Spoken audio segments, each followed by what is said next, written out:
Beats Planet.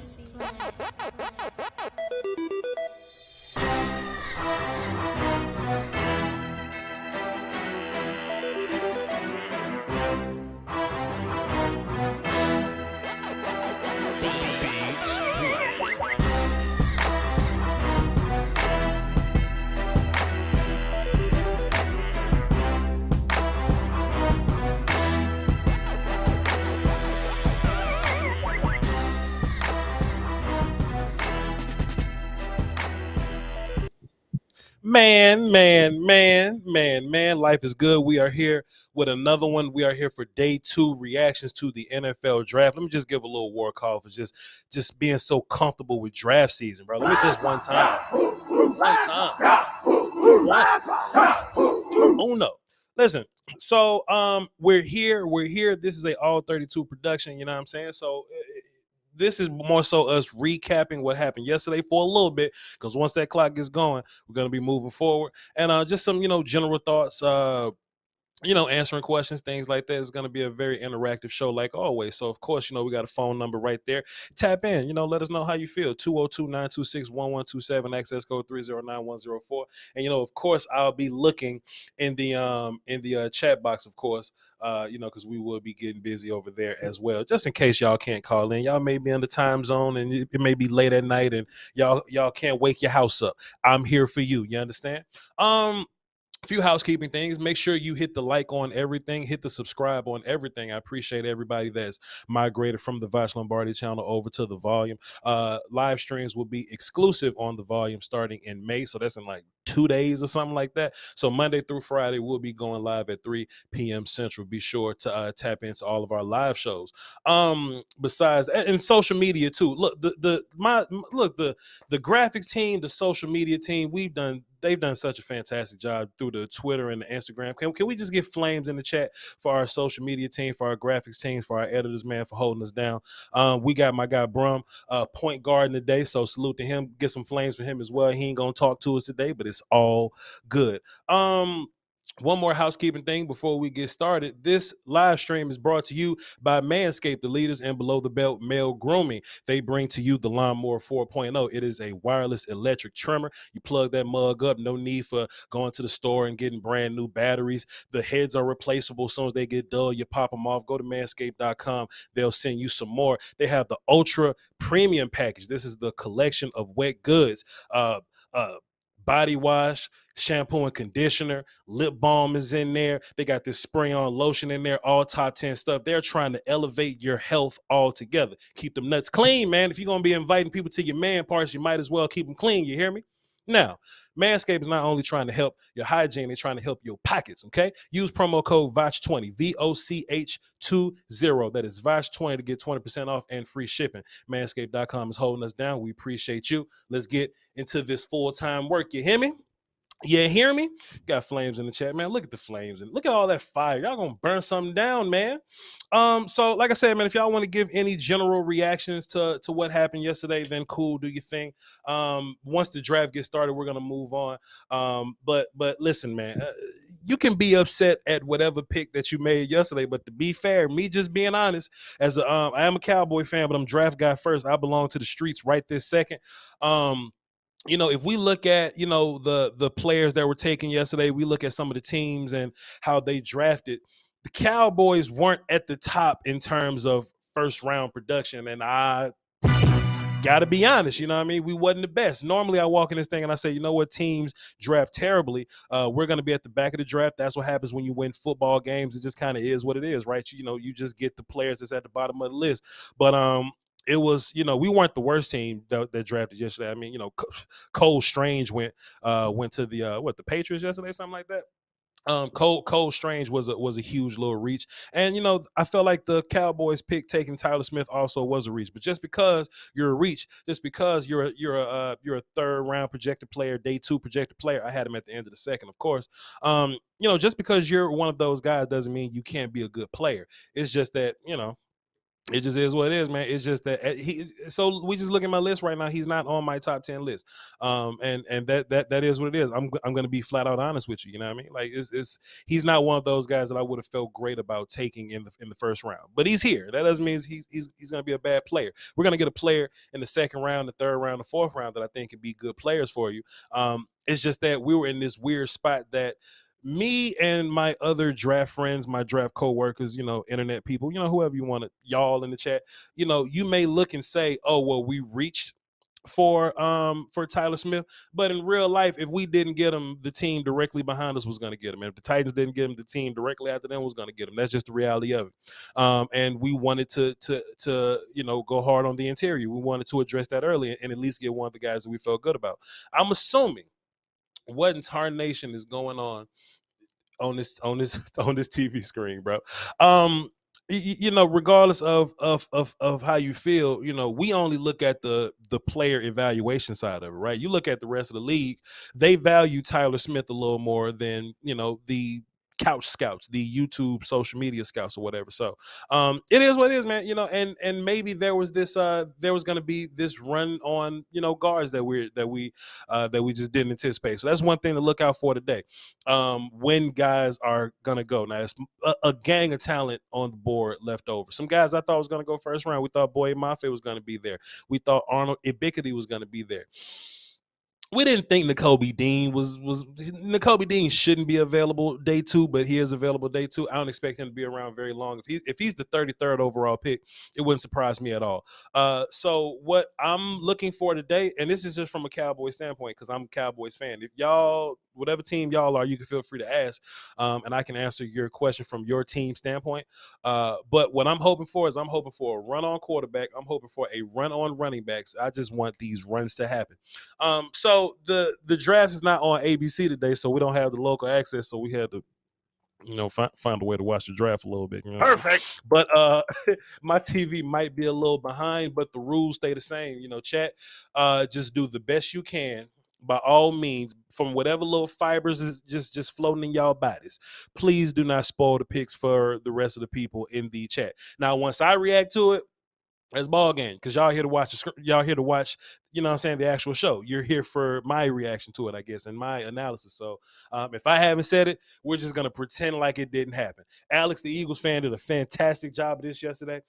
He's an Eagles fan. He got Jordan Davis. He knew I loved Jordan Davis, but he was in the chat box going crazy. But not once did he say the Eagles drafted Jordan Davis, and we got a genuine reaction out of me. I was hurt, but shit, it was genuine. All right. So with that being said, though, we'll just get a few calls before we get a few calls on the line before the draft gets started, and we'll just hear from some of y'all till shit, we on the board right now.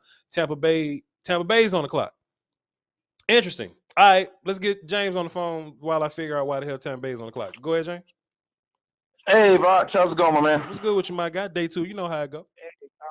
Real quick, man, I just want to say just 2 things, and it's going to be short, but I just wanted to tell you, I first want to apologize for last night, man, because I'm going to tell you this much. I've been watching football for 41 years, but I'll tell you, when it comes to drafting and all these other kinds of things, you know way more than I do. And I'm not going to lie, I was in my feelings, too. I was on the ledge last night, and between you and Skywalker, you guys kind of talked me down. And then after watching your analysis today and putting up that that scouting video on Tyler Smith, maybe there is a little bit of, work that he can do, and maybe he might make something work. So I feel a little better today about it than I did yesterday. So I want to thank you for that. And when it comes to content and videos about, players, I'm not trying to take anything away from anybody else, but you the best. Hey, man, listen, don't you worry. Don't you dare apologize to me. You take it back right now. This is just part of the game. We just talking. Love you to pieces, man. Don't even worry about it.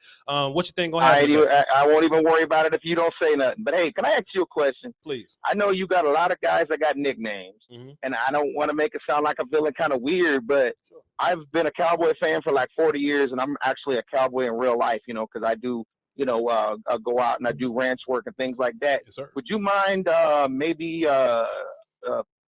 calling me like maybe Cowboy James or something like that? Hey man, whatever you want. I'm going to the phone right now. I, I'm hitting I'm set I'm name. cool with that. All right, man. And I'm I'll changing holler it. at you. Don't hang up because I gotta set the name. Shit.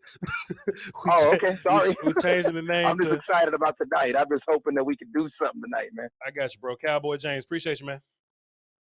All right, man. Yes, sir. Yes, sir. Yeah, man. You know, this is part of the sport, man. Y'all don't ever feel like y'all have to apologize for feeling some kind of way. Your opinion matters. I don't care how much film I watch. I don't care how many subscribers I got. Your thoughts and opinions and your feelings matter too. You know what I'm saying? So don't you even worry about it. So look, turns out the draft is on. Hey, look, the draft is on ABC. So we're not bootlegging the draft. Just let everybody know. Hey, we're not bootlegging the draft. We're watching it legally on ABC. So don't worry about it. All right. I wanted to get to one more phone call before we get into this pick. I wonder why the hell Tampa Bay's on the clock right now. I pulled up Tankathon, and Jacksonville was supposed to be at the top of the draft, but maybe maybe there's some treachery afoot. I would love to know who they came up for. And the pick is in, but I want to get Shap on the phone right quick.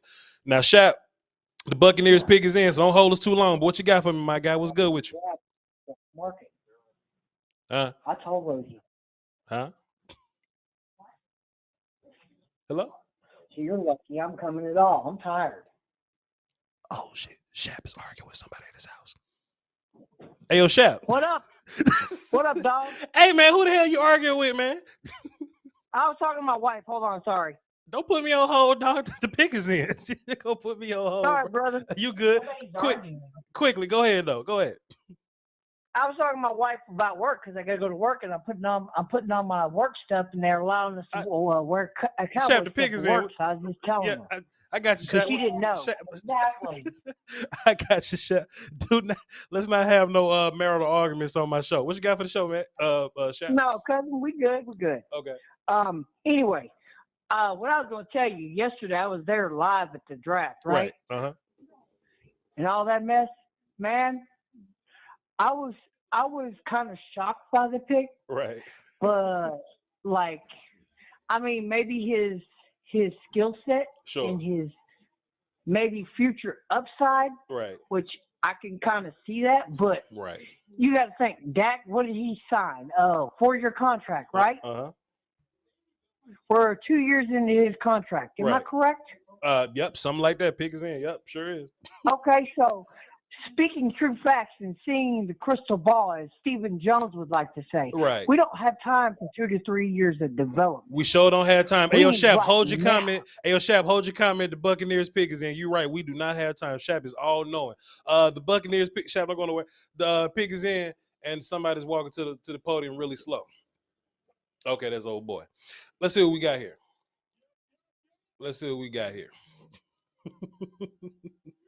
Shap called arguing with his wife, boy.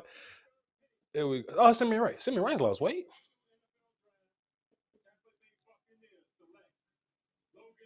Logan Hall, defensive lineman from Houston. Solid pick. And I'd imagine he was a guy that was being looked at the end of the first round. We heard some hype that Logan Hall would possibly be like an end of the first round guy. I think it's interesting that we get him here, though, that we get him at 33 overall. And I'm assuming Tampa Bay moving up for him kind of showed like what his stock was, I guess, or whatever. But hey, cool player. I think he's it depends on what you think of the player. If the player is good, then they're a hybrid player that's versatile. If they're bad, they're a tweener. So it depends on what your opinion of Logan Hall is, but he's a guy that can play inside and outside. You would imagine that since he plays for Houston that he hasn't had very much competition to play against, but they played Tulsa, they played Memphis, they played I think they played like Kentucky or something like that too. And he's gone against some pretty good talent. So Logan Hall is a player that I liked. Is he a guy that I would have taken at 33? I don't know. But I think he's going to be like a base defensive end for you that can do front side things and like pass rush from B gap and stuff like that. So that's what I think Logan Hall is. Y'all give me 2 seconds. Bro, you ain't gotta do nothing. Y'all ain't gotta go nowhere. Let me just cut my ceiling fan on because it's Texas and it's warm as hell. Y'all ain't gotta go nowhere. Just 2 seconds. Hold on. Y'all gotta go nowhere. We good to go. Here we go. We good to go. We back. There we go. We didn't need that music. But yeah, man, Logan Hall, man. Cool player, fun player, man. He was on the list of, when you walk into this, you go, okay, what Cowboy guys would I like, right?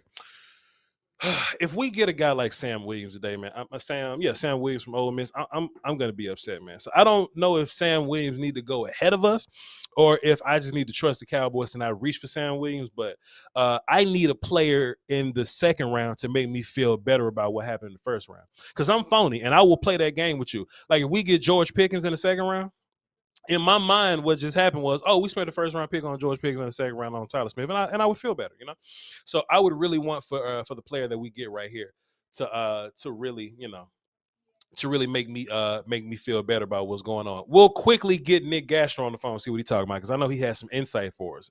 Nick Gasher, what up? What's going on, Voch? This has been a draft. You definitely don't ages. get to participate this year because you got Russell Wilson on your team, so you didn't get to play last night. So what's your? I didn't get to play last night, but I'm playing tonight, and I'll let you know right now. I have a little lime-colored sticky note to my left, okay, reminiscent of draft day, Kevin Costner. Sure. And it says Chad Muma, no matter what. So that's what you're looking for as a Bronco. So is that what you're looking for as a Bronco fan, or you've heard something close to the Broncos that y'all are looking at Chad Muma? That's what I want as a Broncos fan. Chad Muma grew up about 10 minutes from where I live, and he went to Wyoming. Mm-hmm. He went to our rival high school, I believe. But he's a hometown kid. He's a good linebacker, especially at 64 at the end. Nick, you make me sick. Nick, time out. Nick, you make me sick because you're 17 and you talk about these people that's growner than you and you call them kid because we call them kid. You're 17. You can't call Chad Muma kid. Fair enough. Time out. Somebody's on. I get that. Time out. Aaron Jones is on stage with a big ass sombrero, and I don't know how to feel about it. It looks problematic. Give me a second, Nick, guys. Don't go nowhere. Yeah. And the Packers get Christian Watson. Damn. Yep, Okay, there you go. So he comes off the board, and it's crazy, man, because the Packers had 2 picks yesterday, and you would think that they would go receiver to any one of those picks, but they simply did not. I guess they didn't value Christian Watson as a guy that could go like in their late 20s or something like that, but they can maneuver around, and at 34 they end up getting Christian Watson, who's a good player. Nick Gasher, you're on my show, you're on the volume, you're on Voch Lombardi right now. Tell the people about Christian Watson. What you think about him? I like Christian Watson. Surprisingly, we look at these guys who are 6'5" and giant, and we say, oh, they can only be a contested catch guy. They can only jump up and get over people. Sure. But Christian Watson has some hardcore speed to him, and it doesn't just show at the combine. He ran like a 4.39 at the combine or whatever. It doesn't just show there because he can show it on tape too. Sure. My big question with Christian Watson is how many routes does he know how to run? How many routes can he run at a high level? Because first off, he is a bigger guy, so it can be a little bit harder for him to move around and maneuver. And number 2, North Dakota State looks at him and says, go run 9 routes. Sure. That's all I need you to do. Go run 9 routes. And to be fair, if you put him on the DK Metcalf plan, just don't ask him to turn. Don't ask him to do any nuanced things. Just tell him to run fast and people be yak guy, jump over guys. I think he'll be fine. I think his hands aren't perfect, but fun player. And he was a guy I was looking for to where Dallas was looking at a receiver. I was hoping he was one of the guys. So sure, fair enough. Sure, Pickens might be there at your pick based on how far he's fallen right now. I thought he was going to be a first-round pick. Pickens about to go real soon. I just got a bad feeling, man. Pickens ain't gonna last long. But go ahead though. What else you got for the show before I hang up on you? Because the Titans pick is in. You know how we do on day 2, man. The pick's gonna fly off the board in day 2. They go quick. They go quick as hell. Yep. Is this Willis or is this Ritter or is this somebody else? For quarterback for Tennessee? Mm-hmm. It's interesting. I don't know. Could be a quarterback. If people are tired of Tannehill, but in my opinion, that'll be a waste of a pick because I don't think any of these young guys will be better than Tannehill. People kind of shit on Tannehill like he's a bad player. Look, Tannehill may not be the guy that you want, but he's the guy that's better than a lot of these rookies. So Willis should be the next. He should be the next quarterback off the board. We saw the hype around him, but. I don't 100%. think, but besides Willis, I don't think these guys should come in and be better than Tannehill. So they should just like draft position. And another pick is off the. Oh, we flying today, chat. We might be done before 10. Hold on, Nick, guys. Okay. Oh, here we go. Hold on. Who's this gonna be? Don't put me on hold. This is my show, nigga. What? Come on, Willie. Shit. Looking like one of the whispers. You don't know he's on yet. Who? Oh, Roger McCreary. Okay. Okay. I thought he said Elijah Curry. I'm like, who that is? Roger McCreary. Who's and it's interesting to see him go here. He's a very underrated, not underrated, Yeah. but he's a cornerback prospect, Senior Bowl guy. Kind of locked everybody up. A little smaller, but hey, he played in the SEC, and I never seen him get smoked. So Roger's a bad motherfucker, and the only reason he's falling is because he's kind of small. Go ahead, Nick. Yeah, I like that pick. Anyway, I'll get off the line real quick. I'll call you back when we pick Chad Muma. Hey man, don't get too caught up in that hype, man, because you're gonna get that Jordan Davis hurt that I got yesterday, man. So holla at you, Nick. Yeah. See ya. Yeah, you good, bro. Oh, I was hurt. Oh, that Jordan Davis hurt. Oh, it's a different kind of hurt. It's a different kind of hurt. But yeah, man, Roger, I think he led the SEC in pass breakups or some shit. So yeah, solid player. Go ahead, Shaq. What's up, my guy? What's good with you? What I was going to tell you, since we're finishing our conversation, sure. I mean, like I said, quick, the Tyler Smith deal, right. Yeah, I mean, I support it because I love the team. Right. But as you would say, there was better, higher-rated players on the board during that time that you could have picked. Right.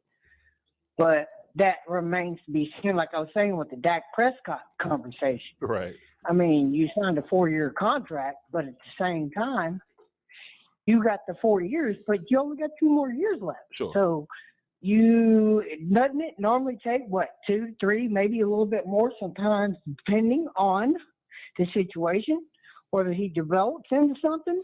I think you really have time to be waiting, you know? I don't think it'll take too long to get Tyler up to speed. I think what's going to take a long time is trying to get him to play tackle. I don't think he's a tackle. I just think, once you clean up his hands and his feet, he'll be ready for guard like right now. Like he's ready to wrestle on the phone booth right now. You would just you would just prefer him to, to get some more work to play tackle. Well, I mean, I would have just in my opinion, like you would have probably rather had Nakobe Dean, sure, George Pickens, Ojabo, Karlaftis, sure, Ted Muma, some Tyndall, some Boye Mafe. You can't name everybody, Shaq. Quickly, one more point before I hang up on you. Go ahead. I got calls. Okay. I just let you know. Hey, send you some love. Go on to work. I just wanted to give you my thoughts. I mean, I was there yesterday and really didn't get to announce a pick like I was promised, but it is what it is. At the end of the day, I still love the team, and I'm going to rock with him, and I rock with you. So much love, fam.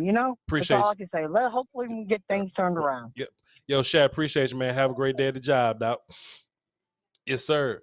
Hey, man, look, Shaq. Hey, man, Shaq went from, Voch, I might be doing the pick to they promised me the pick. And I ain't get to do it, so I'm mad. Shouts out to Shaq, man. And look, hey, look, man, Shaq started naming people. I was like, bro, if we'd have picked Channing Tindall in the first round, I'd have been mad too. Or Chad Moom in the first round, I'd have been mad too. But shouts out to Shaq, man. Shaq's my guy. Here we go. I got Tankathon pulled up. We good to go. I know the pick is in, so after we get the pick, we're gonna go to Matt on the phone. This is what I like about day 2 and day 3. It's a lot less nonsense going on. You know what I mean? And not that everything that happens is nonsense, but we ain't gotta do the Pledge of Allegiance and all that. We ain't gotta, this is the this is Vegas High School's 4th grade shoe tying team, and they're here to let everybody know that they love the NFL. It's not going to be a whole bunch of that today. Like the picks are going to be coming out. There's going to be a lot of that tomorrow, though. There's going to be plenty of that tomorrow. There's definitely going to be a mascot announcing who the hell Green Bay picking in the 7th round, But it is what it is, though. Chat, if y'all would like to call into the show, the number's on the screen. If you just want to interact in the chat box, I'll be looking over periodically just to get y'all's vibes, get y'all's feels. But we're here, man. Jets are on the clock and their pick is in. It's so much talent on the board, and based on some of the mocks that we saw leading up to it, and just hearing different rumors, it's a lot of guys that we thought could go first round. It's a guy that we thought could go round 1 that are like just sitting here, like Boye Mafe. We heard Arnold Ibidiki was around. Hey, there's Revis. Nakobe Dean on the taking Logan Hall in front of Nakobe Dean makes me sick. But here we are, man.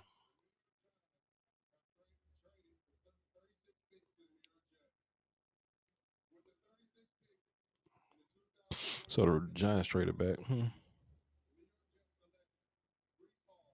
Brees Hall, running back to the Jets.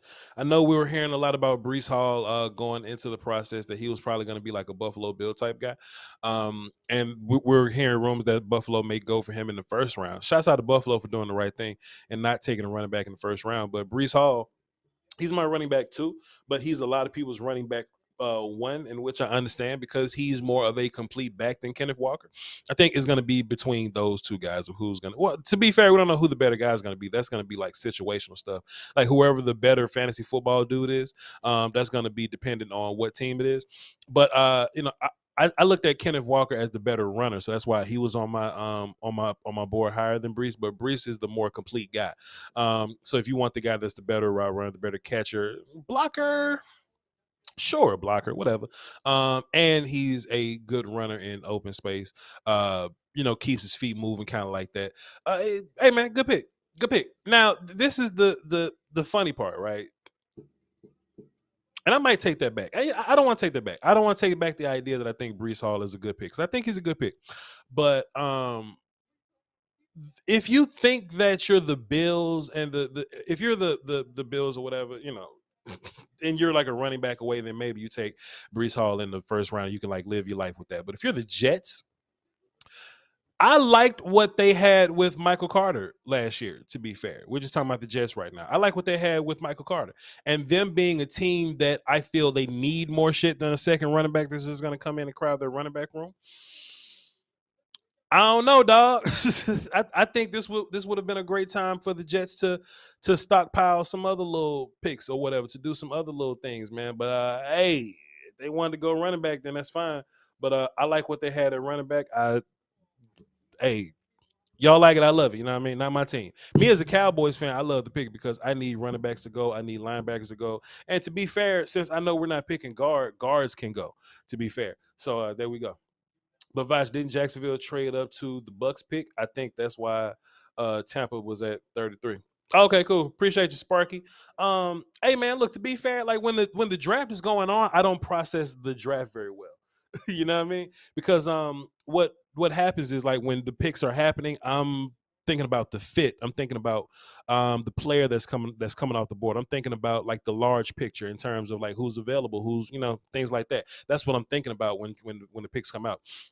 I'm not really consuming this as a fan right now because I'm working. You know what I mean? So I would have to go back and look and be like, okay, what the hell happened last night? I was talking to Colin. Can we just one time just I was talking to Colin yesterday. We was just trying to figure this thing all out. I didn't really have time to process anything that happened yesterday. I didn't even know that the Jags traded up 32 to get a guy. I just saw guys get picked, so it is what it is.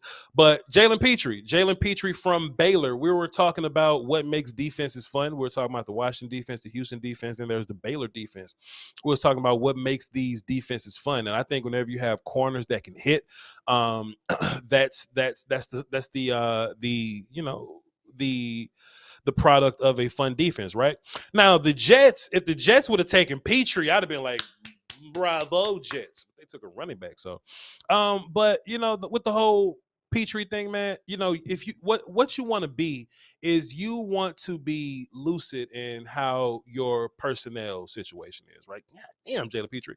So what you want is you want to be able to have a group of personnel guys that can do all things. So what Jalen Petrie does for you is that, hey, he can play some nickel. He can come in and do some box safety things. If you need him to play free, he can go do ball hawk things. He can go and cover whatever guy you want him to man-on-man cover. He can travel around if you want him to.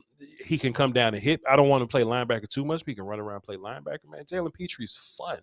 He's fun. And you can switch formations all you want, all day, but you ain't got to change personnel.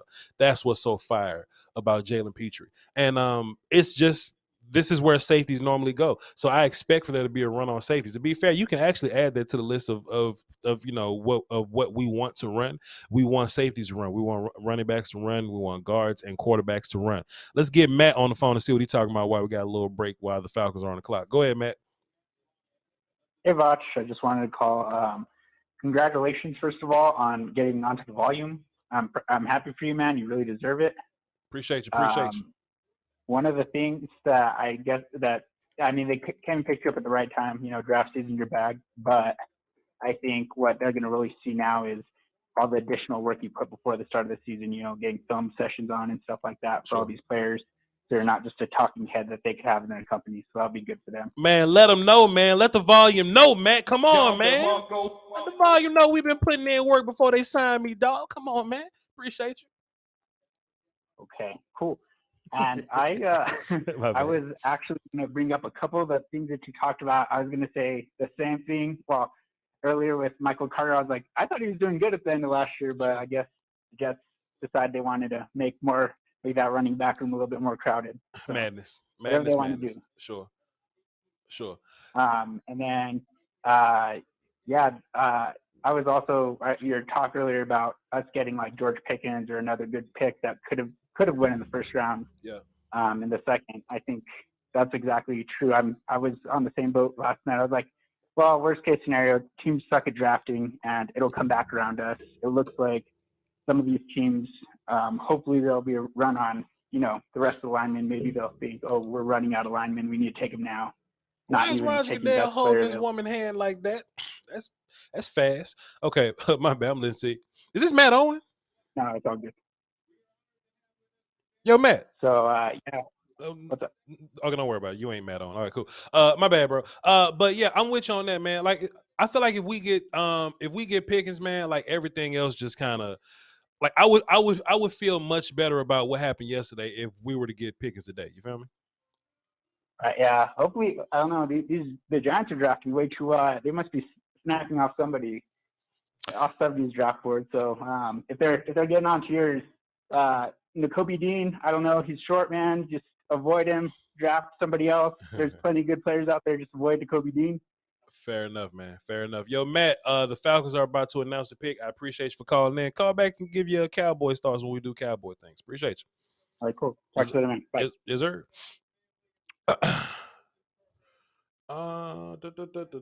Let's see. Same. Carter was solid. Yeah, man. I feel like the Jets could have used that pick to, I don't know, like shit, do something to help they do something to help their goddamn young quarterback, like draft offensive line or something. Draft somebody. You know what I mean? Wide receiver or something. You know what I mean? I forgot who the Jets drafted yesterday. See what I'm saying? Like it all just runs together. I'll go look right now. They got Sauce and Garrett Wilson. So yeah, draft offensive line, draft some defense or something.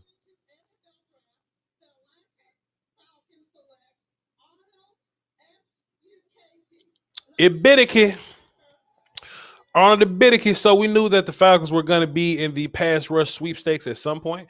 We thought that it was going to be like a Jermaine Johnson type deal. We thought that if Kayvon Thibodeau was there, that they were going to get him. But if they didn't get Kayvon Thibodeau, that they would be looking directly at edge with their second round pick. And to be fair, it's a lot of edges up in here, like right up in this little pot right now. So they can pretty much get whatever guy they want. Now, edges are coming off the board now, but going into their pick, you really have the luxury to just kind of pick whatever guy you wanted. So, hey man, shouts out to Arnold Ibidiki. I think it's a good pick, man. I think the Falcons are one of those teams where they can just draft whoever they want, man. They can just take any position because I think they're officially like a rebuilding team now. I think when you have Matt Ryan, and don't get me wrong, like even with Matt Ryan, you can lose ball games, but it's something about moving on from Matt Ryan or moving on from your franchise quarterback that just simply makes you a rebuilding team now. Kind of like the Seahawks are or whatever. So yeah, the Falcons are officially like a rebuilding team now. So, hey man, build a house, and don't take a quarterback till it's time to take one. Cam Thomas. Arnold is my 10th ranked edge player, which is cool. I think Cam Thomas, Boye Mafe, Arnold Ibidiki, Kingsley Enikbare, Logan Hall, if you wanted to look at him as an edge guy, I think all those guys are like bunched in similar or whatever. So it's like a flavor of ice cream kind of deal. Let's get Short Dog on the phone before we get the Bears pick. What up, Short? Trying to just chilling, bro. Trying to get up under it, Sure. letting everything get down. Hopefully that Pickens comes. And what you thinking with the rest? Why don't you tell me what's going to be? Would you like Travis Jones? Would you like Pickens? Would you take Dean? What are you hoping for right now? I don't think Dean's gonna make it. If Dean makes it, I'm humping the chair. Short Dog. If Dean makes it, the crime rate going down, Short Dog. If Dean make it to 56 and we taking him, we going to Golden Corral. You feel me? We're going to go to first and get some Salisbury, and I'm going to unload this 150-round clip that's legal right now. Yeah. I feel you with that, Voch. Right. All right. So that's what we're looking at right now. I just want to know what we're with. I'm going to get back in the call line, and when the Cowboys hit, then me and you hit, and we'll see how it's going down, bro. Last night was a little bit saucy. A couple guys got their jaws checked. Mm-hmm. No disrespect, but how it goes down, bro. Bad day for the Cowboys, bad day for everybody. Sure, Dog. Hey man, just look out for Dean, look out for Pickens, and look out for Sky Moore. I think those are some guys that we can celebrate about. If we get Sky Moore, Voch and Jeff Kavanaugh will forgive all things that happened yesterday. So appreciate the show. Right, that's what I'm hoping for you. Hey, and I'm just thinking, bro. You know what? Everybody is just following your draft. Once you went on because I'm a numbers guy. Men and women lie, numbers don't. For sure. They were at 250,000, bro, when you first started. I think really that you have about 30,000 that just rock with you till it's over. And I've seen all of them come on your side. I need everybody from Voch. I don't know how the hell you guys are so crazy, bro. Listen to me. Come over to the volume side, bro. That's what we're trying to build up right now. Why 600 of you on Lombardi? I feel you. He's doing it for you a little bit slow, but come on, bro. Before it's too late for the rest of y'all. Come by and get it, dog. Well, the servants how before you lose, y'all see. Everything else is gravy. I'll call you when the Cowboys hit. And if you know Pickens Dean up, it's lit. Hey, Short Dog, appreciate you, man. Yeah. Hey, man, you gotta love Short Dog, man. You gotta love Short Dog to pieces, man. He say, look, women lie, men lie, numbers do not, man. So if y'all watching on the Voch Lombardi side, please be sure to come over to the volume side. We'll be going live exclusively on the volume starting in May, which is 2 days. Let's get we got a little more time. Let's get JR the mailman in here, see what he talking about. What up, JR? Yo, what's going on, Voch? I ain't cool, my guy. Just trying to process day 2. What you got for me? Yeah, I'm gonna get to it real quick, man. I hadn't really been catching up with everything, but I was just wondering. I want to ask you: is there something with Nakobe Dean tape that's got him falling like that? It's definitely not his tape. I think what it is that he's first of all, he's a linebacker, and off-ball linebackers already get a bad rap. Then he's kind of small, but he played linebacker in the SEC, so I ain't trying to hear none of that. None of that small shit. But then, he had an injury in the offseason or whatever. So he really didn't test. Like, he didn't get a chance to run. He didn't get a chance to test athletically. But I've watched the man film, and based on his film, I've seen all I need to see. You know what I'm saying? So I'm not overthinking it, but I think some of these teams are. What are we like 60 or something like that? 46. I mean 56, pardon me, 56. It would be cool to see him fall that low, but I don't think we'll take him though. I think if Dean falls to 56, I think your hand will be pushed to take that guy. Your hand will be forced to take that guy. There's no other way that you can. Yeah, that was my only question, man. I ain't gonna hold you, but I was just wondering because I was seeing I'm like he constantly falling, and it's a lot of linebackers that were going like edge rushers. A lot of edge rushers going. Yeah. Before him. Yeah. So. Yeah. Appreciate it, JL. Good call, man. All right. Kyler Gordon right here. Yep. Kyler Gordon to the Bears. Kyler Gordon to the Bears. What I liked about Kyler Gordon. And if the Bears, to be fair, the Bears haven't had this reputation in a minute, you know what I mean? But as a defensive squad, like as a tough, nasty defensive squad, I think the Bears are like trying to rebuild that, or they're trying to get that feel back to be that heavy defense, nasty, imposing thing. And whenever you get cornerbacks from Washington, we always talk about those 3 fun defenses to watch: Washington, Baylor, and Houston. When we think about those teams, man, those tackling DBs, and I mean, you look at Washington, man, whether it be, Sidney Jones, Elijah Moulton, Byron Byron, whoever, I forgot Byron's name. Byron came out from Washington a couple years ago. But you got Trey McDuffie this year, Kyler Gordon. You get these guys.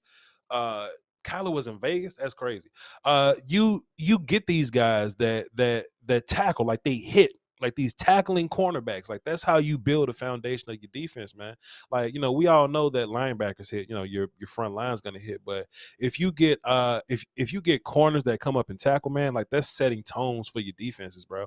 And that's what you get from both of these Washington corners, really.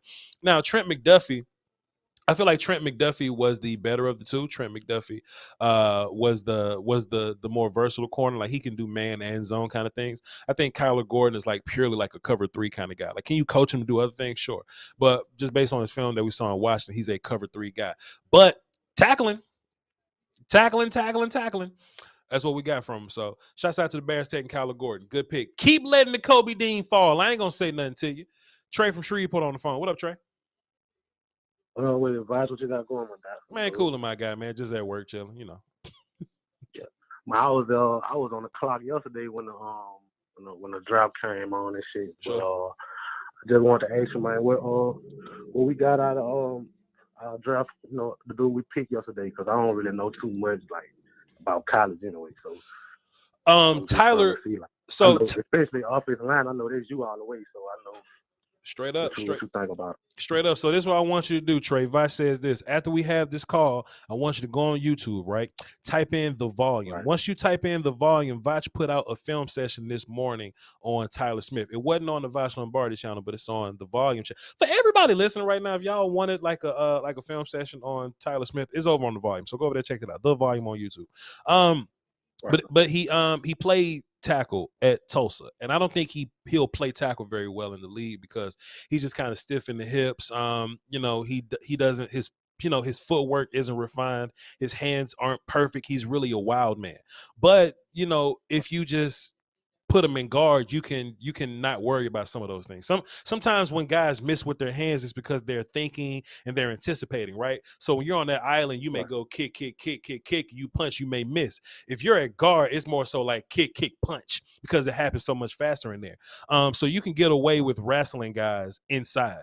So if people didn't like Connor Williams because he wasn't very physical, he was more of the athlete, what you get from Tyler Smith is you get a player that's big as hell and as athletic, not athletic as Connor Williams, no, but he's a good athlete, and not just for his size, but just in general, fantastic athlete. But he's strong and he's mean and he's nasty as hell. You're gonna see when you watch my film session over on The Volume. He's always trying to finish people. He's trying to smoke people. He's trying to explode people. Super angry, bully, physical type player. Some people looked at Trevor Penning and call him like the bully of the class. I just think Trevor Penning was like extra. I think the real bullies were Ikem Ekwonu and Tyler Smith. Did we kind of reach for him a little bit? I had him as a late second round guy on my board personally. But hey, he's on the team now, so he's gonna come in and play guard for you. He's gonna wrestle the shot of people, and hopefully he can play tackle for you if you refine his nastiness and his skill set. So one more question, man. What we looking for tonight? What you think?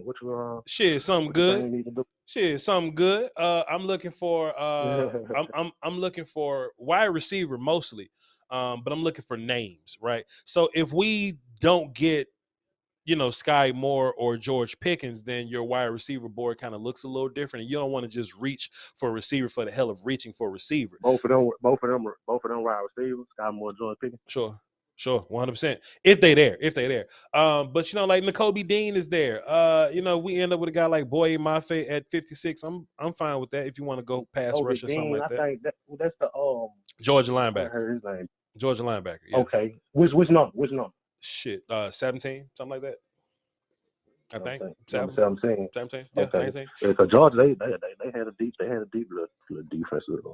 Okay, so we're not getting Boye Mafe at 56 because his ass done went to Seattle. So that's cool. It is what it is. Just keep letting Nakobe Dean fall down. I'm gonna call back Voch after, man, because like I say, I don't know what I'm looking at until they get drafted, bro. Hey man, I don't know nothing about the college.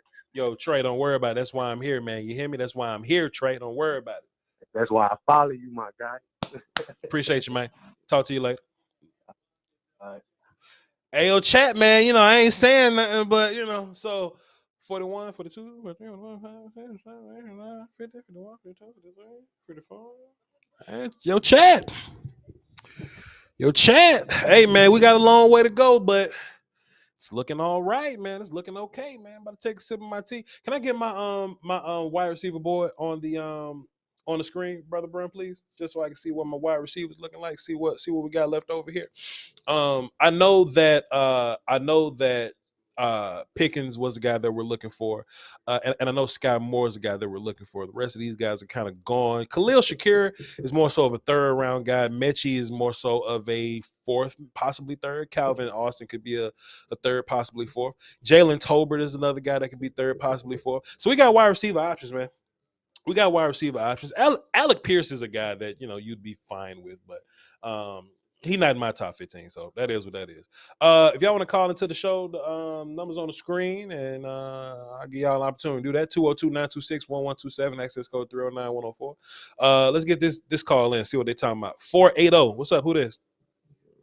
This is Mr. Domino right here from Arizona. Mr. Domino, what's good with you? What you got for the show? Chilling. I was wondering, is there any defensive lineman or other offensive lineman you'd want to take? Obviously not in the second round, but later on in the draft. If the Cowboys want to look at Cam Jurgens at center, fine. But what I want to do is I don't want to draft redundancies, right? So I like the idea of trying to upgrade center. But if you can't get what is Seattle doing? What is Seattle doing? What in the shit? What in the shit is Seattle doing, man? Listen, my bad, bro. Shit. No, you good. Domino, Mr. Dom. Listen, what's the question, dog? Seattle blowing me, bro. They got 7 running backs on that damn team. The running back they just spent the first round pick on, Rashad Penny, finally doing something. Finally's doing something. Finally. And you only crowd that room up a little bit more. What kind of fucking? I don't get it, man. What is Seattle doing, bro? I thought y'all was rebuilding. I thought y'all was rebuilding. What y'all doing? My bad, Domino. Look, man, ask your question again because I forgot it because Seattle bothered me, man. But go ahead, though. What you got? My bad. Yeah, is there any defensive lineman or offensive lineman you would take in the later round? Yeah, I don't want to draft redundancies or I don't want to not improve. So if we draft a center and he's not going to be better than Matt Fournier, then I don't want to draft center. You see what I'm saying? So we look at a guy like Travis Jones. You know what I mean, from UConn. If we can get him, that'll be a good D lineman we can get. We mentioned some edge guys earlier. Cam Thomas is a guy that we like. Offensive line. If you want to go swing tackle, I mean, guys like Abraham Lucas is there. Kellen Dyche is there. You wouldn't want to get too redundant with like guards or whatever because you just got a guard that can play tackle. So if you were to go offensive line, it would be center. But if the center's not better than Fournier, I'm not trying to go there. Gotcha. Yep. All right. Well, that's all I have for you. Keep doing your thing. Go Cowboys. Hey, appreciate you, man. Tap back in with me later, bro. Yes, sir. Chat. Y'all want to call into the show? The numbers on the screen. What is Seattle doing? What is Seattle doing? And look, don't get me wrong. I like Kenneth Walker. I love him to pieces. I'm a fan.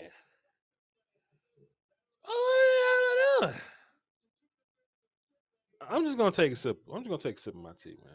Let me hit the war call. I'm hitting the war call because the running back came off the board. But I'm just gonna sip my tea. Bro,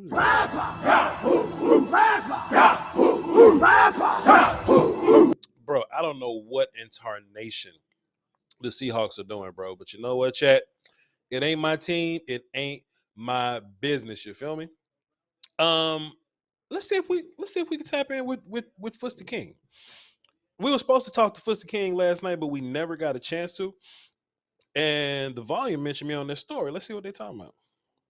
Yo, the Volume's so hilarious. Like while we were streaming last night, like we were streaming, like we were in the middle of streaming, and they're putting out clips of me being upset. They're putting out clips of my despair, of my hurt, of my pain while I'm being hurt. They funny over there, man, because they want content. Because they want to be great. It's cool. I ain't going to say nothing to them. Let's see if we can get Foots to camp. Foots might be working. Today's Foots ain't working. All right, Foots falling off. All right, so we're not gonna talk to Foots. All right, okay, we not. Okay, we're not gonna talk to Foots, but just to give a little more like thought to what I was saying earlier about the whole Seattle thing, bro. Like I looked at Chris Carson last year. I saw a guy that was like, like he gets hurt every year because of his run style, but he could play though. And Rashad Penny finally like gets busy, but that dude can play though. It's beyond me what the Seahawks are trying to do. I like in my mind, if the Seahawks, first of all, they could go quarterback. Like Malik is right there. Malik Willis is right there. So if you want to go get that dude, then fine. Let's just boogie and get Malik Willis. I'm not gonna judge you or nothing. Him falling this far in the draft is ridiculous. But fam, what in tarnation are we doing in terms of team building? Because if you're not going to draft the quarterback, build the house. And we just said with this previous call, we're not trying to draft redundancies, right? We're not trying to well, I don't care what the Seahawks do because it's their team and it's not mine. But that's drafting a redundancy, man. Kenneth Walker can play. I don't know if he starts over Rashad Penny. Rashad Penny could play. Penny could play, man. But the Vikings on the clock, y'all. Vikings on the clock. And to be fair, we know that the Vikings were a team that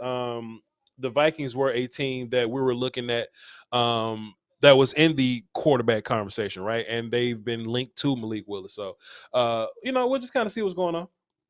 We'll just see what's going on and see what happens here. But at the end of the day, hey, if quarterback comes off the board, then we cool. Tyler, call in. I would love to hear your take on what the Lions have been doing because some interesting things happened towards the end of the draft, and I just wanted your thoughts on that. And Shaq, you're a Vikings fan, so like if you wanted to tap in too because your guys on the board probably looking for a quarterback or should be looking for a quarterback or like something along those lines, tap in too. I would love to hear from you. I would love to hear from you. Let's see. Let's pull this up. Oh snap! Went from Voch stream to the volume stream. Philippe, that's what we need from y'all, man. And don't get me wrong. Like it's not like the Voch Lombardi stream or the Voch YouTube channel is gonna shut down or anything. You know what I mean? Like the channel isn't going anywhere. But it's just when we do live streams, when we do our Monday through Friday at 3 p.m. content, we need you at the volume. That's what we need. Why do we care what the Key and Peele dude thinks? Why do we care? That's almost like caring what Ja Rule has to say. Who knows? Let's get back to the pick is in. Freight Train, give me like 2 seconds to see what the Vikings talking about. I'm gonna get you right on. Give me 2 seconds, Freight Train. We got to hear what the Key and Peele cat got to say. Him and Ja Rule. We got to hear what they got to say about this. We got to hear their opinions on this. With my 220 concurrent viewers on the volume, appreciate y'all.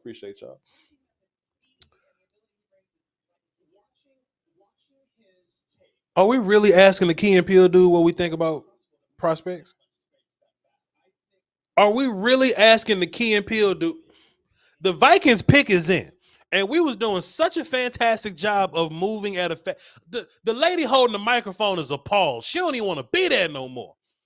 We were doing such a fantastic job of moving at a really good place. But the Key and Peele character... Let me get Freight Train on the phone. Let's get Freight Train on the phone. If y'all want to call it, time out, Freight Train. Hey, hold on, time out, Freight. Man, hold on, Freight. If y'all want to call it to the show, number is 202-926-1127. Access code 309-104. Numbers on the screen. Go ahead, y'all. Go ahead. Go ahead, Freight Train. My bad. Hey, man, what's going on? I'm just sitting here watching the draft, and I just love how a lot of these players are going to have such nice big chips on their shoulders that are falling. And I'm just excited because we're still going to be in good position. We got 8 picks. Sure. And my thing is we just use our head and let's get what we need to get. But I'd love to get Travis Jones right here. Sure. And just go ahead and get them and use them other 7 picks to do whatever we need to do, man. Sure. Travis Jones from UConn. He's the Jordan Davis consolation prize. If you couldn't get Jordan Davis at the top of the first, then Travis Jones in the second round would be a good little party for you. We're going to Golden Corral if you can get Travis Jones. So I hope the Cowboys like him as much as we do. Go ahead. Man, I hope so. And my thing is, I mean, I just can't wait to see all. Well, I'm looking at our 56 pick, and then what we're gonna do at 88. I just want to see what's the future gonna be. Sure. What they're doing. Cause I know everybody wasn't happy last night with what I was, because I had been watching that dude a little bit. I said, man, just put him in that guard and call it a day. Sure, good play. And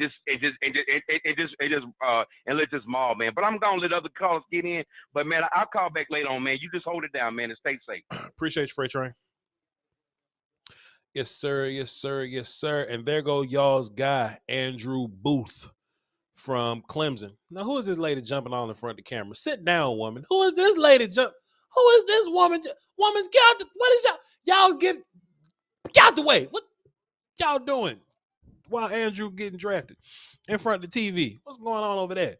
What was I saying? Andrew Booth, cornerback, Clemson. Now, when we break down players, when we have these conversations, man, the one thing that I don't want people to do is hold one game again. This woman's still jumping up trying to get in front of the TV. She in front of this her 15 minutes. This ain't about Andrew. This ain't about Andrew. It's about her. This is about her and her braids. This is about her and look at her.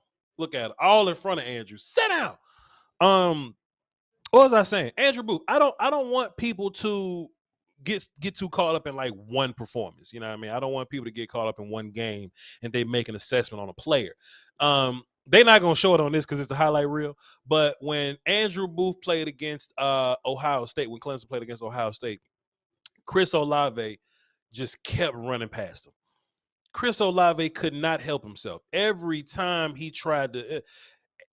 Chris Olave took 6 steps and Andrew Booth was lined up on him, Chris just found a way past him, and it looked bad for Andrew Booth. And that was the first game I watched, because sometimes when you watch film, you go, okay, what's the best game from him, or like what's the best competition from him? And when I looked at him, I was like, okay, Booth versus Chris Olave, and Chris Olave smoked.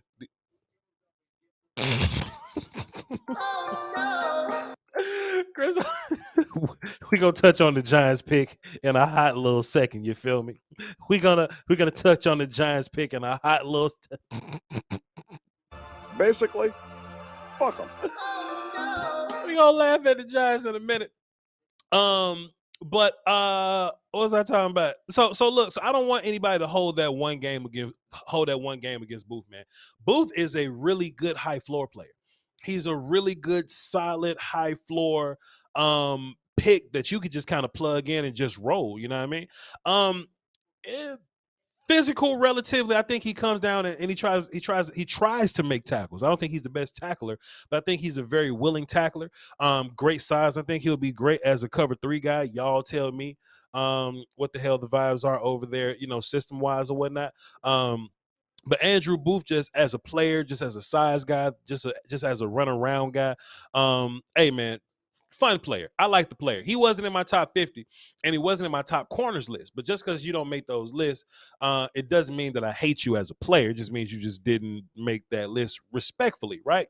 But I just want to hey, look, when y'all go watch film on, Andrew Booth, man, just don't take that Ohio State game too seriously. There's some better film out there of him. I think this a little high for Andrew Booth, in my personal opinion. I think there's some better players on the board than him. But hey, if that's y'all guy, go ahead and take him, man. I ain't mad at you. Y'all want to laugh at the Giants real quick?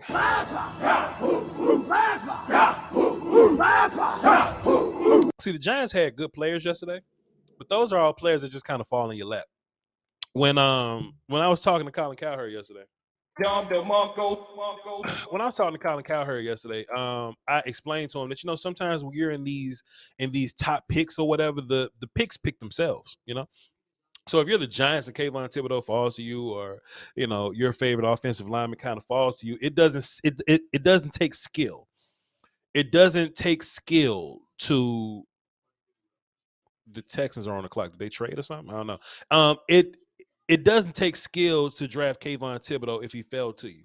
It doesn't take skill to draft Evan Neal if he fell to you. You see what I'm saying? But this is what I like. Voch love this. Vachi love this. The Lombardi loves this. I love when you a team that can't draft and you in the middle of that deep ass water, you start making mistakes. That's what I like. I actually forgot to mention something, right? And look, Wan'Dale is in my top 15 wide receivers. He's on the list. You're at the bottom of it, but he's on the list. And that list reflects, first round guys, second round guys. But once you get past like pick number, once you get past like wide receiver 12 where Calvin Austin is, I think that's where like the fourth round guys are kind of going. Jalen Tolbert and Calvin Cook going to third. But I looked at Wan'Dale as a fourth round guy. But when you sitting in the middle of that, when you sitting in that draft water and all the picks start to look similar, and you look at Wan'Dale Robinson on the board and you look at some of these other players, and you choose Wan'Dale over them players, Voch get to laugh at you. Now, this is my whole thing about Wan'Dale Robinson. If you bringing in Wan'Dale Robinson to try to be what Kadarius Toney was to your team, this is the funny shit about it, chat. There wasn't even time. Kadarius Toney wasn't even a Giant long enough for him to be a replaceable Kadarius Toney. Oh, well, Voch, is he going to come in and be the new Kadarius Toney? Kadarius Toney wasn't even the damn Kadarius Toney for the Giants. So now the Giants are sitting, they just sitting there looking and say, hey, man, what are we going to do about this Kadarius Toney situation? What are we going to do about this Kadarius thing? We're going to draft somebody that's not as good as Kadarius, that doesn't fit as well as Kadarius, that's similar to Kadarius but not as polished of a receiver as Kadarius and can do less things versatility-wise as Kadarius.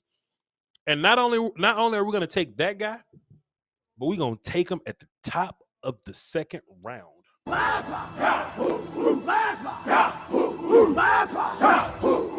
tell you what, man, yesterday as a Cowboys fan, it was hard to see the Giants doing all that positive, doing all that good for their team, making themselves better. It was hard to do that. It was hard.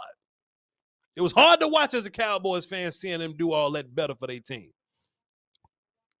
But ain't nothing better than being a Cowboys fan, watching the Giants screw it all up, man. Shouts out to Wan'Dale Robinson, man. He's a good player.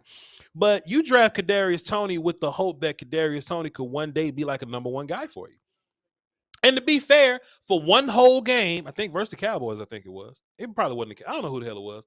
But for one whole game, Kadarius Toney looked like a number one wide receiver for you. I don't think there's a world where Wan'Dale Robinson is number one wide receiver for you. So, but that's their business. Damn.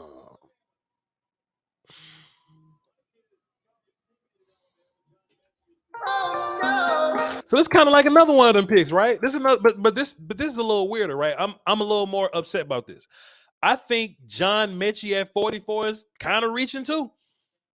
I think John Mechie at 44 is a little reachy, in my personal opinion. I think even if he didn't get injured, he'll be more so of an early third round guy, maybe later or something like that. I'm kind of liking the idea that teams don't like George Pickens.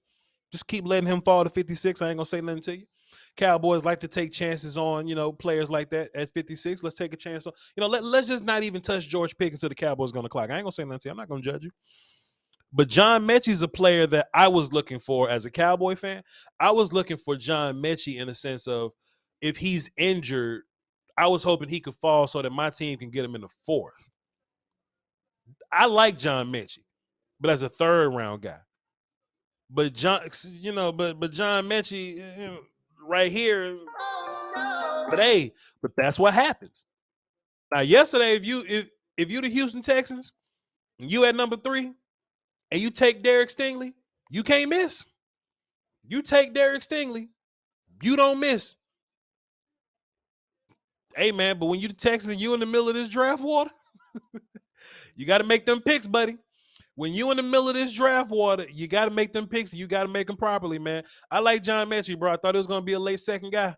But to see the Houston Texans take him early in the second like this, I mean, I thought he was going to be like an early third guy. But with the injury, I thought he was going to be like a late third, early fourth guy.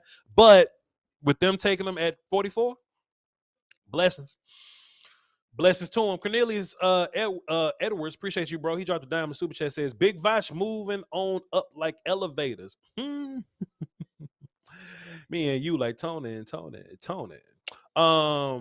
That was a good look yesterday with Colin Cowherd. Hey man, appreciate you for tuning in. Appreciate Colin Cowherd for coming on to the show and blessing us with a little bit of content. You feel me? And Family for God drop 5 of the super chat. Says Pickens. Appreciate you for your super chat contribution. Another trade happened? That's crazy. Let's get V from Dallas on the phone while I figure out what's going on with the trades and stuff. What up, V? My guy, how you been, man? Man, coolin', man. Just watching this draft, trying to make it all make sense. You know how I do. Word. So I'm a Cowboys fan. Sure. I gotta ask, man, with the tackle that we took yesterday. Sure. Does that say more to you about Connor McGovern and how the Cowboys view how they have to protect Dak Prescott versus trying to improve the defense? And I'm looking at this in totality of they also let Randy Gregory go. Sure. They have a stud in Michael Parsons. I know they signed Fowler, but I just want your thoughts on that as far as like the upside of improving the offensive line versus trying to help out the defense. So I tell you what, man, if we had a choice of which coach you want to have the better talent, it would be Kellen Moore, because we've seen Dan have the expertise to take players that we didn't think that highly of and turn them into something. Like Malik Hooker wasn't a guy that was like high, but with Dan Quinn, you know what I'm saying? Or Carlos Watkins or Jaron Kearse, or just like pick a guy, you know what I'm saying? Or Dorrance Armstrong, bash him, So we know that Dan Quinn has the uncanny talent to turn shit and turn it into sugar.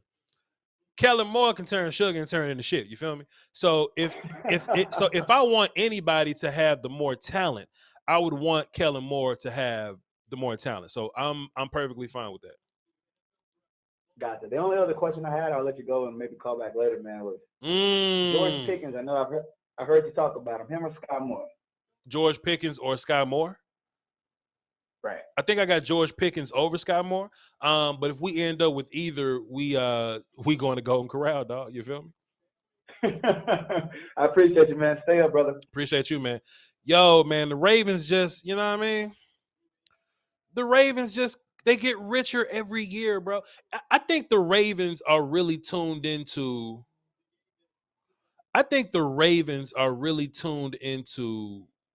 what the streets think, because sometimes,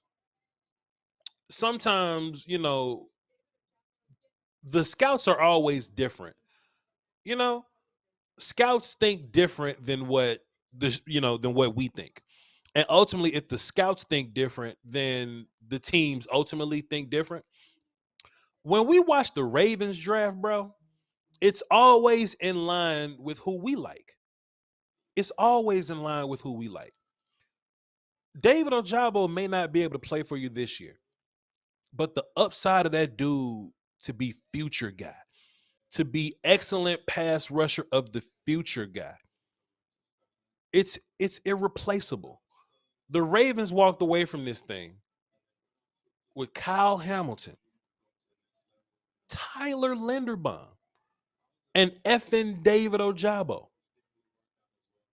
Bro, y'all can hit me with that Voch. He not going to play right now shit all you want to, bro. The Ravens, the rich just keep getting richer, man. They just get it done. The Ravens just sit where the hell they at. I think they moved around here, but they ain't give up too much. The Ravens just sit where the hell they at. It must be fun being a Ravens fan during like drafts. It's just anytime, really. They sit where they at and they get shit done. Look at these dudes, man. Look at the Bravo Ravens. I was saying yesterday, if you take David Ojabo at 24, then you just got Ojabo at 24. Modern medicine, man. Like yeah, that dude's hurt. He tore his Achilles, but Cam Akers tore his Achilles and played in the damn playoffs the same year. David Ojabo, if he's back for the playoffs, then fine. But next year, the Ravens got David Ojabo with Kyle Hamilton behind him. Linderbaum at center. Bravo Ravens, man. Bravo Ravens, man. Them dudes just they get it over there. They simply get it over there. They don't do dumb shit. They you know what I mean? They stick to their board. They don't care about the politics. They don't care about position value and shit like they don't care about need. They just get guys, man. They get guys. They may not even have needed David Ojabo right now. They may not have needed him. But they got him. And we're just gonna casually this year forget that David Ojabo is a Raven. We're just gonna forget. We're just gonna casually just go on in life. The Ravens are gonna be a good team, and David Ojabo is not gonna exist. But next year, fucking David Ojabo just gonna show up like, hey. So whoever they draft, whoever the Ravens draft next year, add David Ojabo on top of that as a pass rusher in that class. It's just like having 2 first-round picks, bro. Just like having 2 first-round picks. Bravo Ravens. I'm a Cowboys fan. Bravo Ravens, dog. Bravo Ravens, man. Shouts out to them dudes. And the Lions drafted Josh Pascal. All right, cool. Let's get Tyler the scout on the phone to tell us about this. Tyler, what up, man? The Lions took Josh Pascal at 46. What you think, man? I'm a little underwhelmed, I'll be honest. I wish I felt better about it. Sure. But I mean, I love the first round. I'll be honest. It's rare to see the Lions make moves and to be aggressive on draft day. I'm used to back in the old days of us kind of just sitting back or trading back. So sure. I like that we did something. I mean, Jameson Williams is going to be a hell of a player, I think. Hopefully he's healthy, like we kind of talked about yesterday. I don't know what's going on here in the second, but let's wait and see on what this whole draft looks like. But I know D-line is certainly a big need for us, and they're trying to fill it with bodies. And, you know, you got Hutch there at number 2 overall, so you feel great about that. Yeah. Pascal, I honestly did not watch much of him. So I'm going to have to probably dive back into the tape and watch him again just to kind of refresh myself. He's cool. But yeah, just my gut instinct is he's fine, right? Like he doesn't blow you away. Nothing. He's fine, which I don't love in the second round. Yeah, you want a guy that you at least feel good about in the second round. And you know, when I watched him, man, he just was a guy that he was solid. He just kind of disappeared a little bit. He's not a bad player. It's just that if I was to pick a guy, I would have just picked a different guy. And you know, drafting Aiden yesterday, I wouldn't even think that y'all were in the edge conversation. I thought y'all would be looking for something else. You know what I mean? Y'all got Jameson Williams and freaking Hutchinson yesterday. So like, I mean, do you add offensive line to aid with like Sewell or whatever to pair along with Sewell to keep that thing going? Do you go Malik Willis that's sitting on the board? I mean, do you just do some other defense things besides Josh Pascal? I mean, sure, but I don't know, man. That's up to y'all. That's y'all thing. That's y'all. I would have loved Nakobe Dean here. I'll be honest. I would have loved me some Dean. Of course you would, player, but he's finna be a Cowboy at 56. You hear me? Yeah, man. It's tough watching Dean fall. I hate it. Wherever that dude goes, did he get caught with a pound of like baking powder or some shit? Like what happened? Wherever that dude goes, I'm gonna instantly be sick. If it's not my team, I'm gonna instantly be sick. But I'm gonna be happy for him because I know Nakobe Dean is a gangster and he's gonna be just fine. You can call him small all you want to, but like it ain't like SEC, running backs are terribly smaller than league running backs. They're actually very similar. You know what I mean? And there's many power running backs in the SEC that I've seen Nakobe Dean just light up in the open field with no help. So teams can overthink this shit if they want to, man. But wherever that guy goes, it's gonna be fantastic value. I hope it's for the Cowboys, man. I hope it's for the Cowboys. Voch, you know what I miss doing on draft day? What's that? It's a time-honored tradition, and I miss it. I miss laughing at the Raiders. I miss it. I wish we could do it more. But well, we'll get them. We'll get them later. We'll get them later. And look, I was just about to say, man, it's not our fault that we're not laughing at the Raiders. They just didn't have a pick for us to laugh at. But if they would have drafted by now, or if they would have had some picks, trust me, man, we would have been able to just laugh right at them, man. I don't think they just learned how to draft overnight. So don't you worry, my guy. Our time is coming. You feel me? Always great talking to you, buddy. Great job on the volume. Super proud of you. Come a long way, put in all the work. So it's great seeing you being rewarded this way. I gotta jump off. We got a game here in 15 minutes. Appreciate you, have man. a good one, buddy. I'll try and call tomorrow. We got to talk about your Tulsa guy when you call in tomorrow, man. Appreciate you. Yeah, we do. Yep. Yeah, we do. Holla at you, my guy. Yeah, man. Tyler the Scout. Big Tulsa guy, former NFL scout. Lions guy, Lions fan. So shouts out to Tyler, man. He's one of my most trusted callers. I listen to Tyler whenever he calls in. I like to hear his take on things. If y'all want to call into the show, the number is 202-926-1127, access code 309-104. We would love to hear your thoughts, man. You can react to your team, or you can tell me some preemptive thoughts on whatever, whoever the hell y'all want to draft. So up to y'all. But in terms of like Josh Pascal, Wandale, John Mitchell, Andrew Booth, Kenneth Walker, I'm fine with all these guys coming off the board. I'm fine with that. I'm fine with those guys coming off the board. The Washington football players are on the team. Now, where does he fit? What's going on? Where does he fit? Where does he fit? That's interesting. So the Washington football, mind y'all, I refuse to say Commanders. So if y'all just keep hearing me say football team, like it's not an accident. I'm not, it's not a mistake or anything. It's just how we feel. But for Darian Mathis, Alabama, he was a guy that played a lot of one tech. I think he would be better at three tech. He did some B gap things sometimes. I think that's where his best film was. But Alabama insisted to play him at nose. Run defender. He's an Alabama guy. He's a Alabama defensive tackle. If you're an Alabama defensive tackle, you're either gonna go extremely high or you're gonna go extremely low. I don't really believe in like the middleman defensive tackle coming from Alabama. So for Darian Mathis, I thought he was a guy that was kind of gonna go round 3 or something like that. I thought for Darian Mathis was more so of a round 3 or 4 kind of dude, Did I think that he was going to go in front of Cam Thomas? Did I think he was going to go in front of, guys like Travis Jones? I didn't think that he was going to go ahead of them dudes, but he's ahead of them dudes.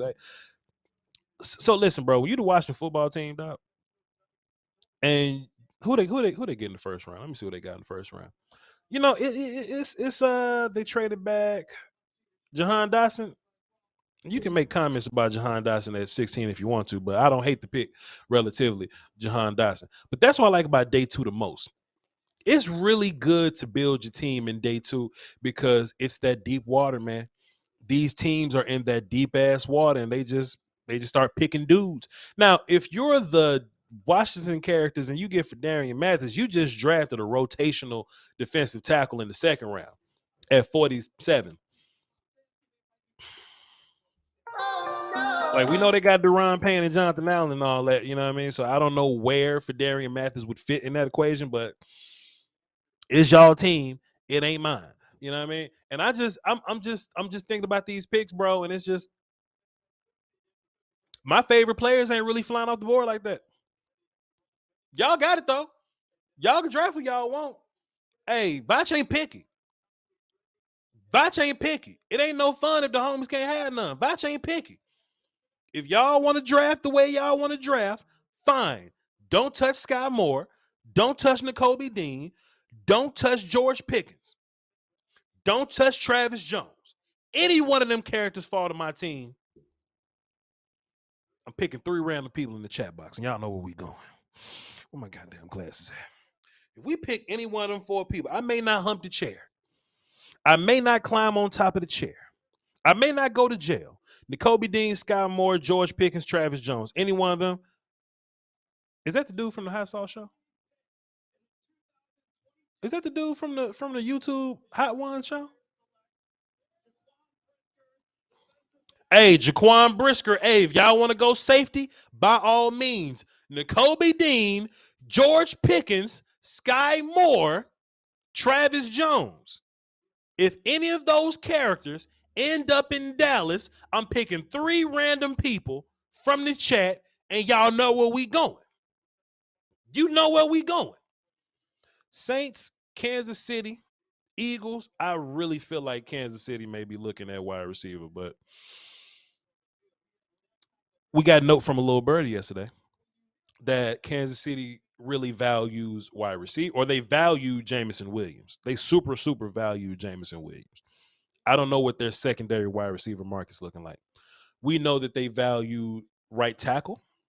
That right tackle is something that they're looking for. And also, they were looking, besides Jameson Williams and right tackle, they were looking to go all defense. So do I think that Kansas City is necessarily a threat to the George Pickens sweepstakes? I don't think so. Because I think if that was the case, they probably would have taken him earlier, in my personal opinion. So I don't think they're scary. I love to talk shit about the Eagles, man, but they ain't really been drafting bad. So it could be some danger there. Pittsburgh do some weird shit, but hopefully they go offensive line or something like we hope. Cool. Colts may go quarterback. Patriots may do dumb shit. Arizona, I don't think they're in the wide receiver conversation. Yo, chat, I think we got some wheels, man. I think we got some wheels, bro. Man, if we get Nakobe Dean, y'all know where we going. If we get Nakobe Dean, hold on, let me pull up my chest, y'all, so I can see what y'all say about where we going. Let's see. Some people say jail. Some people say we're going to Disney World. Blake got it right. Man, we ain't going to jail. We might go to Golden Corral or something. You know what I'm saying? We ain't going to jail. We go to jail for Jordan Davis at 24. That's what we're going to jail for. We go to jail for Kenyon Green at 24. That's what we're going to jail for. These guys, we're not going to jail. We're simply going to Golden Corral. How is Dean still on the board? Team's overthinking. Aaron Stanley dropped 5 super chat, says it looks like we're going to get one of those. I hope. I hope. JP say we need that Golden Corral. Oh, we better not. We're gonna get this card that we're not familiar with. Then we're gonna go to Tariq. 956. What's up? Who this? This is Juan, man. What up, Juan? What's good with you, bro? What you got for the show? Question is, at 56, who are you taking, man? Who are you taking? Nakobe Dean, Travis Jones, George Pickens, Sky Moore. Juan, you know where we going if we get any one of them players? Yes. Where we going? Where we going? Jail. We're not going to jail. We're going to Golden Corral, Juan. We can't go to jail. We can't. What'd you say, Juan? I love me some Nakobe Dean. Shit, yeah. But some Pickens? Yeah. Ooh. Hey man, you ain't saying nothing wrong to me, man. You ain't saying nothing wrong to me. But go ahead though. Give me your thoughts. Go ahead and say what you was gonna say though. You called us. Go ahead. To be honest, I go Pickens because look, you could go 3rd round, get a linebacker. I still like the board is still full of linebackers, and I'm pretty sure, we could get a tight end late, Jalen Watermeyer. I don't know. I think there'd be some good tight ends later on in the draft. Sure. I feel you, man. Okay, yeah, go. No. I just think as long as we don't overthink this thing, and I don't think we do too much overthinking in the second round. I think sometimes with these first round picks, there is a little pressure to go for need because just the nature of the second round, like guys running out. But in the first round, I mean, but in day 2, the board opens up really, really wide. So I think if the good player is there, I think that that is worth going for that player. But I don't know. We'll see. What else you got, Juan? Okay, so what do you think are the Cowboys gonna do? Trade the 5th round picks, or like what do you got in mind that we might do? I'll let you know. Saturday we're definitely gonna have a good idea, but as of now I have no earthly idea what's gonna go on in terms of like trading and like things like that. But hey, I'm really only concerned about those 4 players and the next 8 picks. That's really what I'm more so concerned about. But yo, Juan, this was a good call, man. I just put you down as a platinum caller, so next time you call in, we'll know it's you, man. I appreciate you. Go Voch, ahead. real quick. I'll let you talk. Real quick question, real quick. I'll let you talk. Go ahead. My bad. No, you good. Let's say we go on receiver. Would you rather in 3rd round go linebacker or tight end? I think I already know what you're gonna pick, but if we go wide receiver in the second round, do I want linebacker or tight end in the third? At that point, I'm really just BPA guy. I think the biggest need was guard and wide receiver. So if we take wide receiver in the second, then the needs are done.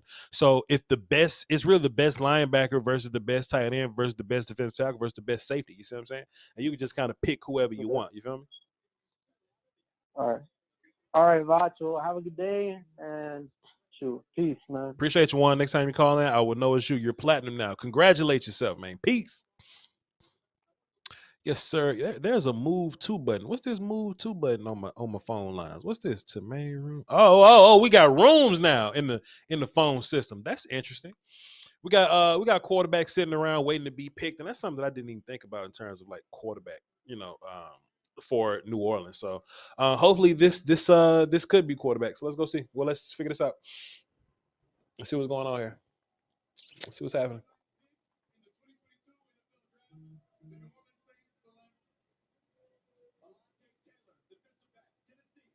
Hey, hey, look, Playboy, if y'all want to get Alontae Taylor in the second round, do your thing, baby boy. Do your thing, baby boy. Hey. I'm not here to judge nobody. I don't want to hurt nobody's feelings. I just want Nakobe Dean, George Pickens, Travis Jones, who else? And Sky Moore. I just want them available. If you want to get Alontae Taylor, get Alontae Taylor. I don't even think Alontae Taylor. I researched him as a corner.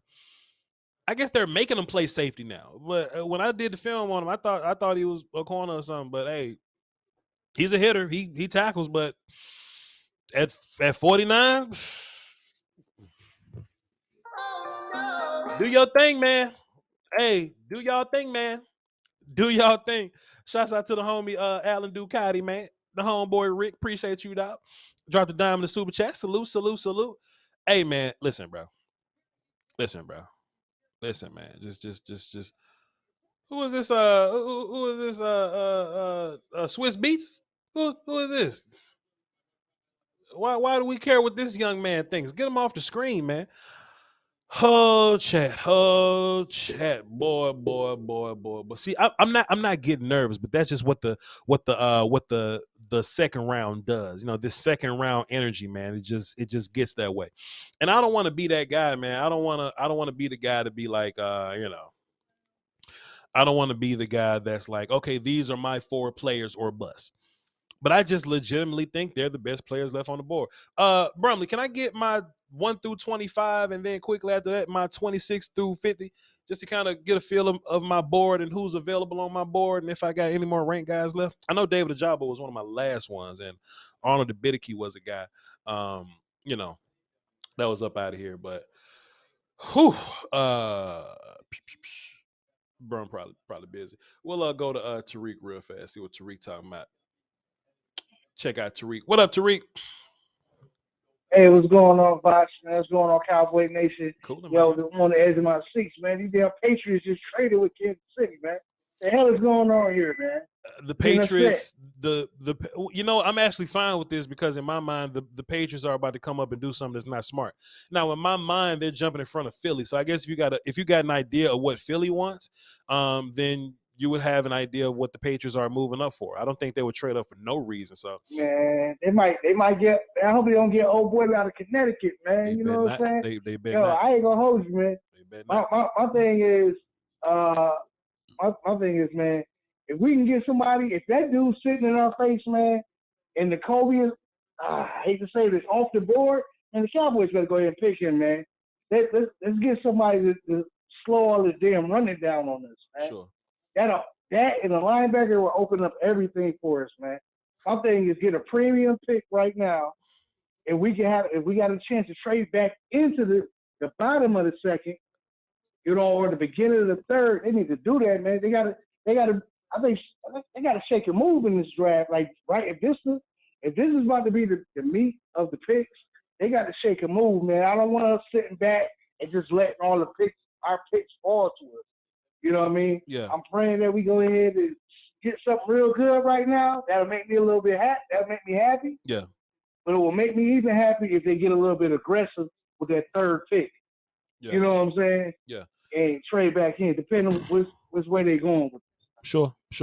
And look, I love it. Now, what I don't like is that the panel is talking about Nakobe Dean right now. Like, they're really talking about Nakobe Dean. So I don't want them to have like some inside information. And you know what I'm saying? For them to have some inside information and it be Nakobe Dean, that'll really bother the hell out of me if that's the case. Yeah. But Yeah, even if that's it though, 50, 51, 52, 53, I got 4 players that I'm really looking at right now. So I feel like if you just get past if you just let the draft do its thing, I'm sure there's a player that I would want on the board. You see what I'm saying? I'm sure there's a player that I would want by the time we get on the clock or whatever. So it is what it is though. What else you got, Tariq? Yeah, it is.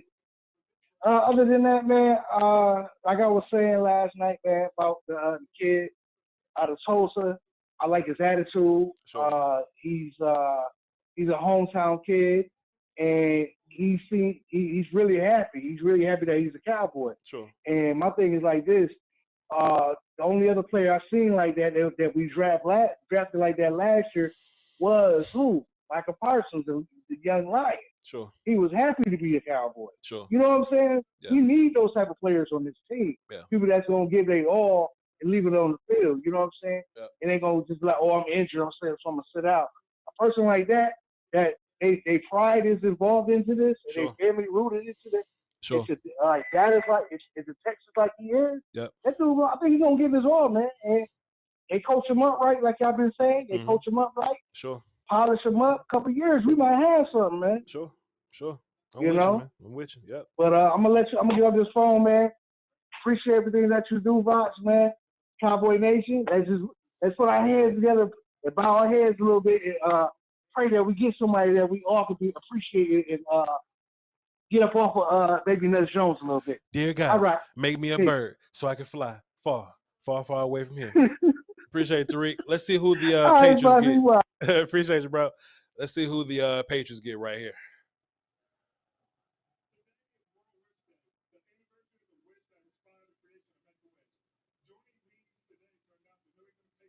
Okay.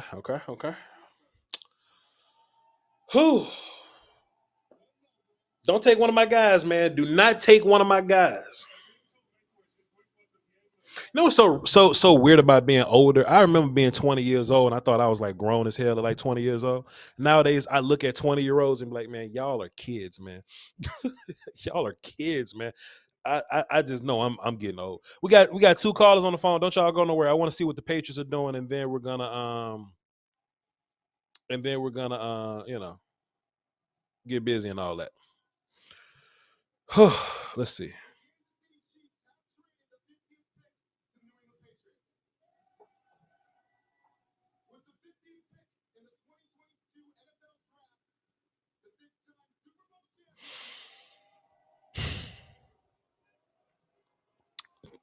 Come on, dog. See, y'all booing is just prolonging.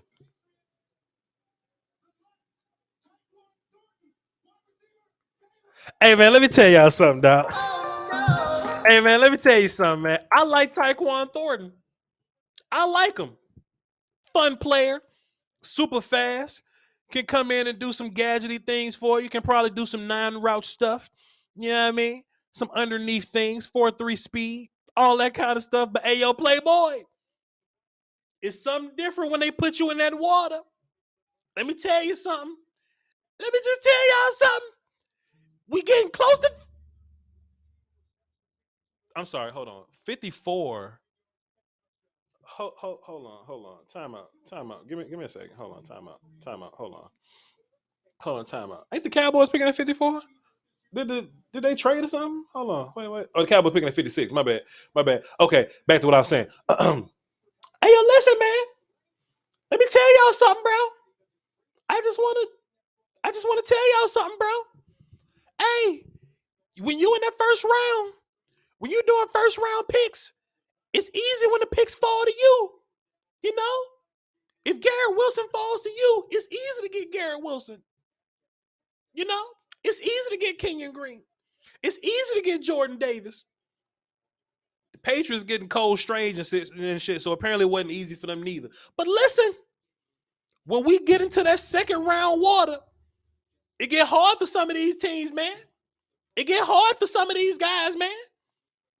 They start taking all kind of strange ass picks and shit. Hey, I like Tyquan Thornton. Fun player.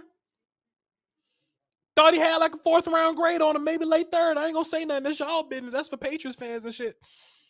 The Patriots are currently keeping the Cowboys in the game.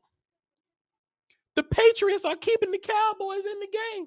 Chat box, can I get a collective hashtag? Oh no. Chat box right now. Let me get fire in the chat and a hashtag. Oh no. Please. Because these teams are keeping us alive. These teams are keeping us alive. Alive. George Pickens might make it.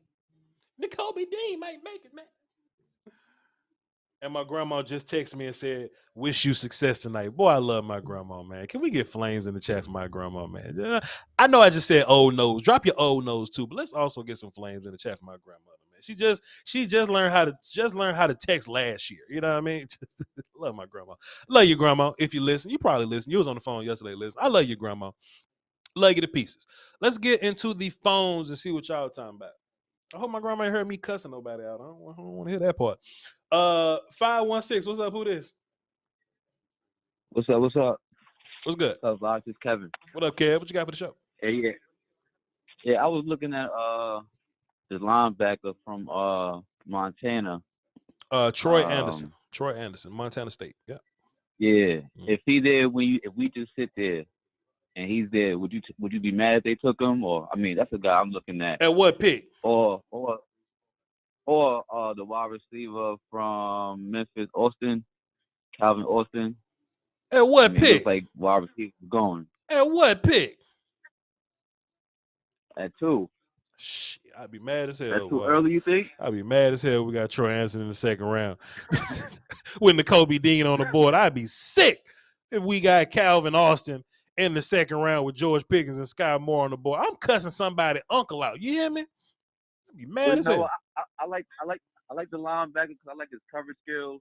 Sure. I think you can move Parsons. If you want to move Parsons and rush him, you got somebody back there that I feel like it kind of cover. Used to play quarterback, so yeah, I think he'll probably be a nice fit for us. If we pick any of those cats in the 3rd or 4th round, I'd be super happy for that. I'd be 4th round in particular. I'm really into Calvin Austin or Troy Anderson in the 4th round. But it depends on it depends on how the board looks at 3. These teams keep drafting terribly. There's gonna be some gangsters on the board at 3. Just letting you know. And what about this? I'm sorry. I throw one more at you. Sure. I'm sorry. I throw one more at you. Sure. How about Tariq Woolen? From UTSA? I don't know if he's there. The cornerback from San Antonio? Why you all these day 3 people in the 2nd round, man? What's wrong with you? You all right? Because I don't think they're gonna be in the 3rd round when we pick. They're gonna be there. Trust me, they're gonna be there. Actually, I don't know because teams drafting like shit today, so they might take them in the 2nd round. I don't know. They might take them early, but I don't know. Boy, Desmond look upset. 6'4" with that speed. Yeah. Coach him up with the. I bet, but boy, it's some gangsters on the board right now. So if we take them in the, I ain't with it, but I figure though. none of those 3. Nope, not in the 2nd. I'm shopping too rich then, man. No, that's cool, man. I mean, you on the right track with the players though. I like all those players. But in the 2nd round, like if you get a guy like Travis Jones, George Pickens, Sky Moore, Nakobe Dean, that makes me feel great. If there's a world where you take Tariq Woolen over Nakobe Dean, I don't want to be in that world, man. It's not great. It's not a great world. All right, man. Thank you, man. I appreciate you, man. Listening to you, bro. I appreciate you, man. Salute to you. And I hope we do get one of those 3, though. I hope we get one of those 3. We get one of those 3, I'll be happy, man. Yeah. Appreciate you, my guy. Great call. And if you want to call back whenever we pick in the 2nd round or pick in the 3rd or pick Troy Anderson in the 4th, then cool. Call back. All right, man. All right, my guy. Appreciate you. Cam Jurgens.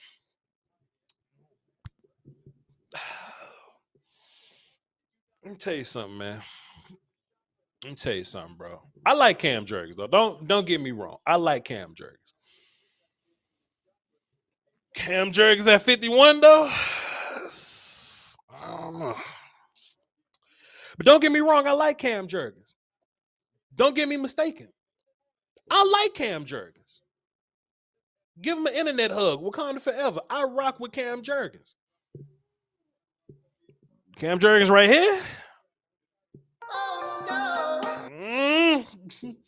I feel like they drafted Landon Dickerson last year, who was a center, but he ended up playing guard because they like who they had at center.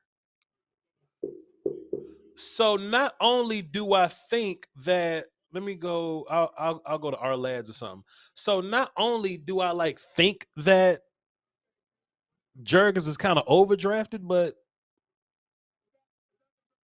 I don't think he fits in with the Eagles. I don't know. Pittsburgh on the clock. Let's go.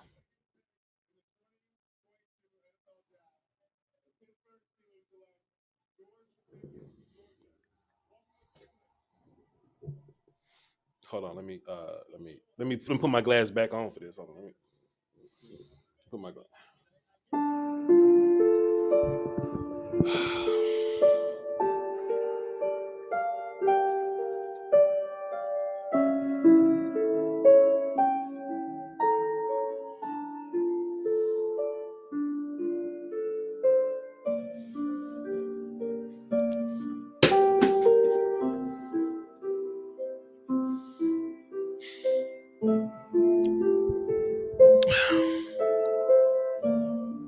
And one other part that hurts the most, the fact that Pittsburgh got him. If Pittsburgh got him, you know he's going to be good. Because if Pittsburgh can draft anything, they can draft some receivers, man.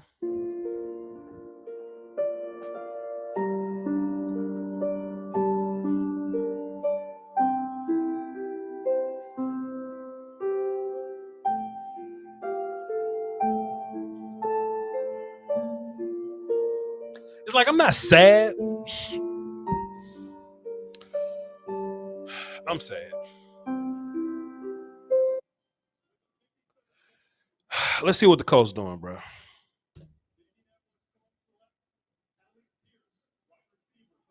Oh, they can take Alec Pierce. I'm fine with that. I'm cool with them taking Alec Pierce, but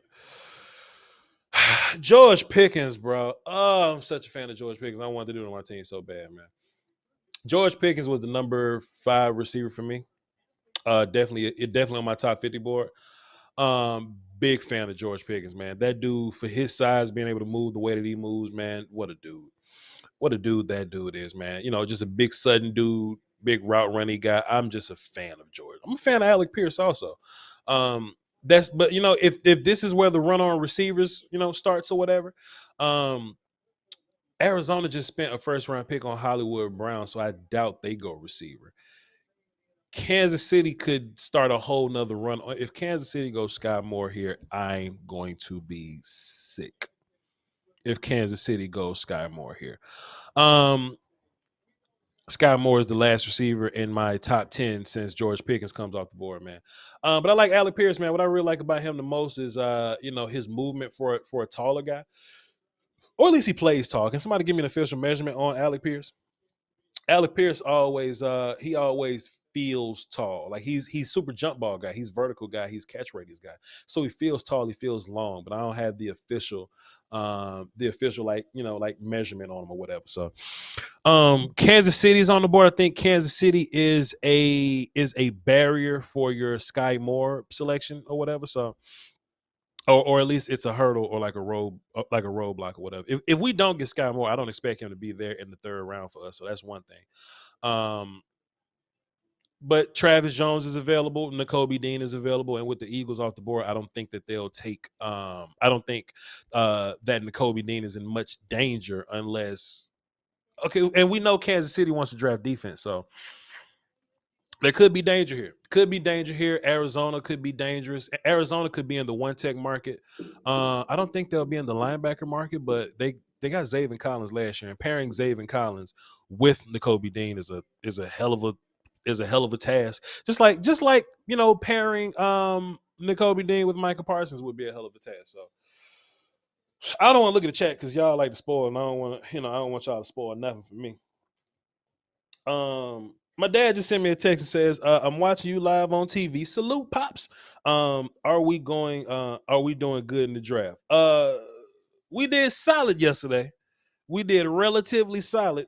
If we have a good second and third round, then we'll be doing good. If we have a good second and third round, then we'll be doing fantastic. But that's, that's if we have a good second and third round. We'll see what's going on. We'll see what's going on, man. But George Pickens coming off the board, man. George Pickens hurts. George Pickens hurts coming off the board, man. A child commits to murder that he did not commit. Oh, okay. That's the what would you do guy. That's the what would you do guy. Bro, this commercial making me sad. Get this off the screen, bro. This commercial making me sad. If the Cowboys get DeMarvin Leal, I'm gonna be sick. I just saw his name pulled up. If we get DeMarvin Leal, I'm gonna be, man. I'm gonna be mad, bro. People saying Nakobe Dean tore his pectoral. That mean nothing to me. That don't mean nothing to me, player. As long as that thing gonna be healthy by the season, it don't mean nothing to me. Let's get Jalen on the phone and see what he's talking about. What up, Jalen? Man, Nakobe Dean hurt. I'm a Ravens fan. Mm-hmm. I was praying. We had our chance, so I like Ojabo, but man, Nakobe Dean hurts. Not Nakobe Dean. I'm sorry, George Pickens really hurts me. Yeah, I am praying we steal Dean from y'all. I can't lie. I think Dean and Queen might be a nice little combo. I like even how it just sounded when I said it. That Dean and Queen. I know you don't like how it sounds. I hate how it sounds. I can't stand how it sounds. Look. I hate a Dean. I hate a Queen. I hate Herb Dean. I hate Jimmy Dean sausage. I hate Queens on the chessboard. I hate Queen Elizabeth. You ain't said nothing wrong, man. You ain't said nothing wrong, man. But we'll see though, man. I just. Man, like, gotta love it, man. Man, for our luck, bro, like Dean will be on the board. Travis Jones, you know what I'm saying, Sky Moore, some of my favorite players, they'll be on the board. We wouldn't even take them. We'll mess around and take Drake Jackson or something, you know what I mean? That's just how Cowboy land work. And I think Drake Jackson's a cool player, but Travis Jones and Nakobe Dean's on the board. It's crazy that Dean is falling like this, but it is what it is, my guy. Go ahead. Can you tell me why the Patriots are hustling backwards this year? Like, what's going on with them? Because they hustle backwards every year. I know they're not a good drafting team, but man, they've been taking the Raiders spot. Like, Jalen say, this has been great to watch them. Hey, Jalen, you say the Patriots don't normally draft, like they normally draft bad, but they drafted terrible today. I agree. I think they getting a little weird. They getting.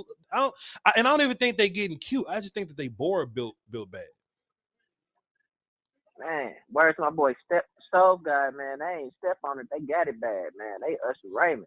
It's horrible. Like, this is a terrible day for them. All right, man, I got to get you up out of here. Eagles drafted Cam Jurgens. Yo, I feel you, but the Kansas City Chiefs just took Sky Moore. I'm sick, bro. Jalen, I'm about to go. Yo, I'm about to go ahead and get you on the phone. I appreciate you. I appreciate you, bro.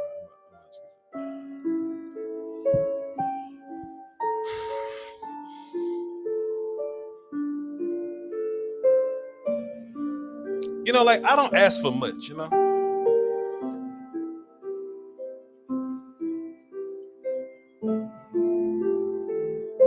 I wonder how much it would have cost to move from 56 to 53. At this point in the draft, you probably could have got it for like a 4th round pick, bro.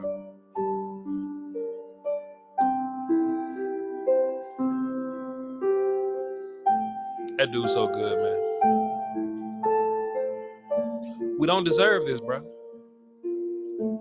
We simply don't deserve this. We deserve Golden Corral. We deserve Golden Corral. This is ridiculous.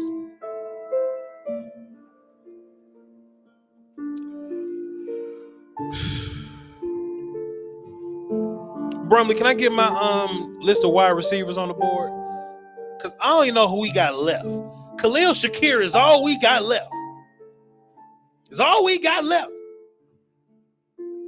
And Jalen Tolbert. I like Jalen Tolbert. But that's all we got left.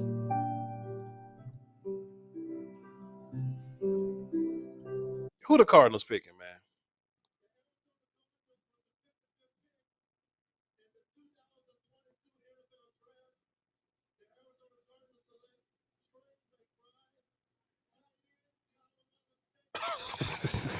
Shit, man. Bro, I was going to get up and scream. Boy, they done took Travis Jones. I'd have got up and screamed. I like Trey McBride, though. I wasn't in the tight end market necessarily, but they took Travis. Let's go into the phone, man.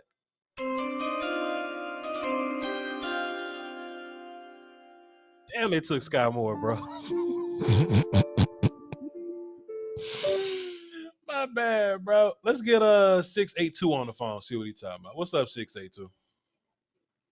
Hey, Voch, what's good? I'm hoping we get. I'm just hoping the Cowboys do the right thing, taking Nakobe Dean or Travis Jones, man. That's all I'm hoping. I'm just trying to go. I'm just trying to go to Golden Corral, man. That's all. That's all. I don't ask for much. I feel you. Well, first and foremost, brother, I want to thank you for, allowing me to be on your platform, and thank you for taking my call. I'm not as knowledgeable as you are when it comes to draft picking and things like that, but overall, I just want to see, do you think we're going to get Dean now, or are we going to take a bogus pick? I would love to go to Golden Corral, bro. If we get Nakobe Dean, I'm picking 5 people in the chat and we going to Golden Corral, and I'm paying for it. You feel me? I'm paying for it. I'm a drive to Dallas. I'm in Houston now. I'm going to drive to Dallas. If we get Nakobe Dean, I'm picking 5 strangers. 5 strangers that I never met before. Swiper, no swiper, stranger danger, and we going to Golden Corral as a family. If we get Nakobe Dean right here. That's how I fit. Where you live at? Where you live? Where you live? I'm in Fort Worth. I'm taking you with me. Already. And I can eat all the steak I want, Voch. You can have what you want if we get Nakobe Dean right here. You can get what you want. What's your name again? That's a bet. What's your name? That's a bet, Voch. What's your name? They call me Juice. All right, Juice. I'm going to plug you in platinum. So next time you call in, I know it's you. I ain't want too much, Voch. I just want to say hello, and I'm a big supporter of your platform, man, and Cowboy Nation. Right. Hey, yo, Juice, appreciate you, man. Tap back in with me later, man. If we get Nakobe Dean, call in. I'm gonna come find you. We're gonna go to Golden Corral. Man, Nakobe Dean, my 4th best player in the draft, is on the board at 56. They on the board at 56, and I'm ready to take 5 strangers to Golden Corral.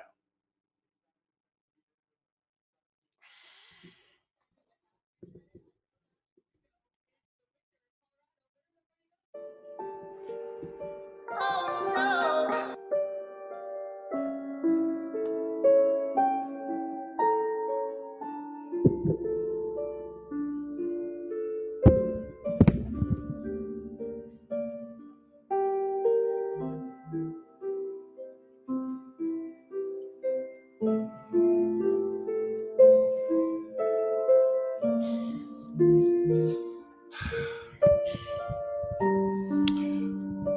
Let's go to Twitter.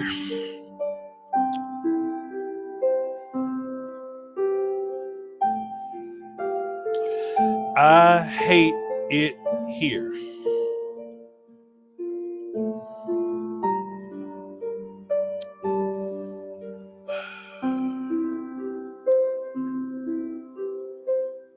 My karma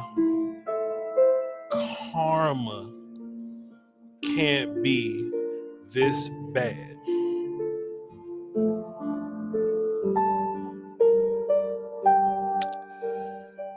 Jerry definitely sold his soul to the devil for Parsons.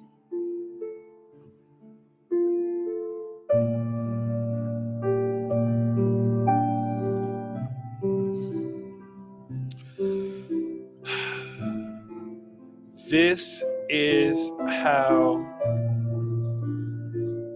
people get on drugs.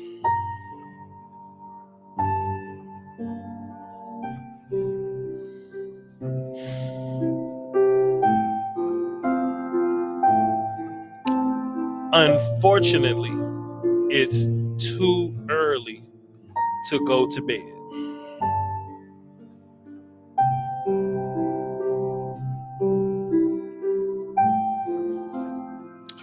Matter of fact, I'm going to find that tweet. I'm going to quote tweet it.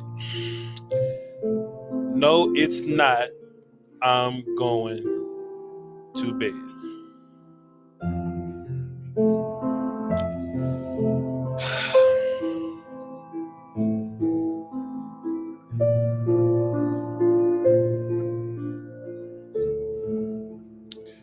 F the draft.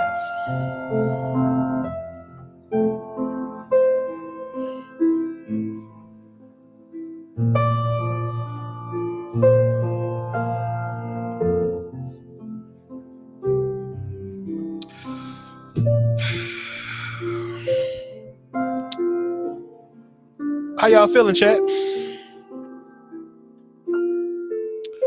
Cause I'm not in a great place right now. What the business is, chat? I don't feel too good about what's going on here. I need an adult man. I need an adult man. I just need an adult man. I just need an adult, bro. I need somebody to just console me. I had a 4th round grade on Sam Williams. I'll take late 3rd.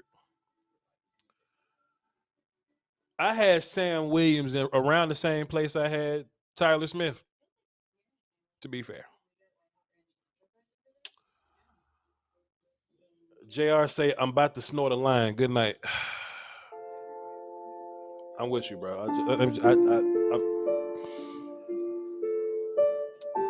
Alex says, remember teams suck at this, Voch. You goddamn right.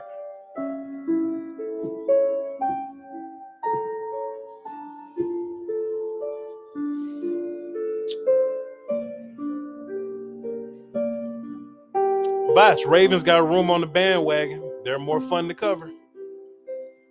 I don't cheat, dog. I don't cheat.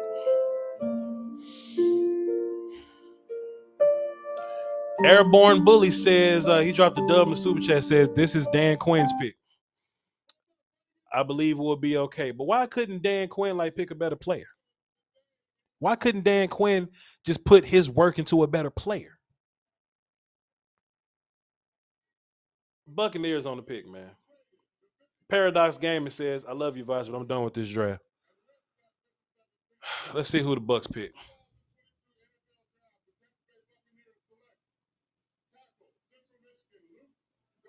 Luke Goedeke. All right,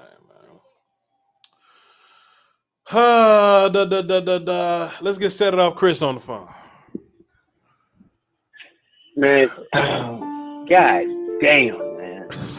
This is hard, bro. What up, Chris, this man? Is fucking hard. Excuse my French, man. God damn, this is hard, bro. What up, Chris? Because it don't make any kind of goddamn sense that you, Okoye, Sky, Foots, Joe Rod, Law, and a bevy of people sit up here and list these people, and you get an off-ball linebacker with a guy coming off an ACL injury, right?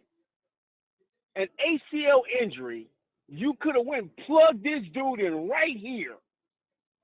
Okay, you get wiped out. You don't get Sky Moore. You don't get Carl Pickens. But this gangster is sitting here for your ass. And then you take the 5th best defensive end when GK was sitting there last night at 24. And look, get your whole ass out of here, man. Hey, yo, Chris, this the bad part. He's the 5th defensive end today. He like the 12th defensive end in the draft. Just today, he's the 5th defense. Just left over. Right. But GK is sitting there at 24. If you take GK for all your homes, George Karlaftis at 24, and then you turn around here, and if you don't get top, man, Tyler, you don't get Tyler, man. So what? Yep. So what? You still got Ed Ingram on the board. You still got all these other cats on the board. God damn, man. I'm sorry, bro. God damn, man. Nah, man. Come as you are, man. That don't make no kind of freaking sense, man. It's like you just don't want to have nice things. Like you just don't want to be good. You just don't want to be damn great, man. Crazy. Unbelievable, man. Hey, man, listen, I'm going to go back and watch with you, man, because, this is how we do, man. But, hey, great showing the other day, going with my, doing a breakdown of the new cat. Right. And I understand the upside, but today was the day you were supposed to turn around and fix it. Adjust and you was gonna make it better. Fix it. Yeah. I was good. I was totally ready to be like, you know what, our second round pick so good. Let's just imagine that our second round pick was our first round pick, and that what's the name was our second round pick. I was ready to do that, but the problem, Voch, is this, man. This is the problem. Yeah. We sat up last year, you and I and many others, and I'm always gonna say this. I'm never gonna try to backtrack it like I didn't see Micah being Micah. I saw Micah being what we said, an off-ball guy, Bobby Boucher on steroids. Nobody expected him to be this.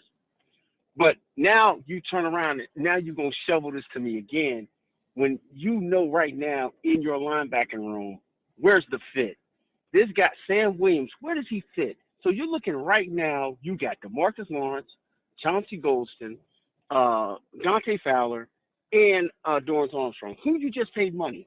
So now you're going to turn around and say, okay, hey, we got Sam Williams. Does Sam Williams even make the team this year? Now that you mentioned it? No. Does he even make the team this year? Don't. No, he doesn't make the team, and that's what I'm talking about. That's what makes this pick so asinine, that me sitting here doing my thing, rattled off 5 defensive ends, and you got 2 guys that you just got 2 guys you got a guy you drafted and another guy you just paid money to. So how the hell you think this guy gonna come and make the team and give you serviceable snaps when you definitely got a hole in the damn linebacker room? That's my problem with this. This makes absolutely no sense. I understand how amazing Dan Quinn is. I understand for years we had the other DCs turn around and taking, damn bologna sandwiches and try to make them into steak. I get that. And I understand he's a great defensive coordinator. But right now, that does not fit any shape, form, or manner when you have a number 1 in CeeDee Lamb. This thing about Michael Gallup coming back in September, October, cut the shit. That ain't happening. He ain't coming back that soon. Yeah. He ain't coming back no time that soon, bro. Yeah. Because at the end of the day, it's still an ACL. Yeah. It's still an ACL, bro. Chris, man, I appreciate you. I appreciate you. And Ed Ingram goes to the Vikings. Ed Ingram's at the Vikings, so the Vikings know how to draft. Oh yeah. Yeah. I mean, Vikings know how to hey draft. man, Yeah. you said it before, man. Yeah. You need to go and trademark it. People suck at this. Yeah, Definitely, we do it now. Yeah, man. People suck. Appreciate you, Chris. Appreciate you more, bro. Yes, sir.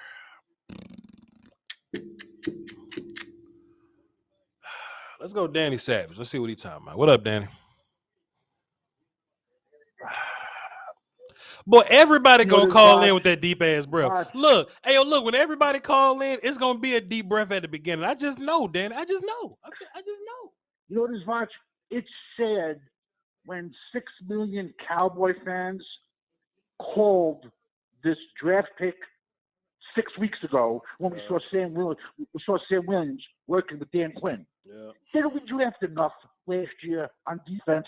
And I was a big offense guy. Sure. I would have been happy with Tyndall from Georgia. Yeah. Sure. Can you picture Tyndall with Micah in the middle? Hey. I would have took Travis Jones at 1 tech. 2. If you want to go, I would take, even though he's not a Quinn guy. Nakobe Dean. Nakobe Dean. You know what I mean? Listen, you know me. I hate Dean. I would have even took Dean. You hate Dean? We have Jimmy Dean. I would even took Jimmy Dean at this point. Yeah. We have no one in the linebacker room.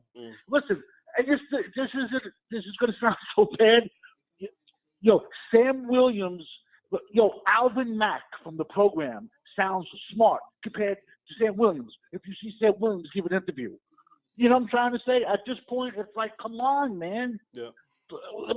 Petit Free was there, Ohio State. Slayer is still out there from Georgia. Because we're going to have to take another O-lineman at some point. Yeah.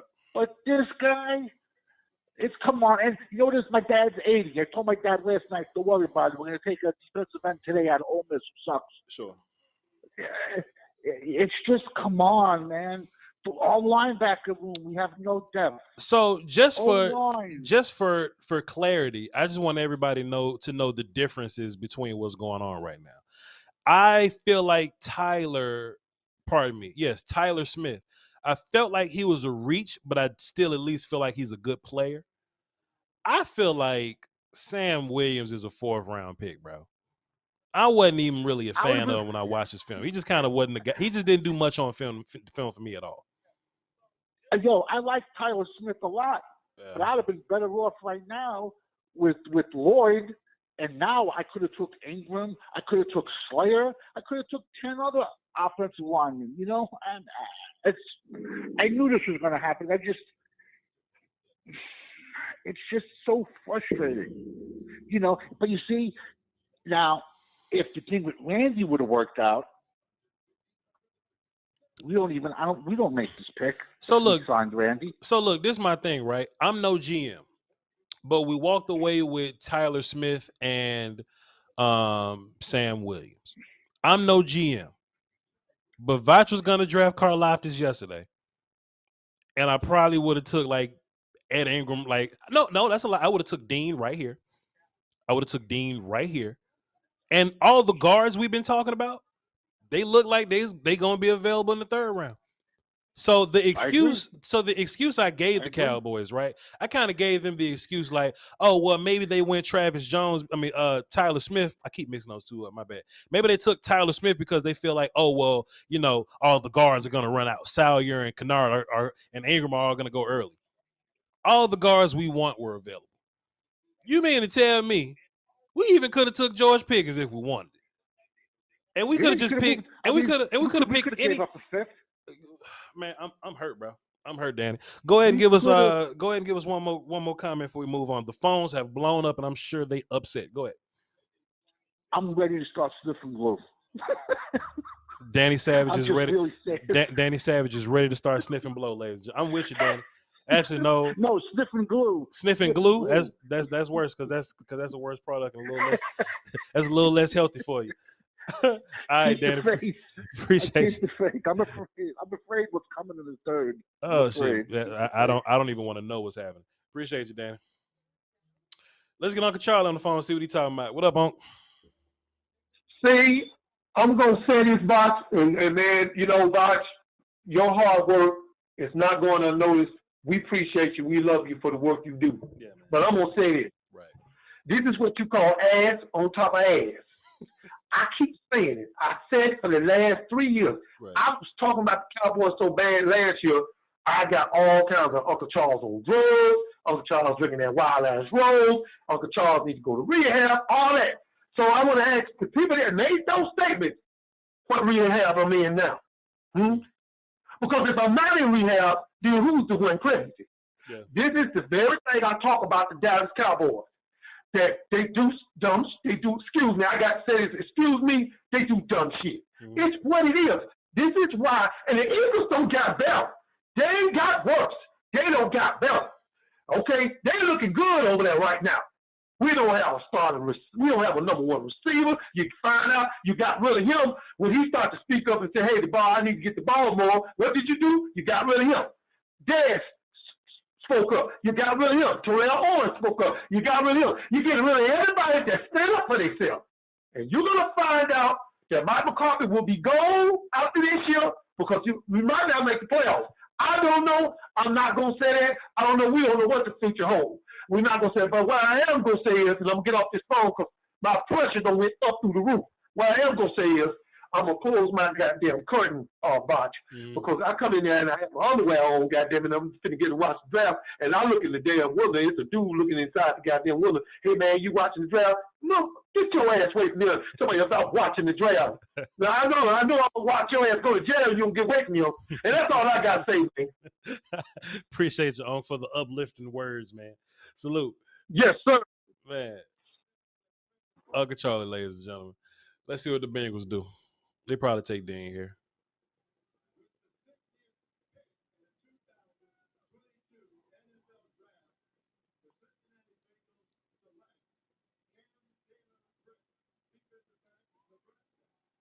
Oh, okay, hey man, whatever. Cam Taylor-Britt is a tackling safety. I didn't think he was very good at all. Y'all see Phil Collins looking at me? Where you at? Right there. Do y'all see Phil Collins looking at me? Look at Phil Collins looking at me. That's how I'm looking at Jerry and them, dog. That is how I'm looking at Jerry and them, bro. Look at Phil Collins looking at me, man. Look at Phil. Look at how Phil look. Look, Phil like.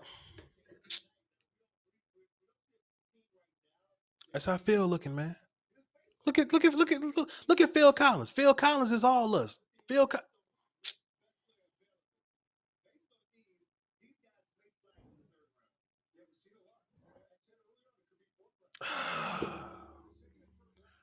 Let's get Short Dog on the phone, man. JR up next, Theo on deck, Xavier in the hole. What up, Short Dog? Bro, we go. It's like putting hot booty ass cheeks with a Coronado hot dog, bro, and telling us to put mustard and ketchup and eat that shit, dog. You know, one thing, Voch, I'm going to tell you right now, to all my ops, anybody, bro, keep it up. Don't play with me, bro. I ain't looking for body. I got headshots tonight, bro. Right. I ain't feeling it, dog. I'm looking over here. I'm saying we're going with Nakobe Dean. I can mess with Tyler Smith. They come in, pass him for Sam Booty Cheeks Williams, my God. Yeah. Oh, my God, Rock. If you only knew the pain inside of me right now, bro. Talk about the worst preseason, the worst, all of that shit. Hey, get my gun right there. Ain't nobody coming in or out of this place. Well, I don't even care who we draft. They better go and trade up for Dean. I'm going to give away my season tickets. After I had to sell everything, who knows, God, put my life on the line selling just so I can get season tickets and jerseys, and now Jerry wants to do me like that. But like I said, you're the only reason I'm supporting the Cowboys right now, bro. That's a big thing for me 30 years out, dog. I love you, but Voch, I ain't with this shit, bro. Yeah. I ain't with this shit. Yeah. Appreciate it, Short Dog. So this my whole thing on the Sam Williams pick, man. I went to go watch film on him, right? Like I saw Dan Quinn working with him, and I saw Dan Quinn working with him, and of course we looked at it and we was like, oh, we're on, okay. Let me go watch some film just to kind of follow up on him. I remember I first saw Sam Williams in the Senior Bowl. He was in the Senior Bowl. He didn't have an Ole Miss helmet, and I was like, "Who's that guy with the?" He just had a blank white helmet or whatever, right? And it was Sam Williams, and he wasn't really spectacular then neither. You know what I'm saying? But then I went to go watch his film after I saw Dan Quinn had worked him out, and Dan Quinn had liked him. But I didn't think that there was anything wrong with Dan Quinn liking him. Like Dan Quinn can like who he likes. You know what I mean? But that don't mean we got to take who we like in the second round. That don't mean we got to take who we like in the third round. And to be fair, I think we have to just ask questions for a minute because Nashawn Wright was kind of overdrafted too. And he was a Dan Quinn guy. And now I'm looking at the fact that Sam Williams is kind of overdrafted too. There we go. And I just feel like watching Sam Williams, he didn't give me anything that made me feel like he would make this team. And that sounds a certain kind of way, but I don't think Sam Williams is going to be a practice squad player for you. So you look at D-Law, you look at what Micah could be. We still haven't drafted a receiver, by the way. You look at what Micah could be at edge. You just re-signed Dorrance. Basham exists. Fowler isn't concrete anywhere, but I think Fowler as a veteran would be better than what you would get from Sam Williams. And then you got Chauncey Golston that we drafted last year. In the third round, we got a player I like more than Sam Williams. We got in the third round last year. Crazy. I think Sam Williams is a very unrefined player. So now we got two unrefined players, two very raw players. My problem is if you're going to be raw and not very refined in technique, I need your natural ability to be like crazy. Sam Williams kind of stiff. He's kind of stiff. You know? If anybody can fix him, I'd imagine it's Dan Quinn. I've seen him take worse players and do wonders with them. I just don't see Sam Williams as one of them guys. I rather would have taken Drake Jackson than Sam Williams. Or Kingsley Enagbare than Sam Williams. Or Cam Thomas than Sam Williams. I don't know. I don't know what to say. Let's get back to the phones, man. Let's see what JR talking about. Time out. Family for God dropped the 5 in the super chat, says Cowboys can run on one leg. Cowboys can run out one leg Jalen Smith and broke neck Leighton Vander Esch, but can't stomach a pectoral injury on Dean. Go ahead, JR. What you got for the show, brother? Man, hold on. All right. Now, I heard everybody. First off, you know what I'm saying? Let me shout out to my brother, Short Dog. Short Dog, hold your head, baby. We're going to be all right. You know what I'm saying? I want to bring a little bit of optimism here, you know. I'm going to say I like this pick, Sam Williams, more than I like Tyler Smith yesterday. And I'm going to just explain why. Simply put, Sam Williams is going to have a cast around him that's going to allow him not to be dependent on vital snaps. He can come in and give dudes a blow or rest. You know what I'm saying? If so happens somebody get hurt, he don't have to be dependent on. He could be a rotational guy.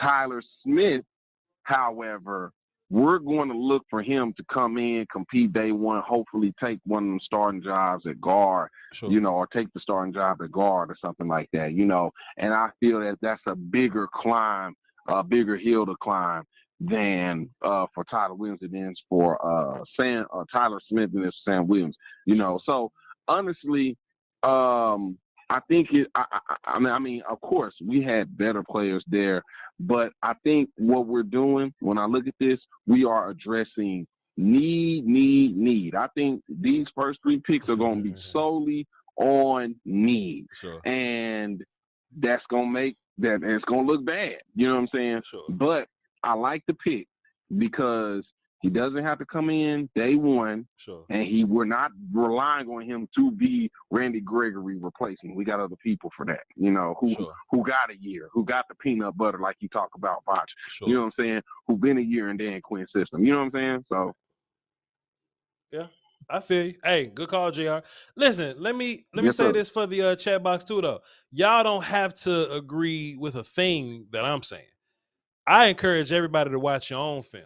I encourage everybody to do your own research.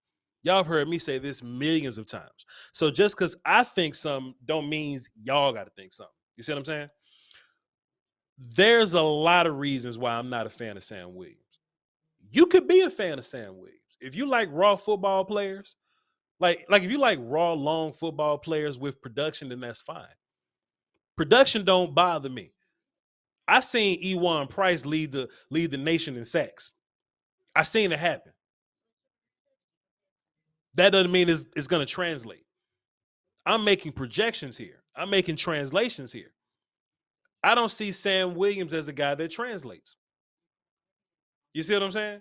So I look at Dorrance Armstrong, who had the best year I've seen from him, the best year I've seen in his life. I see Chauncey with NFL peanut butter, who definitely has a role in this defense. Fowler, like I said, Fowler's more so on the fence. Basham can play. Y'all got Basham messed up. What does Sam Williams do for you day one? What does he do for you? And it's not like it's going to be, well, he's automatically on the team. Like, we're not just going to say he's automatically anything. If you disagree, you just disagree. It's cool. I don't mind anybody disagreeing with me. I don't mind it. I don't mind that. I love y'all to pieces. I love y'all to pieces. I just didn't see it when I watched the film on Ole Miss, the Ole Miss film, and the Senior Bowl. I just didn't see it. If Sam Williams was in the third round, if we'd have got him in the third round or something like that, my tone would be a little different. We talk about players that we take at 56 to be players that I feel like can come in right now and do something for you. If you feel like Sam Williams comes in right now and does something for you, I simply disagree. Somebody in the chat, it was Kyle in the chat. What Kyle says, Sam is much better than Barno. I agree, Barno overrated. But Kyle says something else. It looked decent. It looked like he bent decently well when Dan Quinn worked him out. I feel you, but I'm watching the Ole Miss film. I wasn't a fan. He probably had a good workout. Yeah, he did have a good workout. Probably, sure, probably. But I'm entitled to my opinion. Y'all entitled to y'all's, but shit. I mean, shoot, because my granddad and my grandma and my dad watching. Perry Locke says, Voch, trust Quinn. This is my thing. I trust Quinn. I've seen Quinn take weird looking players and turn something into them. But why can't I trust Quinn with a better player? Why can't I trust Quinn with a better player? Kingsley Enagbare from South Carolina, in my opinion, is a better player than Sam Williams. Why can I trust Dan Quinn with him? Or Drake Jackson? Or Cam Thomas? Somebody I'm missing. Brum, can I get my edge list up here? I'm missing somebody. Boy, Brum is on it. Yeah. So Cam Thomas, Kingsley Enagbare, they're available. Why can't I trust them with Dan Quinn? Just because we got Dan Quinn doesn't excuse the idea that we draft somebody that I don't feel like should be there. Voch, Broderson Belt says without the domestic violence, Williams would be a first rounder. Kyle, you think that? Kyle, you a Sam Williams fan. Is Sam Williams a first rounder without the domestic violence thing? I don't see it, man. Let's get Theo on the phone and see what he's talking about. Theo, what up? Hey, brother Voch, hang in there, man. I'm chilling. I'm with you. I feel you. I feel like this year we're reaching for talent. We're reaching for high-ceiling guys. I see the potential in Sam Williams. I'm a huge A&M fan. I've had to watch him playoffs the last 2 or 3 years, and he's had some pretty good games against us. Bro, but James Cook look high as hell on TV right now. Why do James Cook look high as hell on TV right now? He looks either high or tired. Like he could be exhausted, so he couldn't be exhausted. So pardon me, but goodness, go ahead, my guy. The thoughts and opinions of Voch Lombardi does not directly reflect the volumes. Go ahead, go ahead, Theo.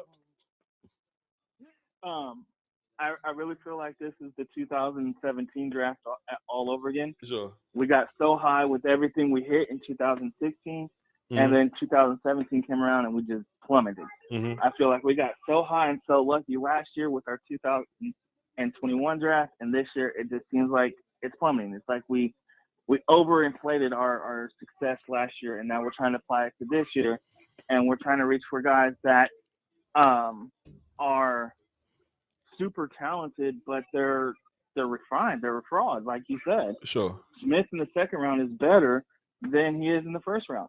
Sam Williams in the third round as a designated pass rusher to take over, say, the Dorrance Armstrong role that he took over for Randy Gregory last year. Sure. Is a better pick. Sure. But in the second round, what are you doing when Nakobe Dean's there, when Benito's there, when Travis Jones is there to keep your linebackers clean? Yeah. Like, come on. Yeah. But then look though, also too, this ain't like I'm mad that we took Sam Williams because somebody else was on the board. I just think Sam Williams don't belong in this draft slot. That's my personal opinion. Y'all can think whatever y'all like.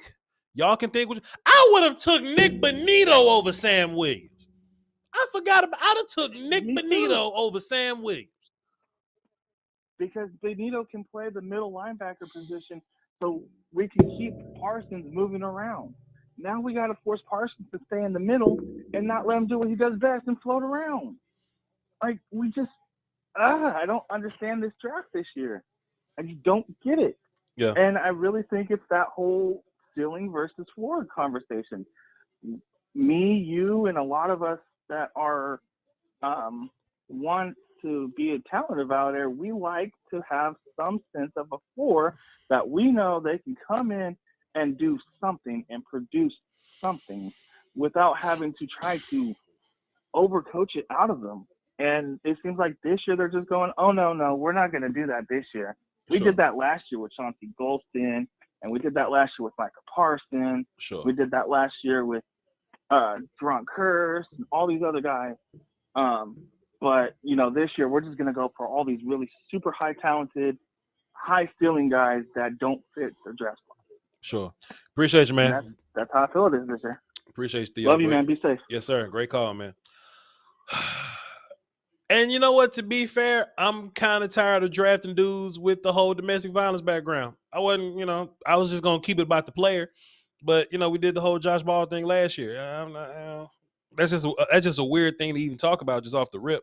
Like, if that came out to be whatever, then whatever. But my word, man, I just want to constantly reiterate this, though. I want to constantly reiterate this. Y'all do not have to agree with what I think.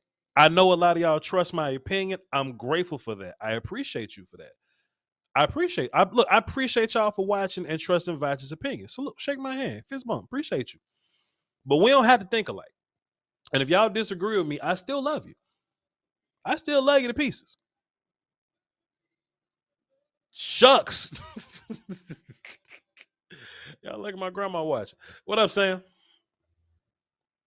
What's going on, Voch? It's good to talk to you. I don't call often, but it's always great to talk to you. Of course, congratulations on the whole volume business, getting big-time names like Colin Cowherd up on you, bro. Appreciate you. That's wild, bro. It's wild to see how things gone. I remember listening to you back when I was in college shooting hoops.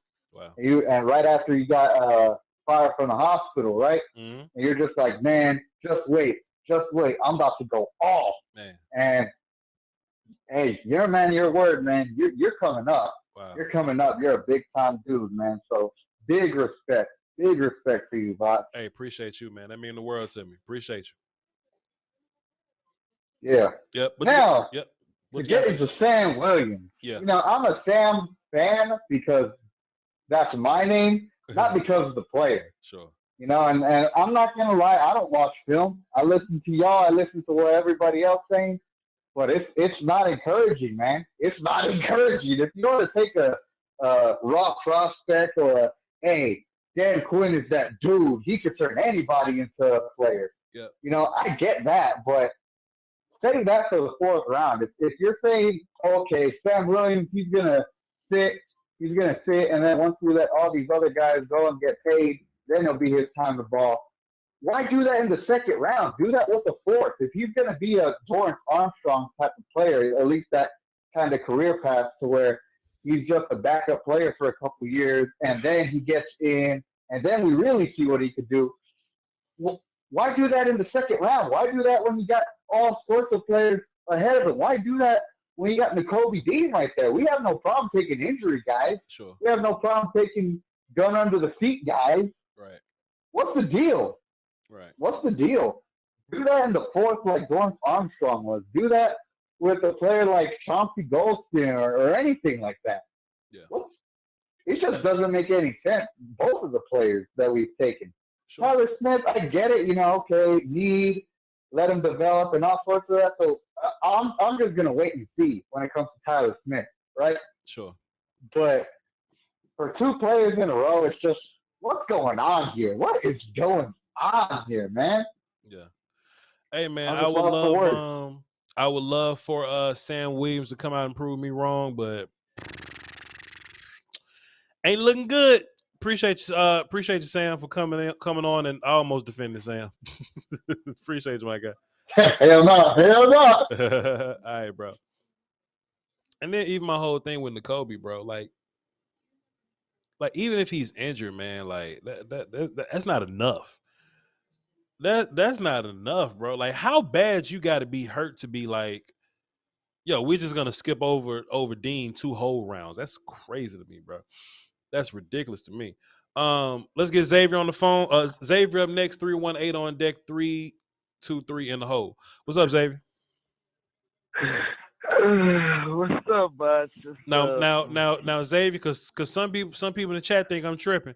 Don't let me influence you any kind of way, man. I want you to think for yourself and don't worry about my opinion. Tell me what you think about Sam Williams. No, trust me. I don't think you're tripping. I think you're very you think about things on a very high, in a very smart way, and you help me determine how I feel about.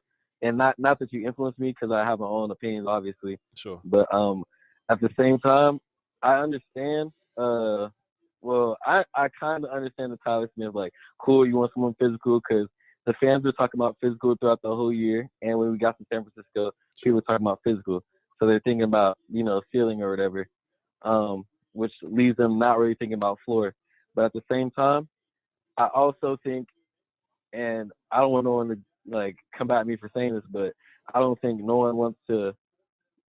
Jerry doesn't want Mike to win, but he'd rather Sean Payton do it instead with the people that he's trying to bring in. Sure.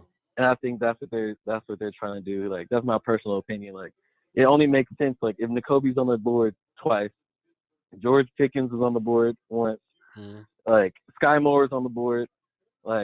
There's plenty of people. I'm pretty sure Jalen Tolbert is on the board. I could have been happy with plenty of other things. Sure. And I mean, what you say? No. Go ahead. I'm listening to you.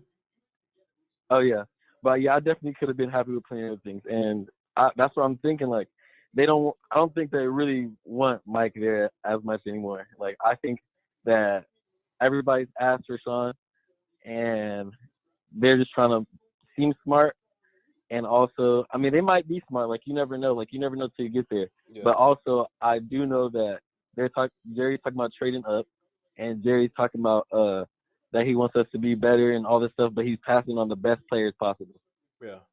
Yo, good call, Xavier. Appreciate you, man. And I saw thank you. Appreciate you. And I saw somebody in the chat earlier, and they was like, "But Voch, what about 12 sacks, Voch? 12 sacks in the SEC, Voch." Well, Voch watched the film. A lot of them sacks was running free. A lot of them sacks was holding the ball. A lot of them sacks was effort. 2 sacks was against Liberty or something, and that don't count. You know what I'm saying? Just y'all know I'm floor guy. I'm very much so floor guy. I'm not ceiling guy. And sometimes ceiling guy is cool if the floor is cool. I'm just we just disagree, man. Somebody in the chat, who's this? 360 Sport Media. They said Voch, Sam Williams will prove you wrong. Don't get me wrong. I'm a Cowboys fan. I hope Sam Williams proves me wrong. But I don't belong to the Cowboys right now. I belong to the draft streets. And just as a draft dude, right? Just as a draft dude, right? I'm sitting here with Sam Williams, Nakobe Dean, Kingsley Enagbare, Nick Benito. Did I say Travis Jones? And Travis Jones. All those gentlemen are on the board. Khalil Shakir. Brandon Smith, linebacker from Penn State. All those guys are on the board for you. Chad Mooma's here, available for you. Who y'all picking?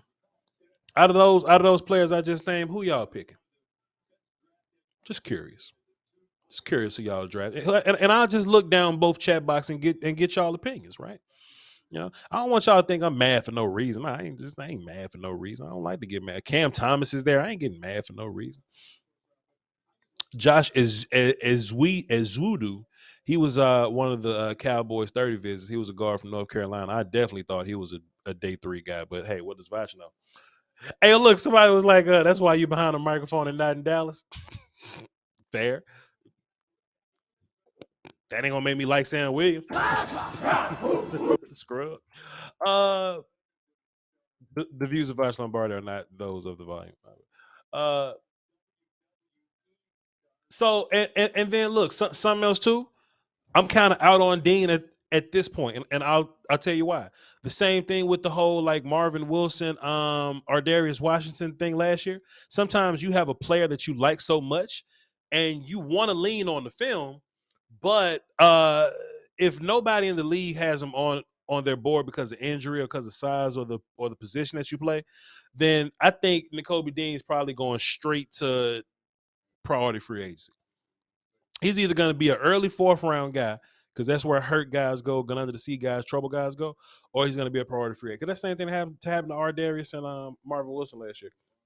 And I don't want to just keep being in every single Justin Ball, do me a favor and not spam the chat, please. I don't want to be just looking every pick. Is this Nakobe Dean? Is this Nakobe Dean? Because by the looks of it, we've gone through 2 rounds, so it's probably not going to be Nakobe Dean. You see what I'm saying? So I'm already moved on from Nakobe Dean. No, Timothy, it's not 12 coverage sacks. No, it's a lot of weird sacks. It's a lot of not earned sacks, but I would have loved Tolbert. You kidding me? I'd have loved Tolbert, man. But I'm taking Dean, Chad Muma, Tolbert looks like Travis Jump. I don't know, man. And look, I don't want y'all getting mad because Voch mad. I want y'all to have your own opinion about this thing, man. But and who are these 2 jabronis just screaming for no reason, bro? Just come on, man. Let people know he's not just I'm so well. Don't be depressed because life is good. Life is good regardless. And at the end of the day, Voch ain't gonna lose no sleep over Sam Williams being on the team. We still going to Super Bowl. Like you shouldn't lose sleep because I'm not losing sleep. Don't be sad. Nobody be depressed here.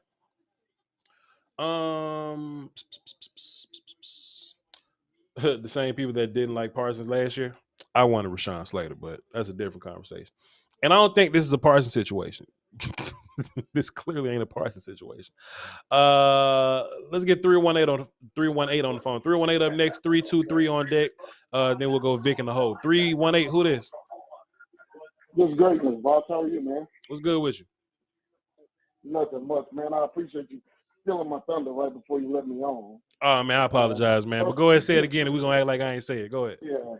First, no, that ain't what I was going to say. First and foremost, I mean, we knew for, 3 days that those were going to be the first 2 picks. But what I was going to say is Nakobe Dean, I mean, it's just like Cormore last year. Everybody loved him until the league didn't, you know? Yeah. Like, Nakobe Dean's a small guy with some injury concerns, like you said. 4th round, somebody will get a great linebacker. Sure. But right now, I think everybody's just kind of walking around him because they know the rule is the 4th round, some a great linebacker like the Browns did last year. So, maybe we take a flyer in the 3rd. We normally do it in the 2nd, so I thought we would have taken him there. But it's crazy though. And look, I feel you on that, but it's crazy. It's crazy the amount of players coming off the board that I just simply don't like right now. You know what I mean? Like it's just dudes coming off the board. Like, how did y'all get drafted right here? You know what I'm saying? So a guy like him, a national champion who sat in the middle of the defense and did nothing but kill people. The best defender in the SEC can't go before Martin Emerson. That's crazy to me. I don't care nothing about his pectoral being hurt. You mean to tell me you can't draft a hurt, short, didn't run a 40 Nakobe Dean over Martin Emerson just to see how it looked? Just to see if it hit? Over a whole lot of guys. People saying Voch. People saying Voch. Let's just take a chance on Sam Williams. We can't take a chance on Nakobe Dean? You kidding me? No, but see, what you're forgetting is that it's a fraternity, and we're not in charge. So the rule is, if he's small and hurt, sure, he goes to the 4th round. Sure. It's crazy, but that's the rule. Sure. We just finished with look at Cormore killing in Cleveland. Sure. And they got him in the 4th round. Sure. Like, that's just, I don't know why, and I don't know how, but that's the rule. But I appreciate you taking my call, man. That's the way they do it now. I appreciate you, bro. Hey, everybody, look, I have officially gotten into my Voch bag. And for those of you that have followed me long enough, you know what that bag is. But for now, Family for God dropped 5 and says, can't wait for Sean Payton, the 2023 free agency, and finally having a coach that gets players. I don't think this is on McCarthy right now. And then Juan Rankin dropped 5 and says, Voch, what are your thoughts on USC edge Drake Jackson? Cool player, can play 3-tech, can play outside, can play hands in the dirt. He played like last year. I think he was hand down. This year, I think he was hand up. I think he was standing, or vice versa, one of the two. Fun player, super long player, long arms, solid motor, stuff like that. Cool little winner, things of that nature. Hold on.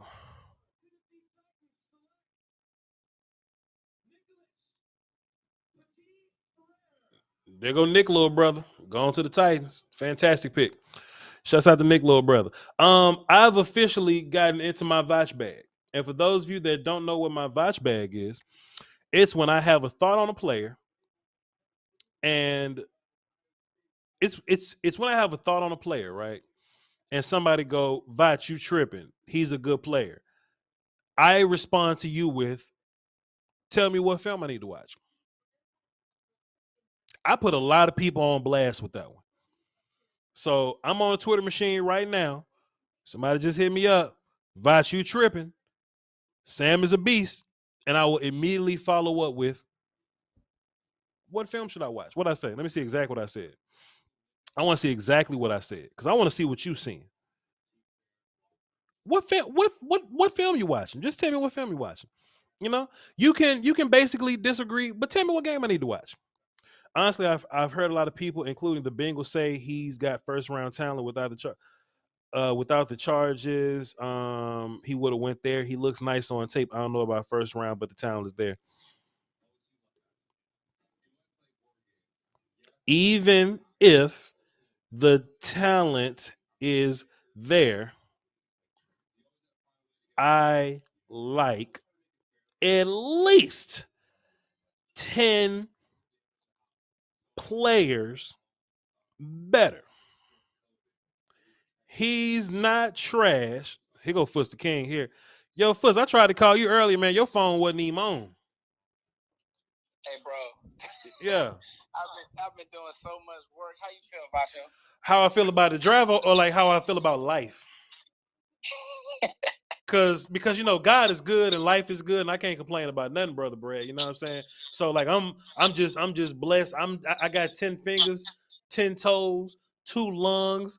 You know what I mean? I'm straight. You know what I mean? But if you ask about this draft, I got a whole nother answer for you, brother. Dan Quinn special, Voch. Fuss, but Fuss, let me say this though, before you even get into that, I've been telling my chat this whole time. Just because we got faith in Dan Quinn doesn't excuse us from drafting poorly or just reaching, in my opinion. Because because look, Dan Quinn can fix a player, but why can't he just work on a better player? Why he got to work on a player you know what I mean? Go ahead. There's no way I'm trading away from Christian Harris. You know how I feel about Harris, but it's just clear that him, the league, a couple, everybody just doesn't feel a certain way about these backers, some of these back end players. And you know what, Voch? And it was just like, I was texting, I was tweeting with James, and it was like he said, well, you didn't like when he gave him Sam Williams in the second. I said, well, no, it's not that I didn't like it. It's just we just knew it was gonna happen. We just knew it was gonna happen. Yep, for sure. Yeah, and it's just like I just hate when Dallas goes into a draft predetermined. This is who I'm going to draft, no matter who's on the board. Yep. Because that's what this draft feels like. Yep. And I will give Dallas a lot of credit for drafting well, but I just don't like when. And listen, I respect what everybody does. I respect all of the scouts they have, and I respect Will McClay, and I think that this could work. Like I tweeted, him and Micah could be special, but the off the field concern is real. Sure. And so, and I see your concern, why not just get a guy who's clean, who can be an athlete, who can help you in different ways? But see, Fuss, for me though, it's not even really about the off the field for me though. Like that's a thing for sure, but like Kingsley Enagbare, Cam Thomas, Nick Benito, Christian Harris, Brandon Smith, Travis Jones, Nakobe Dean. Like, it's guys I like, Foots. It's guys out there that I Chad Muma. It's guys out here that I like, Foots. And I don't think Sam is a terrible player. I reserve terrible players for like it's a certain kind of cat that I call terrible. But we're at 56, and you can get a dude at 56. And I just think that we just got a dude that wasn't as good just because Dan Quinn likes him. I don't like and not only that, like I tweeted, I see some stiffness to his game. Now, the motor is amazing. Sure. The motor is great, and the first team All SEC is great. But the first team All SEC, they weren't going to draft another small school guy today. So he played in the big conference, trying to make sense of it. That's where I'm at with it. Now, let me ask you this, Voch. Sure. What can they do, in your opinion, to save this draft? Who do you want to see in the third round? Foots, I have no clue. And look, Foots.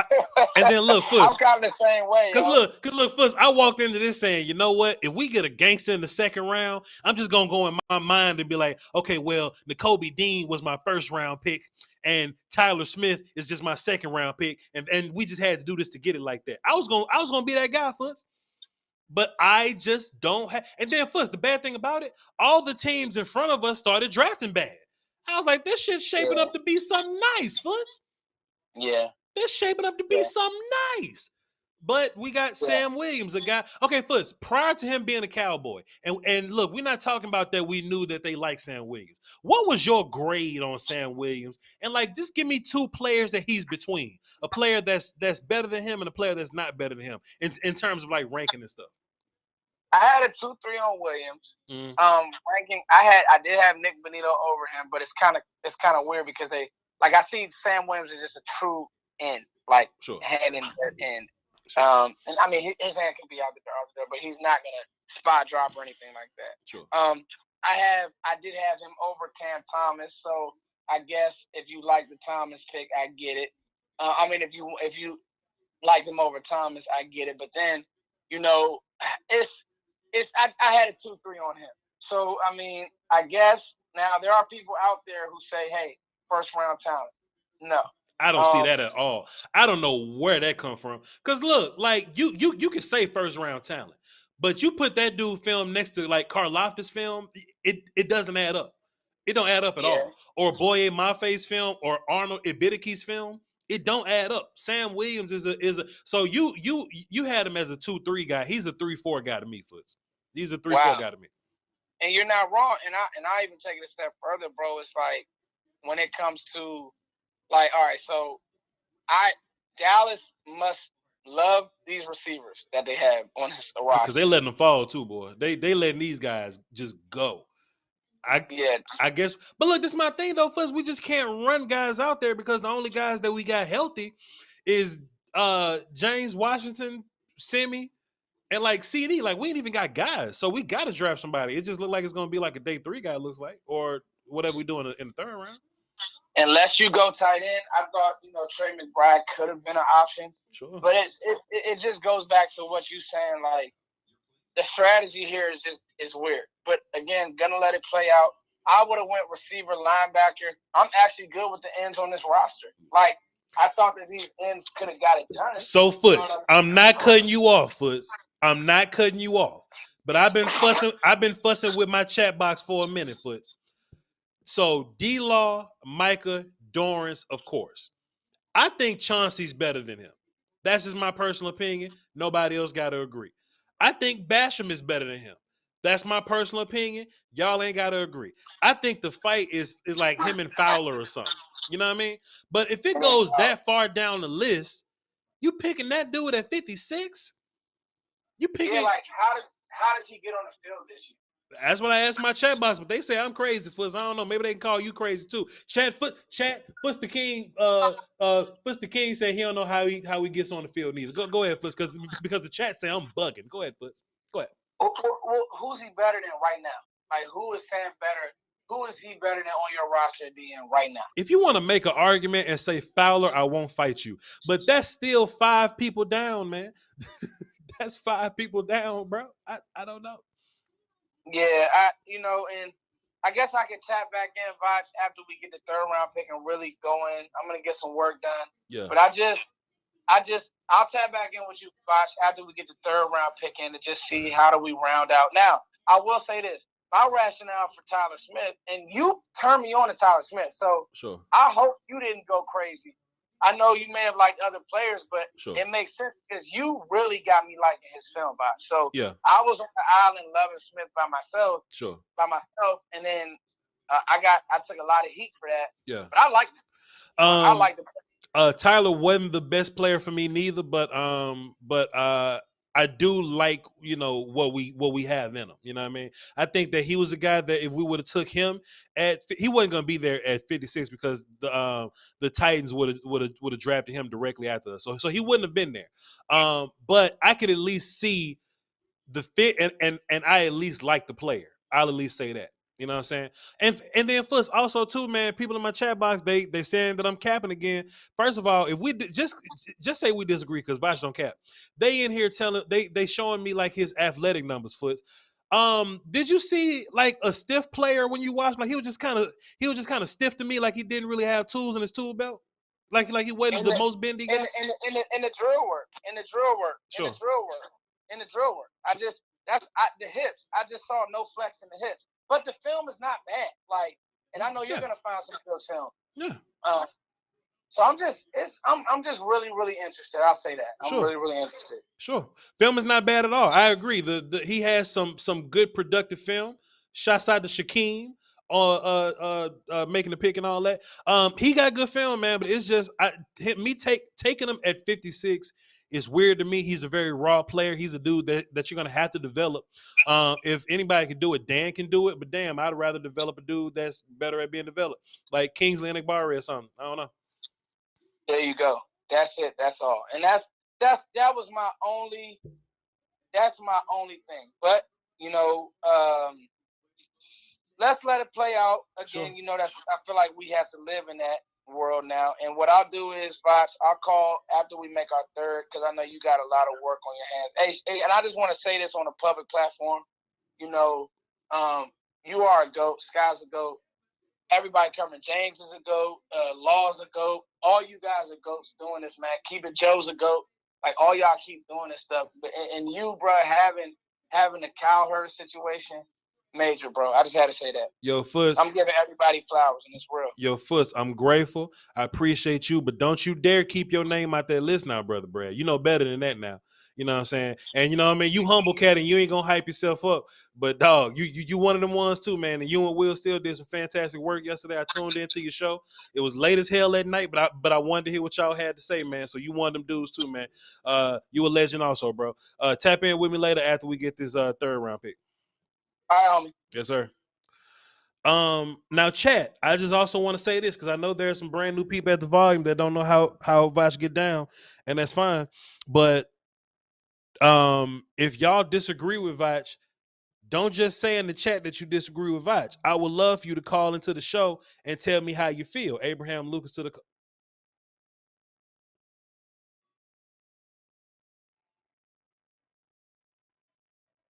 What's going on screen? Oh, they're doing a bit. Okay, cool. I thought something weird was going on. Look, chat, this is a safe space. I'm not gonna dog nobody. I'm not gonna fuss and fight with nobody. If y'all disagree, call into the show so I can hear your point. I know it's hard to they're TikTok people. Okay. I know it's hard to, get your thoughts out in the comments in the chat box, whatever, right? But if you legitimately disagree, and there's Jelani Woods, more heartbreak. If you genuinely disagree, tap in with the show so I can at least hear your point. Change my mind. I'm open to you change my mind. So it's cool. It's cool. Big Game James said he was a second rounder. That's cool. I disagree. That's fine. Call in and tell me what you feel. Like I'm not gonna disrespect nobody. I'm not the big bad wolf. I like dialogue. 702. What's up? Who this? 702. What up? Who this? OG. Hey, you was about to get hung up on. What's up? What you got for the show? Man, don't do it. Man, bro. Check it out, man. What happened to BTA? Shit, I don't know. Shit, BPA gone, player. We ain't done BPA in a minute. I don't know, but go ahead, man. I feel we got our talent, man, from BPA. That's how we got CV Lamb. Yeah. That's how we got Micah Parsons, man. Well, what's this new strategy, man? It feels like we drafting for depth, man. Who drafts for depth in the first couple of rounds, man? We need to draft for some players to start right now. Sure. I agree. I feel like Stephen Jones is drafting thinking about the cap, man. This look like some cap shit, man. Like, okay, we don't want to draft players too good because we're gonna have to pay them. What kind of shit is this, man? Not drafting and thinking about the cap. Not drafting. That's hilarious. That's what it sounds like to me, man. It sounds like we drafted for the cap, man. Yeah. Because I don't know when this guy Sam Wood. What is he gonna get on the field, man? Like you said, man. I like Basson better than him. Dorrance Armstrong, Chauncey Golston. I feel they all better than him. Mm-hmm. Sure. So I'm very disappointed, man. I would have went Linderbaum, then I would have tried to get Pickens, man, because we need some receivers, man. How do you get rid of Amari Cooper? Mm-hmm. You got Gallup with a torn ACL. I mean, you got Washington. I like Washington, don't get me wrong, but I mean, come on, man. We need some receivers, man. Yeah. So I feel you, bro. I'm just, man, I'm very disappointed, man. I mean, all these draft picks, man, we was in perfect position to move up, I feel, and we got what, three third rounders? We got 1/3, 2/4, and like 3/5 or something. Okay, yeah, man. I feel we was in good position to move up and really get some players, man. But Sure. how this draft is just panning out, man. I'm like, it's just very underwhelming. I mean, what you think about it so far? About the drafting just in general? Yeah, kind of in general. I mean, with the players on the board and with the picks we got, man, it seemed like the best I'm gonna be able to get a Cowboys is maybe a C for this draft. If you wanted to I can't really see going above that. If you wanted to go edge and guard, I think Karlaftis and Ed Ingram was a better combo than Tyler and Sam Williams. Like, if you wanted to go that combination, there were better combinations of guard and offensive guard and edge on the board. So hey man, if we just got our guys I like that they liked and they didn't want to go BPA at all and they just like took the dudes that they like or whatever, then fine. But it hurts, man. It hurts. That dude Tyler Smith, man. I mean, just watching this film, I feel he do got potential. I hate his technique. I like his nastiness. Mm-hmm. His technique is I mean, I was watching highlights and I thought he was holding on something. So I didn't even see the 14 holding calls he got, but just the highlights, I'm like, damn, that could have been a hold. Sure. So I'm like, man, but he's nasty though. We do need nasty. You know what I mean? I don't really like Biotis, man, at center, man. I was hoping we kind of got Linderbaum. Sure. But I mean, I don't know, man. It's just underwhelming, boss, man. I just want to highlight the OG big homie, man, and just get my thoughts, man. I needed somewhere to vent. Hey man, appreciate you, sir. You have had the Manscaped joke of the day when you said we are drafting like we're trying to save cap money. That's hilarious, bro. What's your name again, bro? You know the funniest stuff is the true stuff, man. I'm L Swift, man. I'm calling out of Vegas, man. But yeah, man. This is my first time calling, man. It's a pleasure, man. I've been listening to you forever, man. I see, bro. I just put you down as L Swiss. Appreciate you, my guy. Thanks for the call, man. Appreciate it, man. Have a good one. All right, big dog. Yes, sir. That is hilarious, man. This caller ain't watched no tape. I tell you what, this YouTuber did, and I agree with him. This YouTuber watched some tape. Vic up next, 754 on deck, 910 in the hole. Now I don't want the chat to just, I don't want the chat to just be talking mess to me and not giving me a chance to defend myself. You know what I mean? So if you disagree with me, don't just say, Voch, you capping and walk away. Call into my show and tell me how you feel. Call me show and tell me how you feel.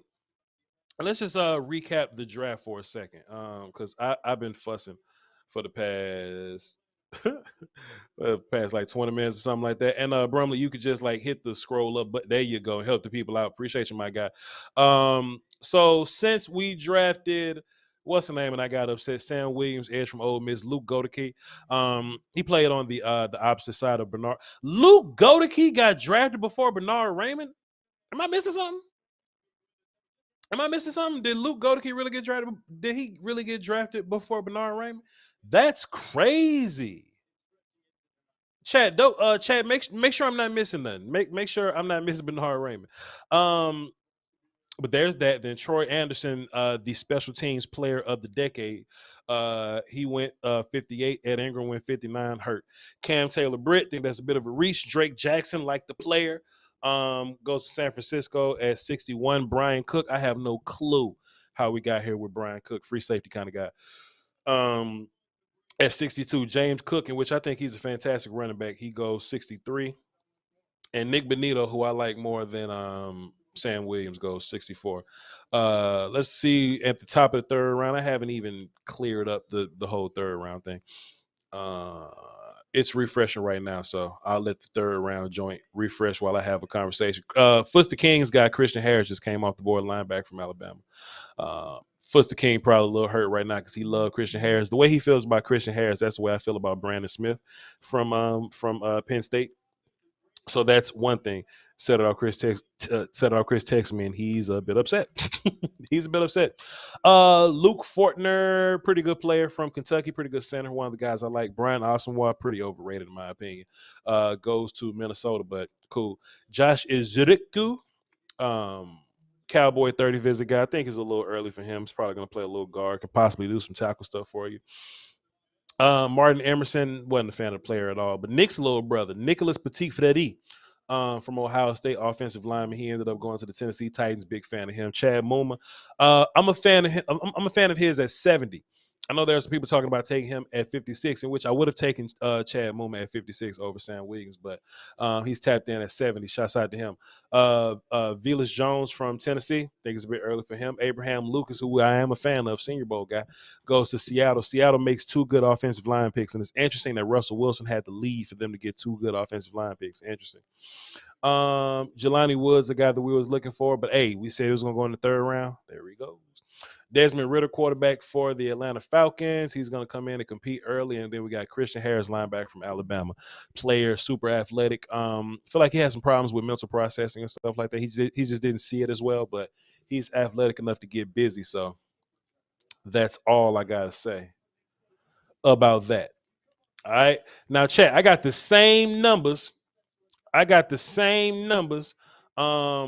On the phones that we had the first time. Now I asked y'all, if you disagree with me on my Sam Williams take, this is a safe space.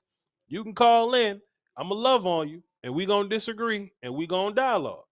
You understand? But I saw somebody in the chat real fast. It was like, do you think Ridder is like Dak Prescott? We just can't take all of the day 2 quarterbacks. You know what I'm saying? And just compare them dudes to Dak Prescott, man. That's a little different. That's a little different. We can't let that fly. Let's give Vic up next. 754 on deck. 910 in the hole. Let's talk. Vic, what's up?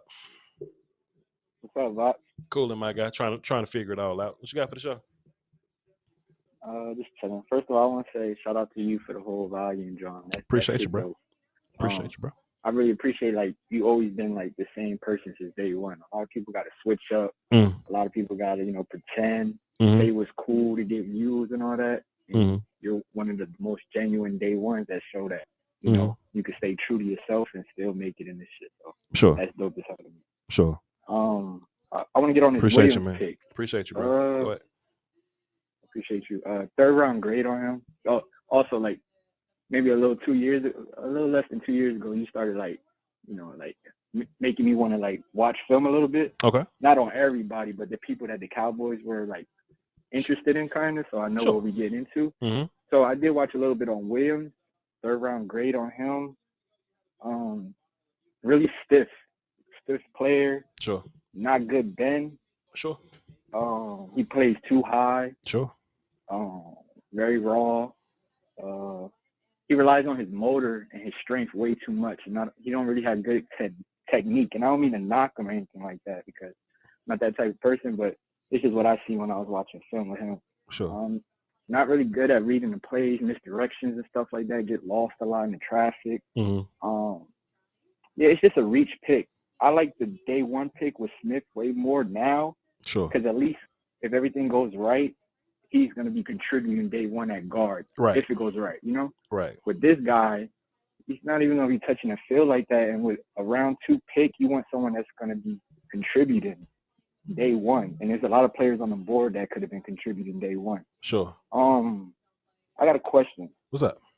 Do you think like we give Dallas like too much credit of drafting good? Because like the more I think about it, a lot of the good players that we end up getting really like fall on our lap, and we be reaching for a lot of other players. Like I'm not saying we don't do our research and do good shit, but sure, I don't know. The more I think about it, the more it's like Dak, Parsons, even CD.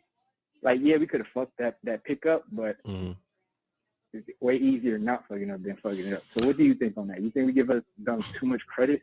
I think CD definitely fell in our lap, but you know, taking Dak in the fourth, Zeke kind of fell in your lap. You probably, you know, people say you want to take Ramsey there, but I'm not like super hindsight guy like that. Even with the Dak, we was reaching for Paxton. This is well, thank God we didn't take Paxton, but nah, man. I mean, just like look at taking Diggs in the second, or stumbling upon like Oso Diggy or something like that. Like he wasn't even a guy that was on my radar at all. You know what I'm saying? But he ended up, like playing well for us and things like that. Like going to go get Tyler Biadasz. Like we actually traded up, and the Ravens get Travis Jones. The Ravens just know what to do. The Ravens have not missed a pick yet. The Ravens have not missed a pick yet, sir. Brumley, how many players, just slowly do my first and my second page, right? How many players do the Ravens have in my top 50? They got, hold on, they got, I'm tripping. My brain's farting right now. They got Linderbaum. Hold on, bro. I gotta pull this up. Don't go nowhere, Vic. I'm gonna hang up on you in a second. But just don't go nowhere yet. They got Travis Jones, who's in my top 50. Let's go to round 2. I know they got Linderbaum. They got Kyle Hamilton, and who else? Who's at the who they get in the second round? And David Ojabo. Bro, the Baltimore Ravens got 4 players in my top 50. Appreciate you, Brumley. That is sick. Sick. You feel me? 4 players in my top 50.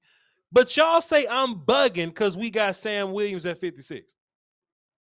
Oh, Voch, you capping. The Ravens got 4 players in my top 50. Let me go to Tankathon real quick so I can see how many picks they had to start with. I just want to see how many picks the Ravens had to start with. Let me just find the. I know they traded away Hollywood Brown and they ended up, you know what I'm saying? The Ravens had 14, 54. I mean, pardon me, 14, 45, and 73. And they made it work. They made it work, man. And they flipped Hollywood Brown and they ended up getting what's the name? What's his face there? Salute to the Ravens. Salute to the. I'm not just being mad. I'm giving credit where credit is due. I'm a Cowboy fan, but I'm giving credit where credit is due. Bro, let me just hold on. The Ravens, I'm on Twitter, y'all. Twitter at Voch Lombardi. Got 4 players in my top 50. Bless them. Go ahead, Vic. My bad, bro. What else you got before we move to another call? No, you good, bro. That definitely needed to be said. But salute to the Ravens. Oh yeah. Yeah. I don't understand. Like, you took a chance on Jalen Smith. Sure. I believe in the second round as well. Wasn't that right? Sure. If I'm not mistaken. Sure. What's up with why couldn't you just take a chance on Dean as well? Like, it just doesn't add up. And yeah, I don't pretty much nothing else to say other than that. I don't really like the second pick. I think he was a 3rd rounder. Yeah. He just plays too stiff, high motor guy. Really like a Rob Marinelli guy reminds me. Yeah. Yeah. Vic, this was a good call, man. I just appreciate you so much for calling, man. I just appreciate you. I appreciate you, man. Keep doing your thing, man. Yes, sir, man. Bro, we just have to look at what the Ravens doing and just applaud them people, man. Let me see if I can find Coach Evans. Let me see if I can just find them people, man. Just see if I can find them people, bro. Let's see if I can just find. Coach, you busy? What up? Coach, you busy? I'm on live. What's good though? Okay, my bad, man. You live on the volume also. I just wanted to give you and your Ravens credit. Y'all got 4 players in my top 50. In my personal top 50, y'all got 4 players in there. And it ain't like y'all was the first overall pick or something. It ain't like y'all flipped a whole bunch of picks to move around and be like Kevin Costner or nothing. You know what you know what y'all doing? And tell your audience this, because I hope your audience is happy. Y'all are simply sticking to BPA, taking the best players on the board, and you're letting the draft fall to you. I just want to say congratulations, and I hope you're happy over there. That's all I want to say. I'm very happy. Just think about this before we go. We got the number 1 center, the number 1 safety, and I think the number 2 defensive nose tackle. And look, David Ojabo was like barring injury or whatever. David Ojabo was like my 4th rusher or something like that. Brumley, can I get that up on the screen? He was like my 4th or 5th rusher or something like that. So even if he don't play this year, think of him as an extra 1st round pick next year when he does come back. Bravo to y'all. Bravo to y'all. Go back to your show, man. Killing it. Yeah. Killing it. I didn't want nothing, man. Yeah. Love y'all. Appreciate you. I'll see y'all soon. That is Sip to Tally on YouTube. Go over there, check him out for Ravens content. Appreciate you, Coach. I just wanted to just show some love, man, to an organization that's just doing it right. They're doing it right. They're simply doing it right. Appreciate you, Brumley. They're doing it right. They're doing it right. They doing nah. I don't applaud no one else's team. Like, shut up. They doing it right. You ain't that big of a hater. Hold on, time out. Let me just go ahead and fix this. Let me move this over a little bit. And let me hit that little button. Bam! Got you up out of here. Appreciate you. Hey, they doing it right, bro. Shouts out to them. They doing it right. But I ain't that much of a hater. I'm a Cowboys fan, and you ain't gonna never see me like root for the Ravens like in the regular season, especially not versus the Cowboys and nothing like that. But bro, just as a draft human, look at what they doing, bro. They got 4 players in my own top 50, and it's only by just taking who's on the board. Kyle Hamilton, Tyler Linderbaum, David Ojabo, Travis Jones. I'd be in jail right now if that was it's. I'd be at Golden Corral right now just cashing tickets. I'm paying for them. These 6 people right here, that and them 2 kids right there, and that old lady. Can this old lady get the discount? Can she get just to save me some money? Sure. And then I got this Groupon for these people over here. These are some college students. I'm paying for them too. I'd have paid for 20 Golden Corral tickets today if I was poor. Please. Shouts out to the Ravens, man. Shouts out to the Ravens. Calvo says your top 50 isn't reliable. Respectfully, shouts out to you, Calvo. Love you to pieces. Love you to pieces, Calvo. You can say what you want to. You can say who is Calvo? Look, Calvo. Look, you ain't got to like my top 50. That's fine. That's your own personal opinion. But Linderbaum, Kyle Hamilton, David Ojabo, Travis Jones. If you look at those 4 players and don't think that they top 50 players, then your top 50 boy trash. Respectfully. Scrub. The hell wrong with you? Short dog, what up, man? That boy be smoking some fentanyl, bro. Everybody in the damn mama knows those are top 50 players on any kind of draft board you're looking at in the NFL. Oh my God. Right. I was just on my way to call you and tell you, hey, look, if we can get Travis Jones or we can get Nakobe Dean, I'm gonna come back, and there's still a little bit of hope. I ain't gonna stomach Sam Williams right now, but hey, we can get with Tyler Smith, and they take him from us. But you gotta understand not only what they're doing, bro. These guys they've jumped him so many times, sure, knowing, thinking who they're gonna get, and they're still pulling aces out. It's like the 2020 draft for us. Except they do it every year. Watch, I don't know, bro. We got Dean or bust. It's all in. Watch, it's all in right now in this 3rd round. Sure. So we'll see what happens. And granted, we still got Darian Kennard. There's still guys out there that we could have got in that guard spot. Ain't nobody was going to touch Sam Williams. Sure. Bro, this shit right here is making me go crazy, and not in a good way, Watch. I'm just telling you, bro. If we're going to see, I'll call you back. If we get Dean, I'm calling you back and I'll meet you at first or at Golden Corral. But if we don't, Just watch out tonight and don't listen to CNN. It's fake news. Just check out the news, folks. It's going to be jumping. Yeah. Yo, I love you, boss. Sure, dog. Appreciate you, man. Sure, dog said yesterday, man, hey, man, look, we don't get such and such the crime rate going up in Mexico. It is what it is. And I believe him. I believe them. They're top 50 prospects, so I'm sure they'll fit the scheme. Yeah, they're definitely going to fit the scheme. Jalen Tolbert to be fine. Khalil Shakir will be just fine. I'd be happy with Khalil Shakir will be the only one that saves this for me.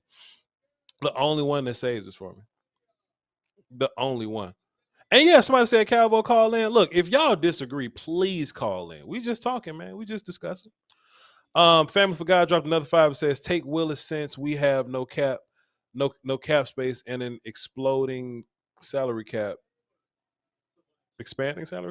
Dak be too expensive after 2022. Well, Dak just got paid. So I think we're fine on Dak. And Dak is a bargain now. So that's what that is. Ken up next, 502 on deck, 754 in the hole. Let's run it. Shit, Ken. Ken, somebody fighting over that, Ken? No, I'm at work, dog. That was my radio. I'm running this fighting over here. Okay, cool, man. Appreciate you, Ken. Ken should be keeping people safe, but he called into the Voch Lombardi show. I love it. What's up, Ken? Nah, man. I don't do any draft tournaments. I don't know how to break down players. Don't even know where you get the film from. Mm-hmm. But since January, everybody that doesn't watch film, don't do their own research, you hear the same names. Sure. Like 4 months in a row. Sure.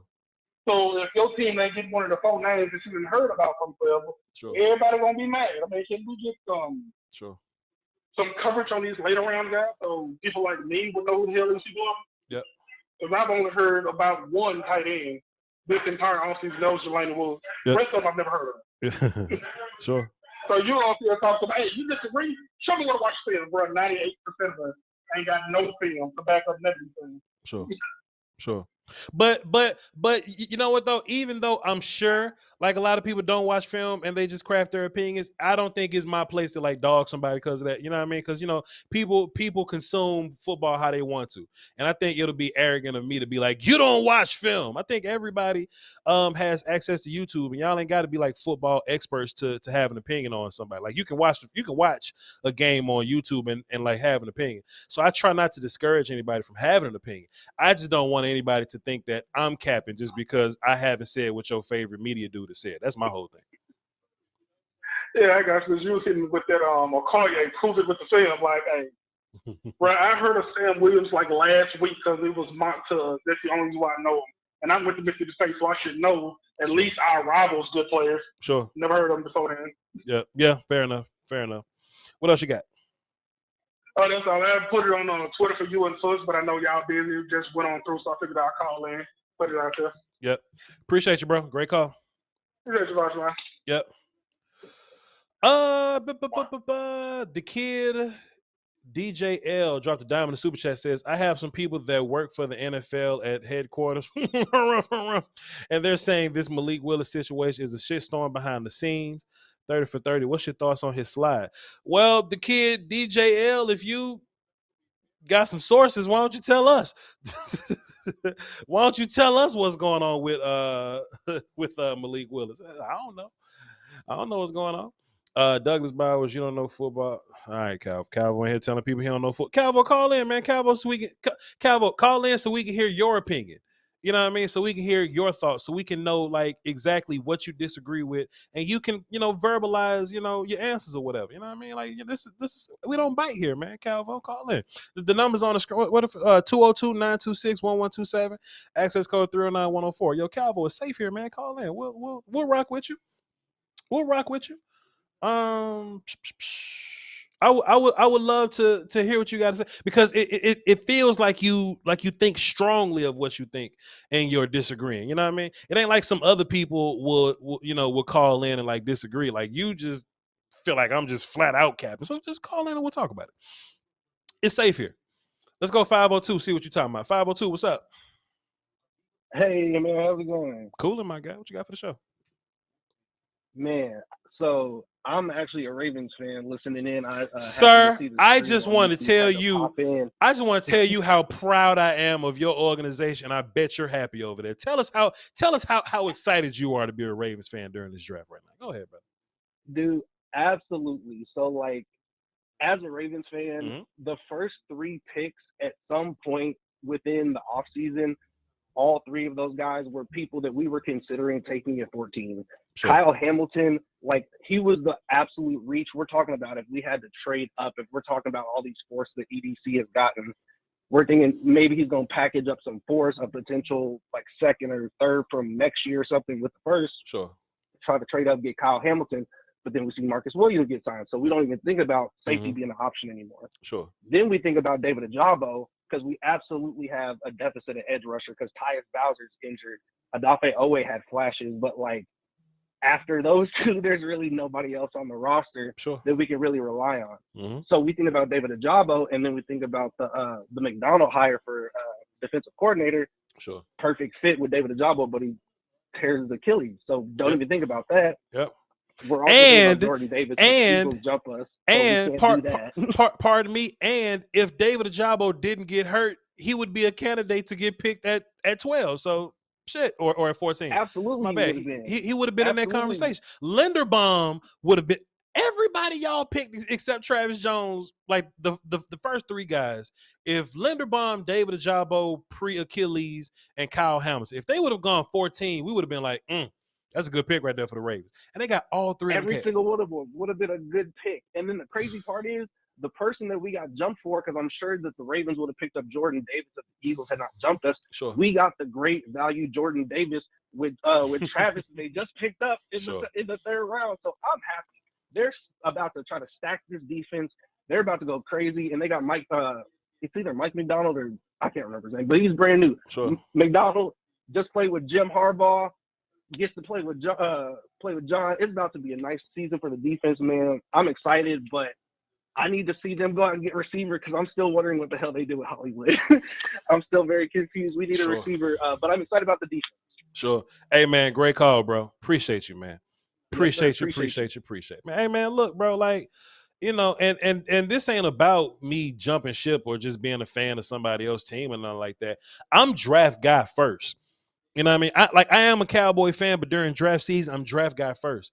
And it's some people that was like, Voch, why are you giving this much credit to the bro? If you're a draft fan, regardless of what team, you could be a Jaguars fan. There's no way you don't look at what the Ravens doing and just go, yo, they killing this draft. As draft fans, and look, I know y'all draft fans because you're watching my show right now on day 2. You know what I mean? So y'all not casual people. Y'all are draft people. Y'all draft people.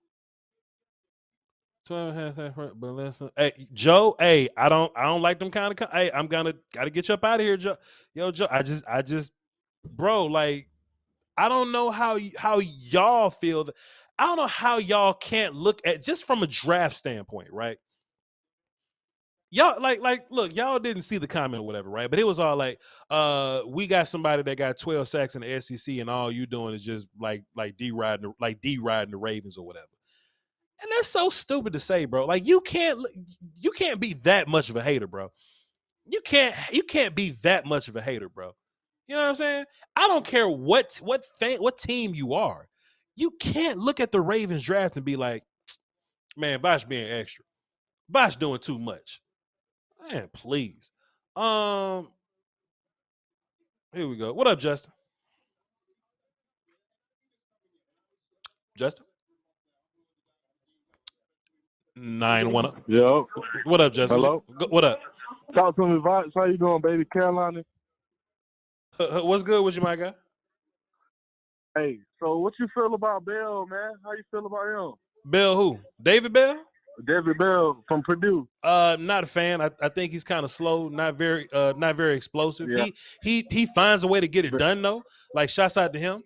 But I'm more traits guy than production guy.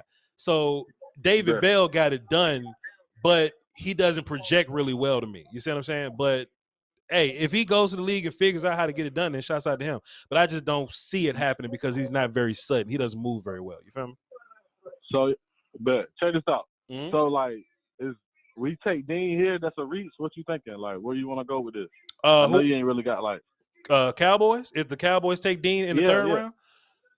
if the Cowboys take Dean in the third round, I'm just gonna use my imagination and say that we drafted Dean in the first round, Tyler in the second round, and we took Sam in the third round. That's how I'm gonna rationalize it. Long as because look, like long as the players on the team, like after the draft, it doesn't matter where you.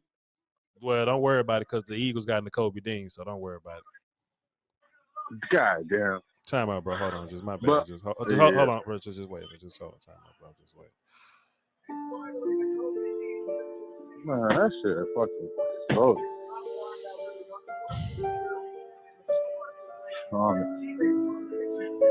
So the only player that could have saved this draft for the Cowboys, and not even like save the draft, but the only person that could have made me feel better. Not only did he not go to the Cowboys, but he went to the Eagles. And let's keep it funky, though. Let's keep it funky. I'm draft guy. If the Eagles, I think the Cam Jurgens pick was kind of weird. But besides the Cam Jurgens pick, the Eagles kind of been killing it. Am I lying about that? Am I lying about that too? Am I capping about that?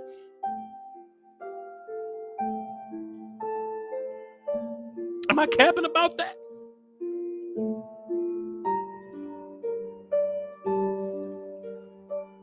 At this rate, we're never going to Golden Corral.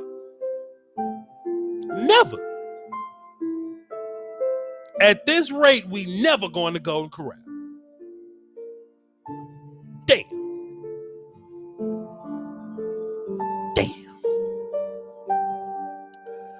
Yo, Calvo, I see you over there talking slick, man. The phone lines is open, bro. Hey, yo, Calvo, I see you in the chat, man. If you ain't calling in, you scared.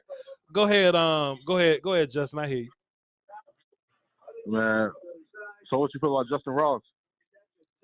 Man, when Trevor Lawrence was throwing the ball, he was cool, but he ain't been good since. So, I don't know. We'll see.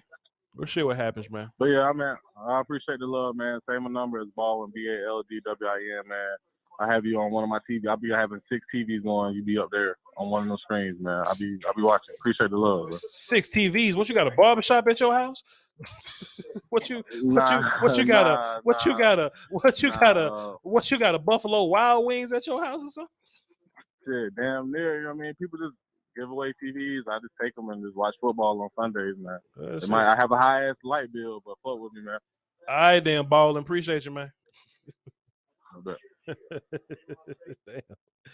That man say, yeah, man, I got 6 TVs at the crib. What? You know what, Alex? I want you to call in, and I want you to talk your shit about the Eagles. Because you know what, Alex? This is a neutral place. It's a safe space, and you know what? You've earned it. As an Eagles fan, y'all are having a fantastic draft, and you've earned it. Call in, Alex. I won't even hang up on you. I'll let you rock, Alex. Call in and tell us about Jordan Davis, too. Y'all having a fantastic draft, man. Look, in draft season, this is an all-32 production. Alex, call in. Call in. I'll let you get your stuff off, man. Cowboy James, what up? Hey, what's up, Voch? It's good with you, man. I'm just gonna say this, man. To people in the chat box, man, I'm kind of like this. If you got something to say about Voch, man, just get on there and speak your mind. Voch is a cool dude. He's gonna let you say what you got to say. Sure will. But he's gonna say something too. So don't be afraid to come in and say what you got to say. And it's just people that only for the people that are talking smack. Yep. That's not even cool, man. Voch is the number one guy out there when it comes to watching film. So if you got something to say, come on to the show and talk to him and let him hear your piece. But don't just be doing it down in the chat box where you can hide and run away.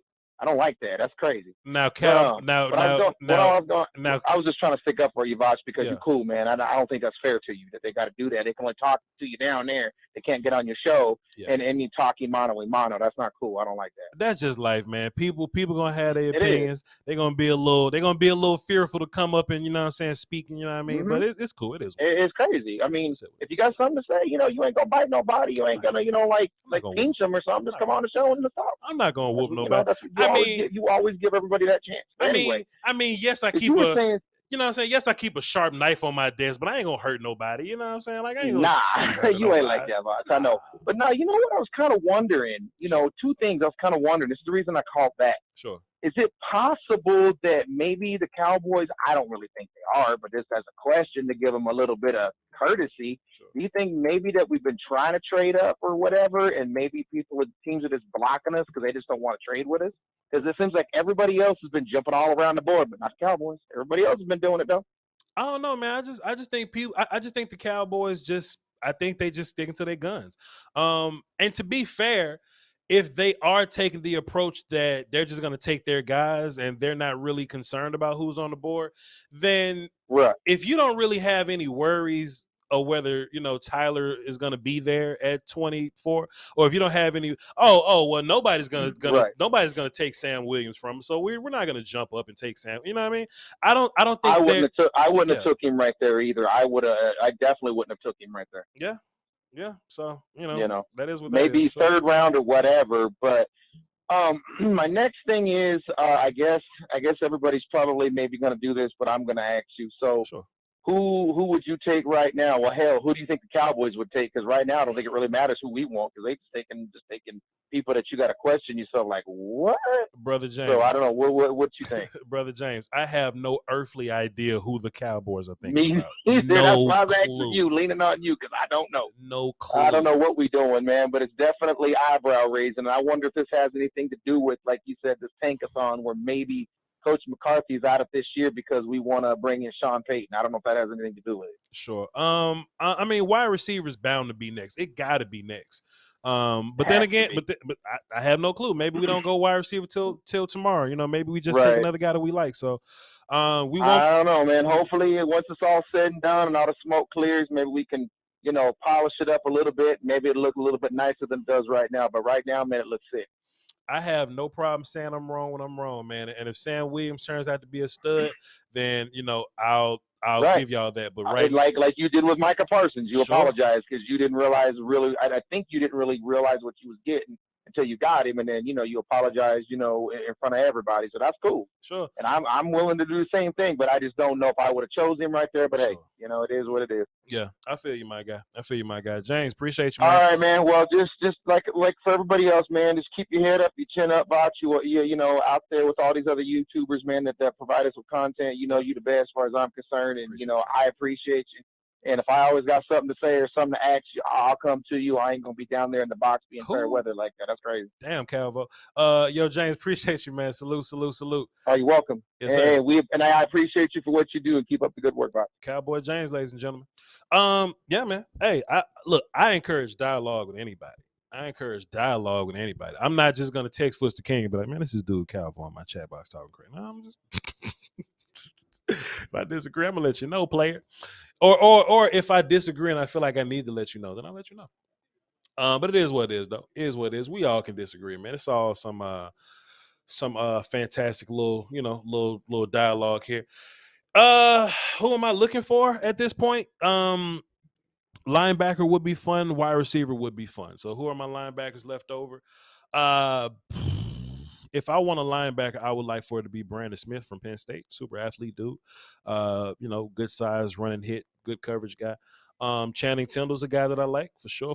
He's another one. People saying Leo Chanel. I mean, I wouldn't hate Leo Chanel at this point. You know, just, you know, it'll be better guys on the board that I like more than Leo Chanel, but I wouldn't hate it. Khalil Shakir is on the board.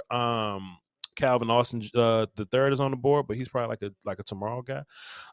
And we got somebody else on the board. Who else we got on the board? We got here we is. And Muma's gone, Anderson's gone. Darian Beavers, he's probably gonna be more of a tomorrow guy for sure.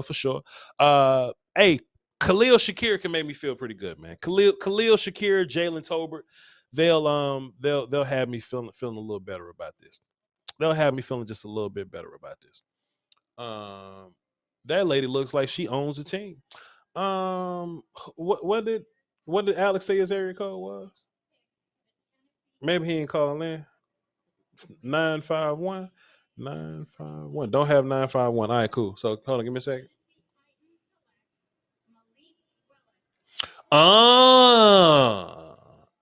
And the Titans go Malik Willis. Hey, man.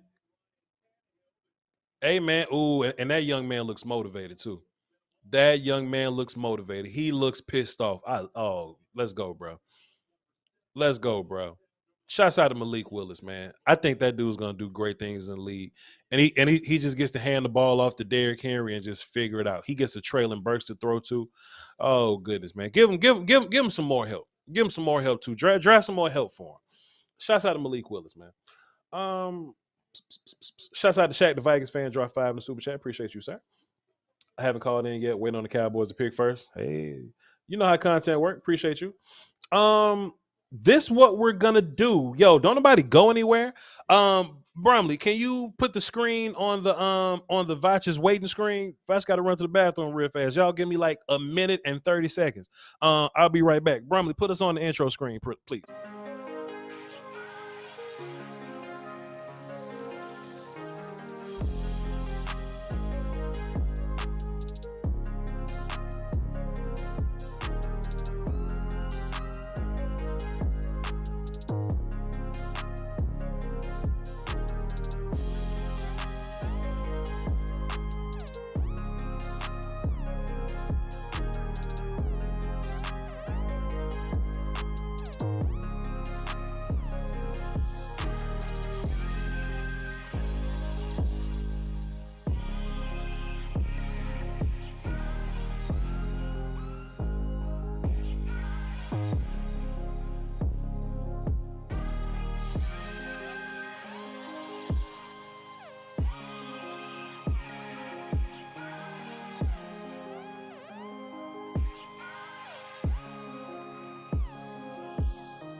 Well, the chat box hilarious. All right, cool. Here we go. Cardinals pick is in. Cowboys are after the Cardinals. We back. Appreciate y'all patience tonight, man. You could have been anywhere in the world, but you're here with me. Cowboys on the clock. Cardinals pick is in. Yo, fam. If Malik Willis can unlock his full potential, that dude could be better than Tannehill. I think Tannehill is a solid floor guy, or just a floor guy that you can feel good about. But Malik Willis, and he will have his like early like young dude struggles or whatever. But I think if you can harness like his athleticism, Cam Thomas, defensive end, San Diego State. If you can harness his athleticism, you put that big arm to good use. You make things simple for him, right? You don't put too much on his plate. If you just think about Tennessee and how it's set up, hey man, run the ball. We're gonna make the offense to where we do easy things with Traylon Burks to get him to get yak things on the back end. There's no AJ Brown or Julio Jones for him there, so that's one thing to think about. But just Malik Willis in general, if you could just keep the offense simple for him, but then still allow him to use his legs and his big arm, Malik Willis has the upside to be better than Kirk Cousins. So for sure. Cam Thomas comes off the board in front of the Cowboys. So that's just that. Voch, what round do you have Neil Farrell from LSU defense tackle? I think he's a one tech, man. He's a regular kind of one tech to me, like a big one tech dude. Pretty good hands. He'll probably go tomorrow. He'll probably be like a 4th, 5th round guy tomorrow. Good player though. He's just a regular, one tech kind of guy. You know what I mean? Shouts out to Tennessee, man. Cowboys pick is in. Didn't take long. Cowboys pick is in. Did Calvo call in while I was gone? Calvo, did you call in or you just sitting in the chat box just talking? I want to hear what you got to say. I want to hear what you got to say, man. I want to hear what you got to say, brother. Let's get Justin on the phone while we wait for the Cowboys pick to come in. Justin, what's up? What's up, Voch? Cool. I just wanted to give you a shout out, man. First and foremost, man, I wanted to say I want to give you your flowers, man. I'm a Ravens fan. Just to let the chat box Appreciate you. know, and all your fans, man. I go back, man. You used to work at like the hospital or something, man. Yes, sir. Like I remember you having like this smock on or like scrubs or something on. Yes, sir. Like in between shows, like you know what I mean? Sure. Like just I'll go back to when you used to just do shows with like you, Dan, man. Yeah. Like you really got me into like really watching film. Sure. Like really analyzing players, man, and Sure. really falling in love with the whole process. Sure. You know what I mean? So like I've always like rock with you. You know what I mean? Like you Sure. you took me to like a whole nother realm of football that I enjoyed that I didn't know that I would enjoy. So I Sure. just wanted to let people know y'all got the best show. I always watch Coach Evans. Yep. You know what I mean? I'm a regular there. Shout out to Sip the Tally Film. But it's still not, the same, if you ain't watching Voch. Man. You know what I mean? So I'm proud of you, man. I'm proud of you how God blessed you to come up, and to make it, and how you didn't change, don't change. Man, what you give is authentic. You give the people what they want. And, man, last year, man, the Cowboys won the draft. Sure. You know what I mean? Like, yeah. you know what I mean? Like, dude, how many interceptions did Diggs have? Shit, many of them, 14 or something. You know what I mean? 11, like we that. wasn't hating on Micah. I mean, I remember the film breakdown on Micah. We all had the same, concerns about Micah. That's the same. How do you think we felt about Oweh? Sure. He just turned out. It's a 50-50 chance that these guys will turn into who they are. Some go, some people have ceiling, some people have floor, some people go beneath the floor. Sure. You know what I mean? Some people never pan out. It's just Sure. It just is what it is. So we just gotta wait and see. It looked like we're doing well, but I hope. Oh, Justin, I hate look. I'm not cutting you off. I'm just Justin. Look, Justin, the Ravens fan, lug you to pieces. Cowboys got a pick. I feel good. Da-na-na-na-na-na. I knew that I would. Da-na-na-na-na-na. Salute, man. Have a great show, bro. Thank you so much for giving us flowers, man. I can't do it without you. I'm eternally grateful. I'm humbled by your statement, sir. Appreciate you, man. Thank you so much. Oh, but goodness. My word. What a pick. See what happens when you just pick the best dude just sitting around. See what happens when the best guy just sitting around and you just take him. You don't overthink it. You just kind of run with it and do well. Jalen Tolbert, come on, son. Which is interesting. I didn't think we was going to go this route because Cowboys do not do small school guys. But when I watched Jalen Tolbert, he got a lot of Chris Godwin in him, man. I remember watching Chris Godwin. I was like, hey, man, Chris Godwin just keep making plays, but I have no clue what he good at. You know what I mean? Like Chris Godwin just don't really excel at this, but I don't know what Chris Godwin's good at. You know what I mean? I remember doing that, but I just knew of him to be good. You know what I mean? That's how I feel about Jalen Tolbert. I wouldn't call him a 50-50 guy, but he wins all the jump balls. I wouldn't call him a deep threat, but he keeps running past people. I wouldn't call him a route runner, but he gets separation. I wouldn't call him a possession receiver, but he makes tough catches. I wouldn't call him a yak guy, but they never catch him. They never catch him. And Jalen Tolbert got some bodies on film. Like he's South Alabama guy, but it ain't like he just play against junior colleges all day. Jalen Tolbert got some bodies on film. And the best part about Jalen Tolbert is he ain't got to come in and be the man right now. Jalen Tolbert can come right in, play the slot for you, and be fine. If you want to put CeeDee Lamb at the slot and put Jalen Tolbert outside, you'll be fine. Favorite pick so far, especially value-wise, because Jalen Tolbert is like 12th on my list. So we do have a top 15 receiver in the board, on the board or whatever, from my board on our team. Hey, shouts out to Jalen Tolbert. Shouts out to him. Let me Tyler Smith is a small school guy. Tulsa's not necessarily a small school. South Alabama is a small school. We talking about like Tulsa may be small compared to like Bama or something. But we talking about South Alabama, my guy. You know what I mean? Like a directional Alabama school. Like, come on. I feel good about Jalen Toll. I know Foots feel good about Jalen Toll. We're gonna talk. We're gonna talk to Foots. MT, what's up? Brother Voch, what's going on? What's good, my guy? What you got for the show? Hey man, I just want to tell Cowboys Nation, hey, just calm down. Let's get these guys in here first and see what they do before we all just jump off the cliff and call them bust. That's facts. We know how Will McClay and his crew work. They're gonna holler at the coaches, see what type of traits they look for, and then they go scout for those traits. If they when the draft comes, they're gonna pick people that follow the traits that they like. That's why we got the sound dudes, because that's who we know that Coach Quinn like. So let's let these dudes get in here first. Let's see what they can do, and then we can judge them. Sure. That's all I want to say, Voch. Hey, fantastic call, man. I love it. MT, appreciate you. Yes, sir. Take care. Yes, sir. Hey, man, somebody in the chat say, Voch, you going to Golden Corral? No. No.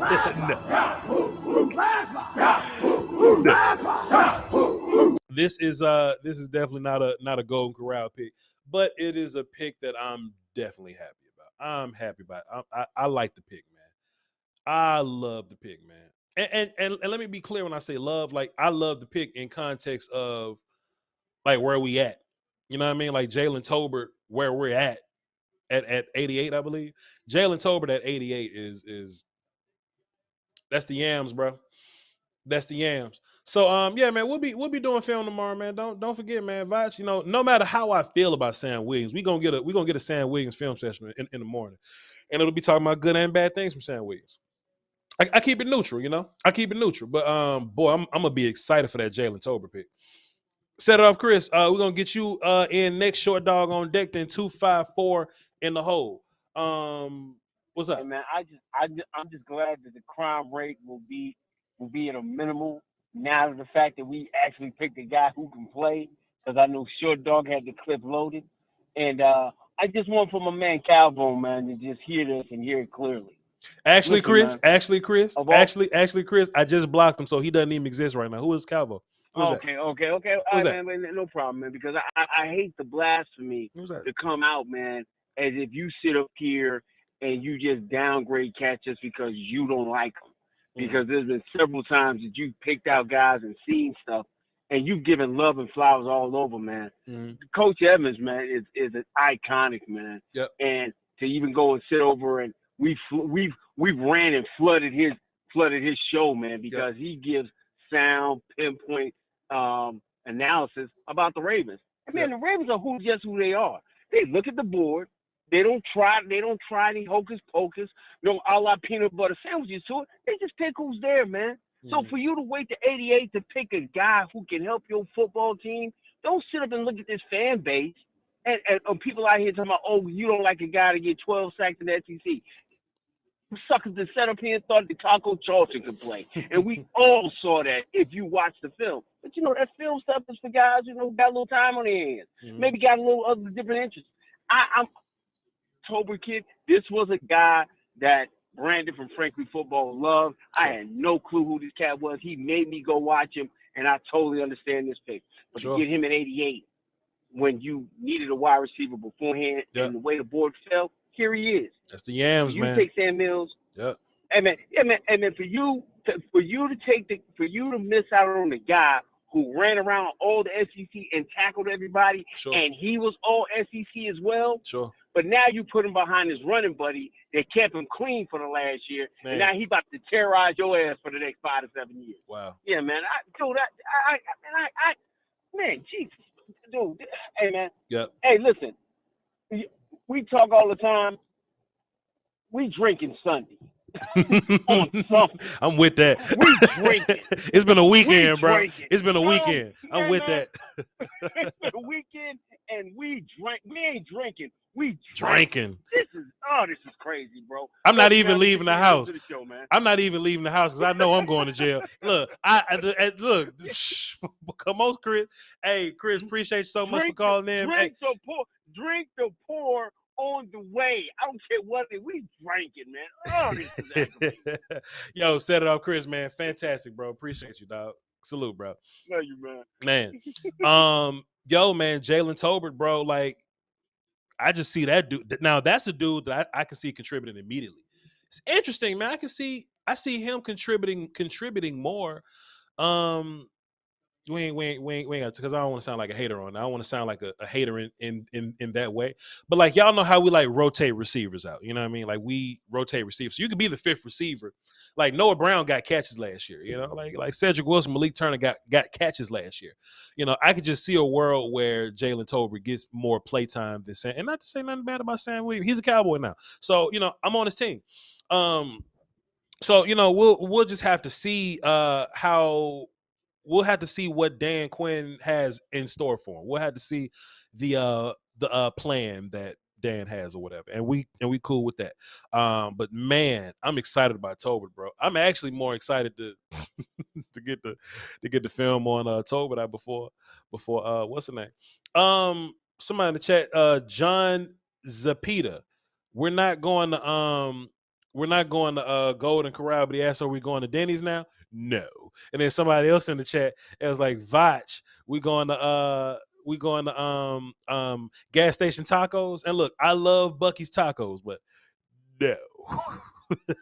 No. Hey man, if we find a way to get Channing Tindall or Brandon Smith up next, oh my goodness, bro. My goodness, bro.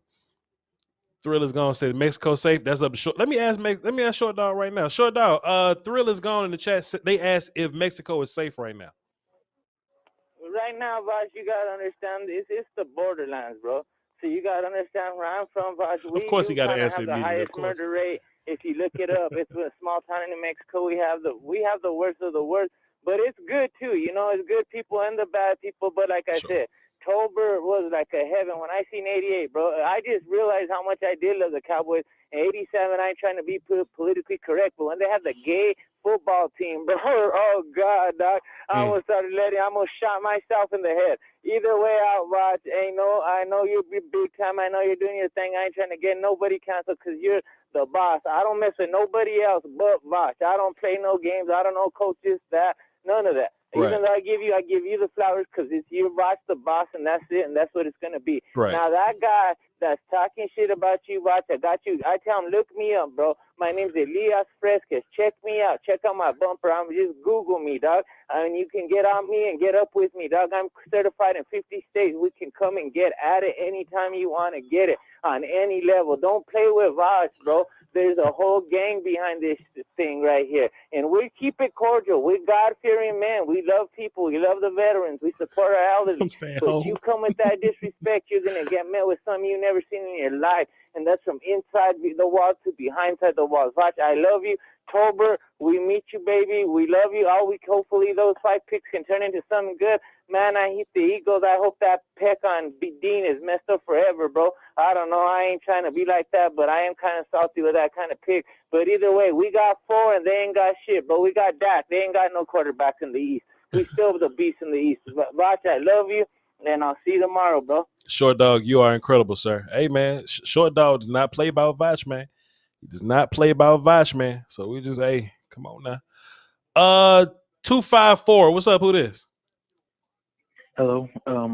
So Voch, I wanted to really talk about Sam Williams. What's up? Jalen Tolbert was the first pick that I actually liked on this draft. Sure. But I think a lot of people are overhyping Sam Williams, especially since a lot of people are saying that the sacks were versus SEC talent, and that's like not true at all. Well, talk to us, bro. We listen to you right now. The show is yours, sir. Do whatever you like. Okay, I got you. First sack versus Louisville, it was an out-of-the-pocket sack. He ran, quarterback scrambled outside the pocket, and he ran him down. Sack versus Austin Peay.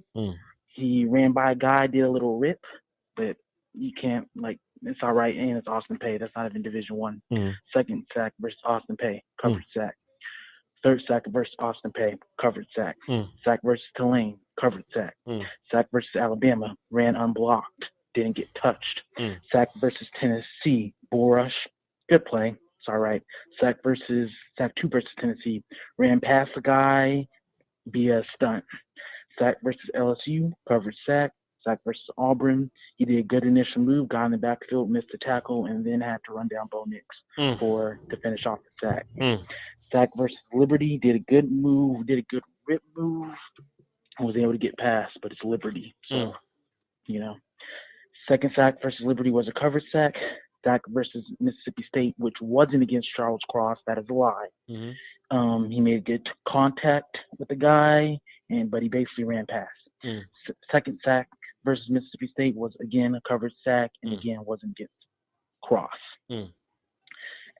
And so for all his good, he only had, from my count, he only had 6 good sacks out of 14. And 4 out of his 14 good sacks were against SEC talent. Wow. Yo, from what I'm looking at, that's some work, man. That is some film watching right there, sir. You know what? And this is why the phone lines are open, man. Like if somebody calls in with a thorough examination like that, like, Voch, you wrong. This is why. I'm like, hey man, look, you did the work. I respect it. You know what I'm saying? So you're calling in with the, hey, let's chill on Sam Williams. This is why. This is my point why. Like, and you make your points why. Even if somebody disagree with you, bro, you've made your points and you've made them thoroughly, which is why I'm dropping film session in the morning, because we ain't got to agree, but I'll at least drop my film to let people know what I think. Bro, this is what draft is about, man. People can dislike my opinion all you want, man, but bro, like, what you just did right there, bro, and then from that information you just gave us, all they got to do is like, all right, cool. I'm about to go back and redo my research, like I'm about to do. I'm about to go back and redo my research and see, and that's how it's supposed to be, bro. What's your name, bro? My name is Michael. Yo, Mike, if I see you at Golden Corral, man, I'm paying for your food, bro. This was an amazing exchange, bro. Like you called in with a very specific point. Voch, I want to touch on the people that's hyping up these 12 sacks. This is what I saw from these 12 sacks. And you went over it, man. I love it. I love it to pieces, man. I love it. Yeah, thank you. It's hard because I know we disagree. I don't co-sign, I'm not tip riding or anything, but I think your evaluation on Sam Williams is right on. From what I've seen, he only has 2 good moves, and that's bull rush and a rip move. And a lot of the time, he's just running past people. And you got to temper your expectations, because on the Tyler Smith pick and the Sam Williams pick are 2 reaches. So, hey man, I respect your opinion, Michael. You are platinum. If I see you at Buc-ee's in the morning when I'm traveling or something, I'm gonna get you some tacos, bro. Appreciate you, man. Yes, sir. Thanks for having me on. Yes, sir. And look, chat, even if you disagree, right? The left chat, I don't know which chat. I think this this ain't the volume chat, this is the Voch chat. I see people disagreeing with what he said. How can you disagree with what he's saying? I mean, you ain't gotta like what he's saying, but he's done the work. He's done the work, bro. He's done the work, bro. You can't complain about nobody that's done the work. We got Nick the Raiders fan. Then we're gonna go to DMV George. What up, Nick? What's up, Voch? Congrats on the volume. Man, appreciate you, bro. You a Raiders fan, right? I just got you labeled as sir. Raiders. Okay, cool. Got you. What's up, my guy? Talk to me about talk to us about the one pick talk to us about the one pick your Raiders made so far. About Palm. I was going to ask you, because I ranted a little bit about Leatherwood last year. Wasn't able to watch as much film this year with school and all. Sure. And I was just wondering, before I get into the film on Dylan, what you kind of thought of him. I know he's a Senior Bowl guy, and I've read that he's a little bit undersized. But I was just wondering what you thought of the pick by the Raiders here for the guard/center. I think this was about the time that you should draft him. I saw a lot of people that was looking at Dylan Parham like a second-round guy. I wasn't really a fan of him in the second round. I think he's kind of small, and I think he kind of comes with different issues or whatever. He had a really, really good game against Logan Hall. So if y'all can find like Memphis versus Houston or something, go and check that out. Okay. But I just think ultimately going into the going to the next level, because it's not always about the actual, like, whatever, but it's about how it projects to the next level. I'm not sure how Parham projects to the next level being small, like, and that's why people are projecting him to be a center, so that size won't be so much more of an issue or whatever. But hey, at this point in the draft, hey, cool player. If that's your guy, I don't hate it. Yeah, I wasn't hating on it. I was looking around, so he was like one of the better available guards, and that's a huge need for us. So sure. Hopefully it turns out better than Leatherwood. Sure. Hey, man, fantastic, bro. Appreciate you, my guy. Great call, Nick. All right, thank you, Voch. Yes, sir. Yes, sir.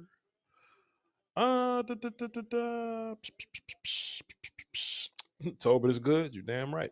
Matt Corral goes to the Panthers. It's crazy. All the teams that we thought were going to take, and it's crazy because Matt Corral was in the green room day one, and I think he was in there because somebody told him that he was going to be drafted day one. So I think that's why he went. That man sat around like to pick 94, bro. Like, don't tell me you gonna take me and you're not gonna take me, bro. Like, that's crazy. That's crazy. What makes them a cover sack? Did he run a stopwatch on them and only count sacks after 3 seconds? Well, Tim, it's funny that you say that. Playing days for sure. They have if you go to like to these 7-on-7 competitions or whatever, there's a little stand with a button on it, and you put the football on it, and you have that amount of seconds to make a throw, or else it's a cover sack. So I saw that a lot, from just playing center or whatever, right? I would just be the dude in charge of the button on the sack machine or whatever. You'll take the snap, and if you don't get the ball out in a certain time period, that's considered a cover sack. So there are some people that value that as a cover sack. And then like coaching, I've been around coaches watching film or whatever, right? Just to be coaching clinic. Sometimes coaches get together and just watch film. You'll see coaches like they'll count out, because some coaches don't count coverage sacks as like real sacks. So coverage sacks and run free sacks, I know coaches that don't even count those. And to be fair, that's probably with my makeup as a talent evaluator or whatever, that's I'm kind of in that same, Voch doesn't like sacks where guys run free, so when like Jermaine Johnson got a sack, we just kind of run past somebody or whatever. I don't count that sack of him just running free and getting a sack or whatever. So yeah, I don't count those, and I don't count sacks that's over like 5 seconds. If the quarterback's scrambling around and he runs into a sack, I don't consider that as counting. Sacks that count is when you win with athleticism, you win with physicality, or you win like setting up the sack with hand moves or whatever, right? But that's not uncommon that when Mike called in and talked about the cover sacks, that's not uncommon for people to grade sacks in that way. Because when I was around some coaches, when I was in my young coaching days at Southern Miss or whatever, I saw coaches grade sacks like that. So just wanted to give a comment on that. DMV George, what up? Yo, what's up, bro? What's up, Voch? Coolin', my guy. What you got for the show? I'm really happy with the last pick. I think the Mike McCarthy regime, he's normally good at finding late or mid-round receivers. Sure. For example, Valdez Scanley, especially with big bodies, and I like what he found today. Sure.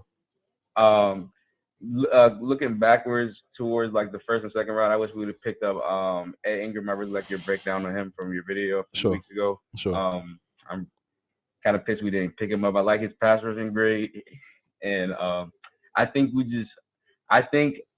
going forward, I don't know. I hope we can find some type of gem in the draft. Sure.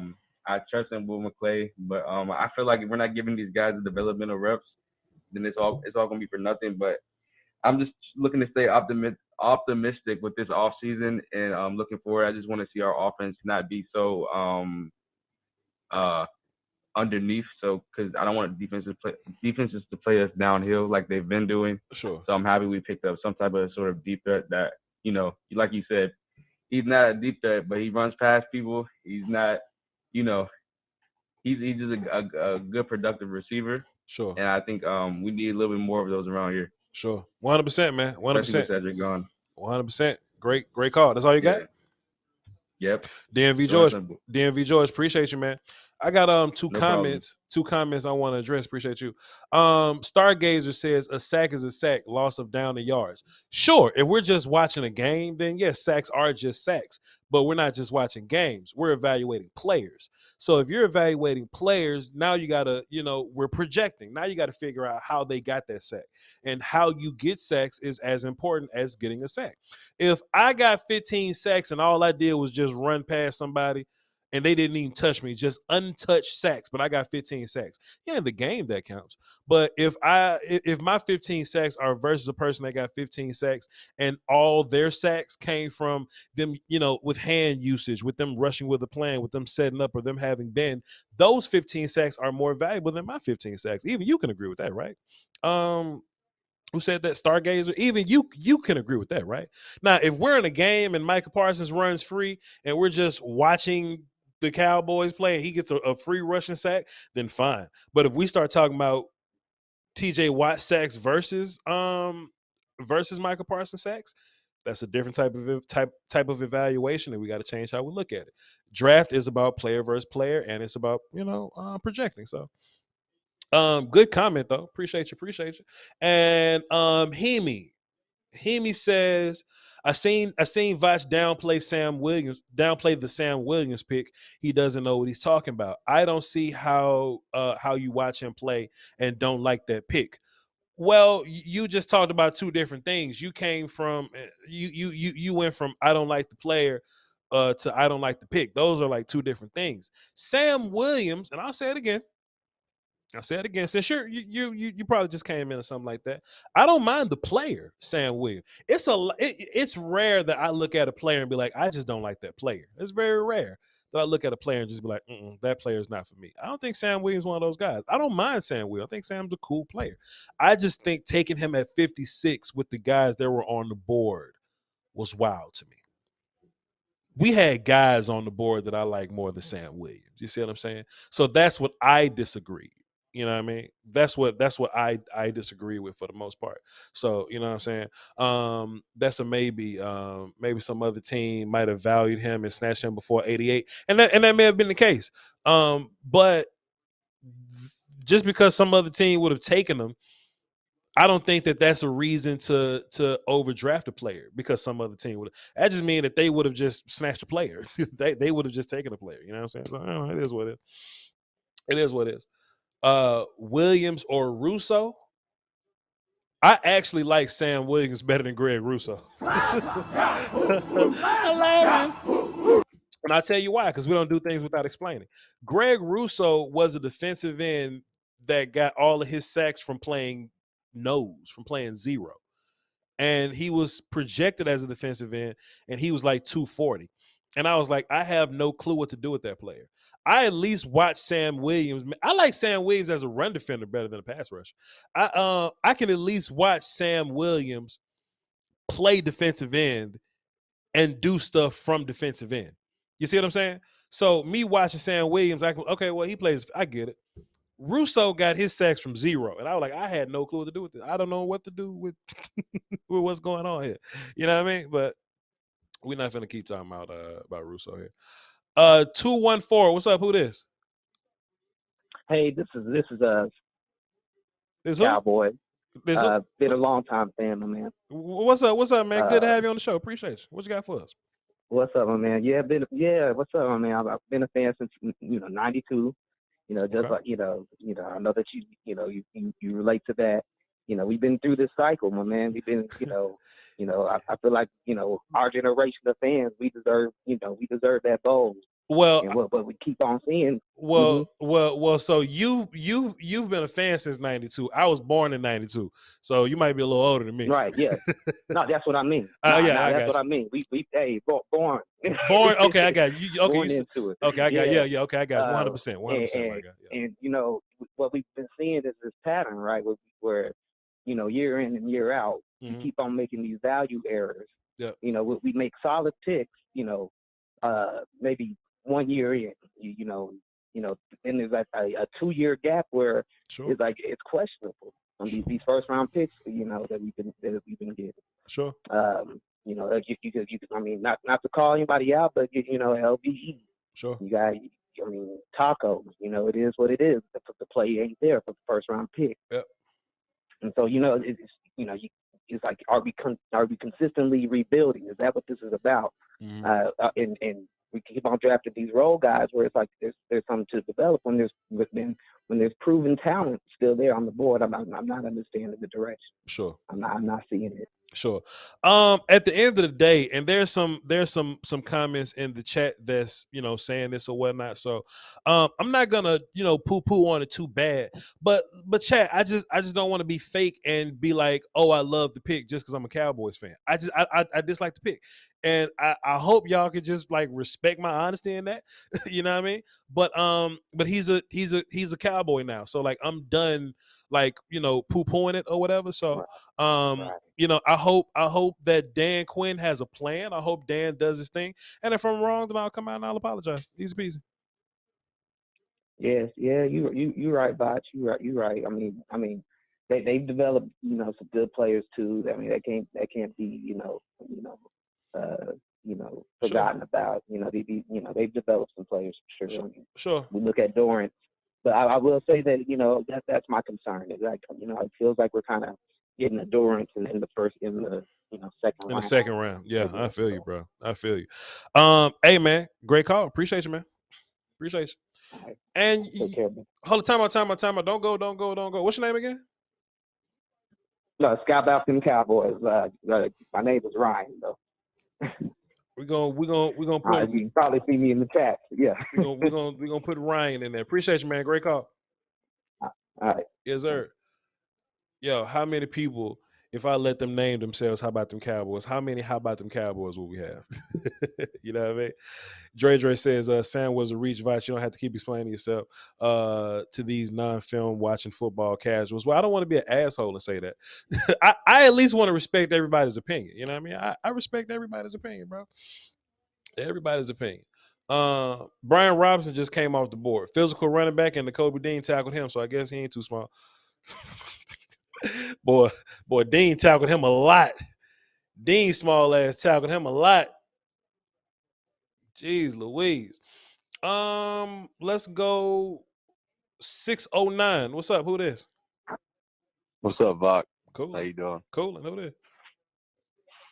Randy from Jersey. Eagle fan here.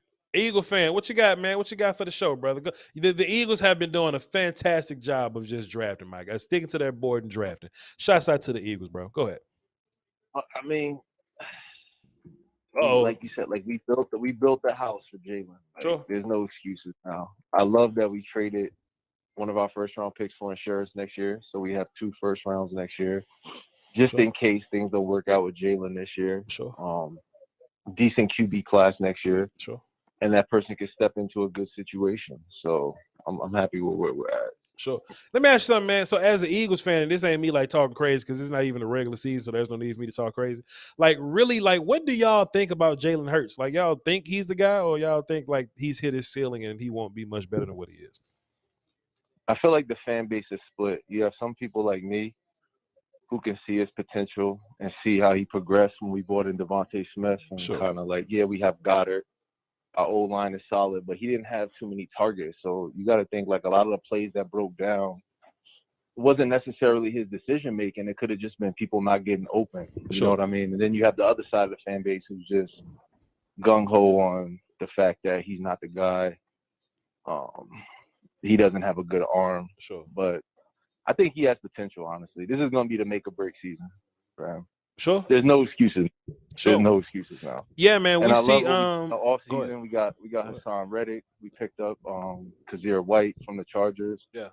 I feel like our defense should be solid now with Dean. They're saying Dean has a lot of injury problems, but I feel like we're in a good spot. Yeah. And we see other teams kind of doing that same thing, right? Like they've built the house so much to where the quarterback doesn't really have any more like excuses, I guess, or whatever. So like we see the Dolphins do the same thing with Tua. So if Tua don't do it this year, it's quarterback season next year. You know what I'm saying? And I guess the Eagles are doing the same thing for Jalen Hurts. So that makes sense. Did you have anything else before we move to a new call? Yeah, I know people ragging on your first round pick. I mean, I don't know. He just looks sloppy in what I saw. I'm not familiar with him. Sure. I know he's your guy. He's there now. You're not gonna rag him, but it's like I know he'll probably play inside, but I was not impressed with what I saw from his footwork. It looked like he held a lot. Yeah, I'll rag him. His feet are terrible. His feet are not good at all. But I think a lot of his holding and his feet and his hip and his hands issues come from him playing tackle. If he plays guard where things happen a little bit faster and he can just kind of wrestle in the phone booth or whatnot, I think he'll be better with some of those issues. You understand? And I feel that, but what conference is Tulsa in? Well, Tulsa's in small ass school conference, whichever conference it is. Yeah. So I'm just saying, like, he's holding in highlights and Conference America or wherever he plays. Like, he has good film versus Oklahoma, Oklahoma State, and Ohio State. So those are some, those are some reputable schools. So yeah, he got some, and I think his best film is against Ohio State, to be fair. But I think a lot of his problems come from him playing tackle. So I think moving him to guard will probably be a little better for him. All right, fair enough. Yeah. Thank you, sir. Appreciate you, man. As Randy, the Eagles fan, he's platinum now. Next time he call in, I'll know it's him. And that's how these exchanges. That's how they gonna go, man. We gonna both have a thought. Here's my thought. There's your thought. There we go. Let's see what the chat box talking about. Let's just check on y'all. We got a couple callers in here. Y'all don't go nowhere. Theo is there, 602-919. I'll get with y'all in a hot second. Y'all don't go nowhere. Can we trade up for $10? I don't think we trade enough for nobody. I think we done for today. Honestly, let me check, see how many picks we got left. Boom. All comp picks, huh? 1, 2, 3, 4, 5, 6, 7, 8, 9, 10, 11, 12. Yep, and these picks probably gonna fly off the board. Brumley, let's get a there you go. See, man, me and Brum got chemistry, man. Come on. Let's just remind the people of what's been going on since the Jalen Tolbert pick. Terrell Bernard is crazy that he's taken here before some of the other linebackers I like, but that's y'all business. We talked about Dylan Parham to Raiders from Memphis. Rashad White is actually a super underrated running back that I like a lot. From Arizona State, I like him a bunch. And I don't want him to get caught up in a cycle of Tampa Bay running backs that don't see the field, but that dude, it's hard to tackle that dude. Sean Ryan goes in the third round to the Green Bay Packers. Might be a little early for him, in my personal opinion. I think Sean Ryan was more of a fourth round pick, but he's going to end up playing guard, so that may work out for him. Ty Davis Price, didn't even watch film on. I ain't watched film on him, dog. I ain't watched film. But you know what though? Y'all want to know something real? Let's just be honest. Let's just be real. It's never the 49ers running back that you think is going to be. Ty Davis Price might be the star next year. We never know. We never know. So I didn't watch film on Ty Davis Price. I just wasn't really super. I wasn't really super into running back like that. But you know that's what that is. And see, hold on. Let me see, because I had to teach Will Steele how to do this. You know what I'm saying? I had to teach Skywalker Steele how to do this, man. So certain people just got privileges, right? Sometimes you just got to stop what you do. Like, look, back in the day when I used to call Will Steele show, I used to sit around way at the bottom. We used to have to go through like 8 calls before. Oh, snap! Voch on the phone. Yo, Voch, I didn't know this was all that nonsense. Will Steele called immediately. We stopped recapping the draft. We skipped the line. Will Steele, how are you, sir? Hold on, wait, time out. Wait, what my damn shit at? Hold on. Big Willie. What's up, my guy? Big Willie. What's good, my guy? What's good? Hey, listen, man. It sounds like you and Brum don't need me no more, fam. Shout out to Brum, man. He been holding it down the last couple of days. Yo, Will. Brum is sick of me. Brum cannot wait to give the reins back to you. Look, because look, Will, I talk so fast. I'm like, yo, Brum, put the phone back up. Put me back up. Put this back up. Put the top 50. I say, look, Will, I say, Brum, do this. Put my 1 through 25 up, and then in 2 seconds, put my 26 through 50 up so we can see who up there still. Brum sick of me, dog. You working him to death. Hey, Brum can't wait till Sunday when I'm just done with he's just done with me. But Brum's been doing a fantastic job. The graphics team, the social media team, we've been killing it, my guy. So but at the same time, we can't wait till you get back Monday so we can keep this good volume work going. You know what I mean? Yeah, I can't wait either, man. I look forward to talking about the Cowboys draft. The draft in general, it's been a fun draft, but specifically with Dallas, I think they ended day 2 with the bag. What you think about Tolbert? Yo, Will Steele, I love me some Jalen Tolbert, and I know Foots do too, man. Foots probably dancing over it. I'm gonna call him later. What I like about Tolbert, I like how you skipped over pick 56 to get straight to Tolbert. I love that. Hey. You a broadcasting genius, Will Steele, because I'm gonna do the same thing. But look, how I explain Tolbert, right? When I watched Tolbert, I saw a lot of Chris Godwin in him, right? I remember when Chris Godwin was coming out of Penn State, right? I remember watching Chris Godwin. I was like, man, I don't know what Chris Godwin's good at, but he doesn't excel at nothing for real, but he's good at all things. So when you watch Jalen Tolbert, he's not really speed guy, but he keeps running past people. He's not yak guy, but he's hard to tackle. He doesn't really get caught very much. I wouldn't call him a super nuanced route runner, but he gets separation. He wins jump balls, but he's not 50-50 guy. He's just a solid do all things, good at all things, not really great at anything. But I love that for like a number 3, number 4 option for Dallas. I'm super excited about that dude. And the best thing about him, he doesn't have to come in and like be the man. He's behind CD, he's behind Gallup, and to be fair, he's behind James Washington too, to be fair, you know what I'm saying? But I do think before long, he's just going to work his way into that situation. We know we're going to miss Gallup for the first 2 weeks or whatever, so he's definitely going to play.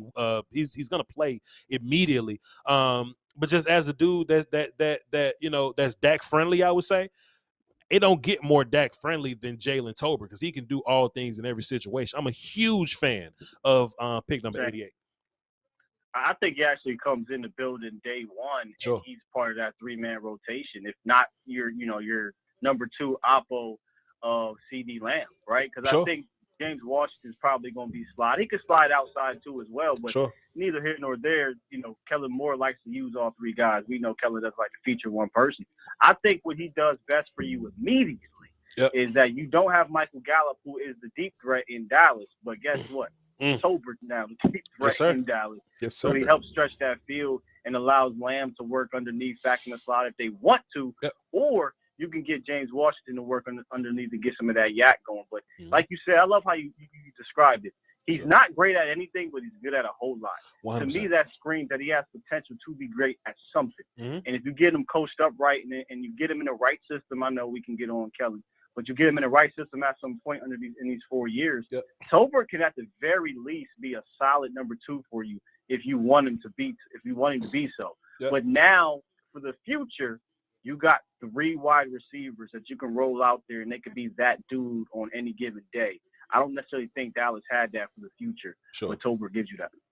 Yeah, man, 100%. I'm a huge fan of Tolbert. And look, man, if he ends up giving you anything like what Gallup gave you, like Gallup's another guy that you got in round 3. You know what I'm saying? So, you know, if you can get that similar type of production from him, then I think it's a hit, man. I think it's a hit. I think coming in immediately, I don't know, like Noah Brown got naked pictures of somebody. So so I don't think Noah Brown's gonna start because I think Tolbert is the better like wide receiver. Noah Brown's like the special teams guy is going to catch a little bit, you know what I mean? But I think this puts Semi on notice. Like Semi got to do something in camp, and if not, Semi won't be here. So I think that's super interesting from that standpoint. Now, Will Steele, I've been fighting with my chat box. I even blocked some people because it just got a little weird about this whole pick at 56 with Sam Williams. Channing Taylor's off the board. I'm sick. There we go. So, Will Steele, what's your thoughts on what we did with 56 drafting Sam Williams? Definitely disappointed. There's no way around it. But I prepped myself because we knew. This morning, if you go, yeah. We kind of knew this was coming. But what I told myself is the same thing I told myself about yesterday. All right, I'm expecting it to happen, but tell me who's on the board. Yep. Boy. Yeah, it was some dudes. It was some dudes. Boy. It was some dudes on the board. Boy, was there ever. So, I mean, let's just be real. It's a pick that is another futures pick, but the difference between this pick being a future pick and as Tyler Smith is going to come in and likely be your starter now. Yep. And they're looking to the future at tackle. Yep. Sam Williams, he's not coming in to being a starter. So, all right, Sky, can he be a rotation guy? I don't know. Because he's not going to be better than Dante Fowler right away. You just paid Dorrance Armstrong, and you drafted Chauncey Golston in the 3rd round, and he's going to probably be a little bit better. And you got D-Law, and you got Michael Parsons. Where am I finding room to play my 2nd round pick pass rusher? That's needs to get refined. Master, can you tell me where that's going to happen? Master William Steele. Big Willie. There were people in my chat box fussing at me, telling me I don't know football. There's a reason I'm behind this microphone and not in Dallas. I trust Will McClay more than I trust Voch. And look, I said what you said, right? Because in my mind, Parsons and D-Law, not even close. Dorrance got paid, he's gonna play. Basham, people can say what they want about Basham. I didn't even say Basham. God damn, that makes it worse. Basham can play. So and look, and then you got Chauncey. And I think Chauncey's gonna play a different role than Sam. Sam is probably going to be more of the standing rusher type guy, the backside dude. Chauncey's probably going to be more of the front side, strong side dude, run defense guy, right? So we know Chauncey not going nowhere. In my mind, the big fight was between Fowler and Sam Williams, right? In my mind, if we even keep that many defensive ends, because that's another conversation. You mean to tell me Sam Williams comes into the league better than a veteran that played in a Super Bowl? Is that what my chat couldn't? Well, not everybody. There were some people in my chat that couldn't fathom the idea that Sam Williams would come in and not be better than Dante Fowler. And this how this works, Will Steele. Sam Williams is just good enough to where you can't put him on practice squad or else you'll lose him. And he's a second round guy. You just don't want to lose your second round guy via practice squad stealing. So what the hell do you do with Sam Williams right now? What do you do with him? It's a futures pick to me. I just and listen, there is absolutely upside to There's him. Definitely upside to him. Sure. Yeah, I'm saying there's upside to him, but I don't know what I'm doing with him for 2022. And I get it, Voch. You often say this. The draft is more than just 1 year. Sure. I totally agree with that. But I'm just telling you what this pick is to me. It's a futures pick. Sure. Your 2022 second round pick is not going to do much this year. wait. He could potentially not even suit the hell up. Warcom. Yep. Because we'll still watch this, right? I still feel like there's room to get another linebacker. Well, I don't consider him a linebacker. He's more of a pass rusher. Say we get Brandon Smith from Penn State. He's a dude that's probably going to play special teams for you. I don't see Sam Smith being a dude that's going to play kickoff. Like, I just don't see him being one of them guys.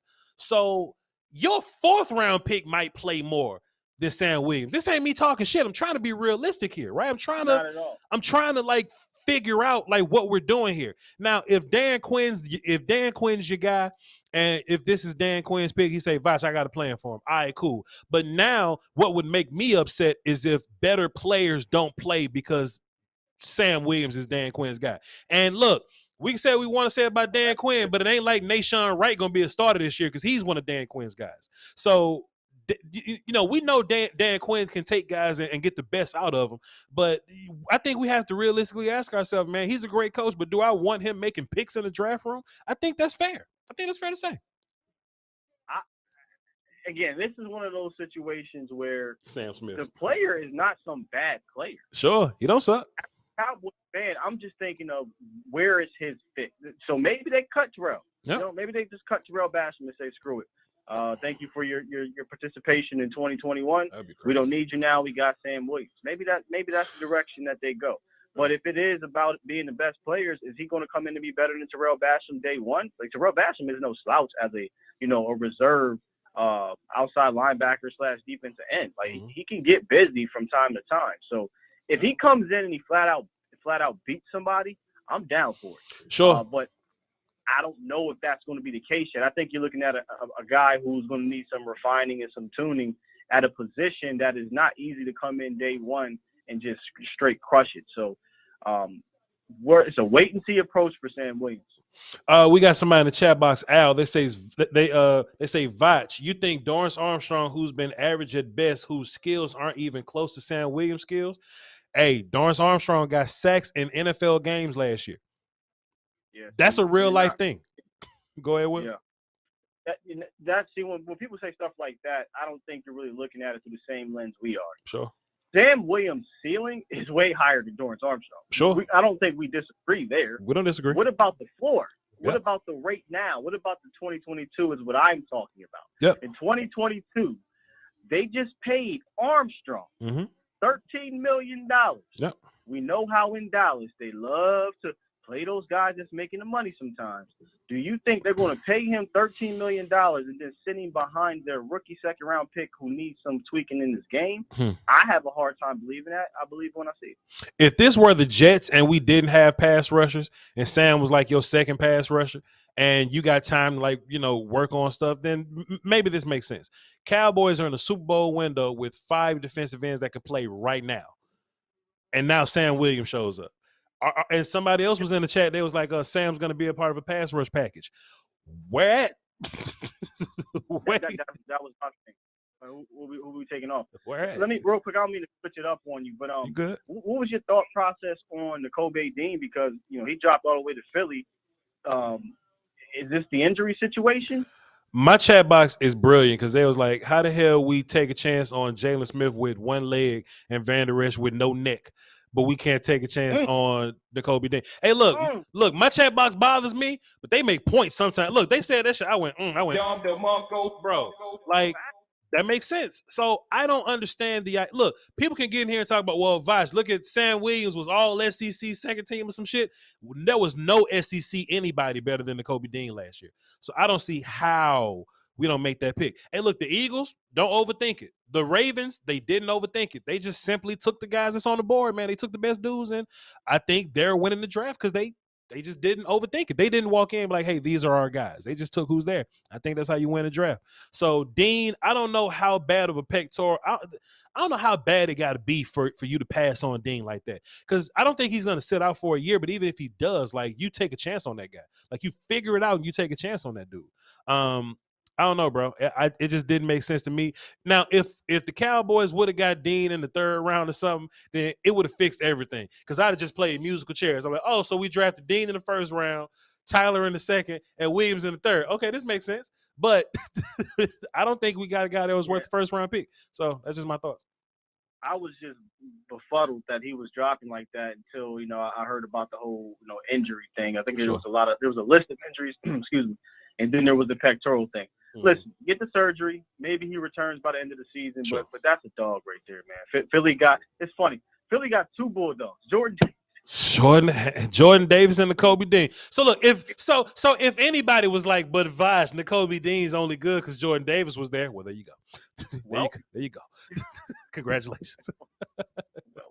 Congratulations. Hey man, I ain't gonna hold your line up too much, man. I just want to call in and tell you killed it during this draft season. You're killing it on the volume, man. I'm honored to be able to do the show with you, bro. Hey man, appreciate you too, man. You one of the GOATs. Foster Kings, one of the GOATs. Shouts out to Mo and all those guys, you know, Law Nation, all of our compadres, man. I'm telling you, man, me and you talk in the text, and what I say in the text, you know, that's how I feel about us.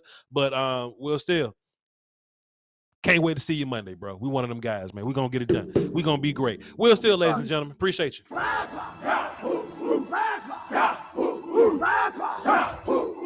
Nobody. The conference has been locked. Does it better. Yo, I just want to say, man, humbly, respectfully, all due respect. I'm not trying to be braggadocious. I'm not trying to have any like grandiose energy, man. The volume gotta steal. Slow it down. I just dish you. With Voch, the volume got a steal.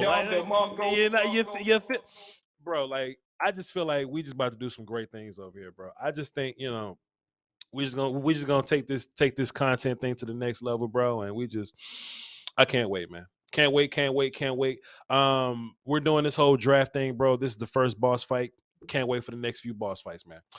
We got 3 calls on the line. We're gonna get to them, and then we're gonna go to bed because the draft going off. We're gonna do one more recap. Let's do a recap right now, Brum. Let's hit him with a recap, and then we'll take these calls, and we're going to wrap this thing up.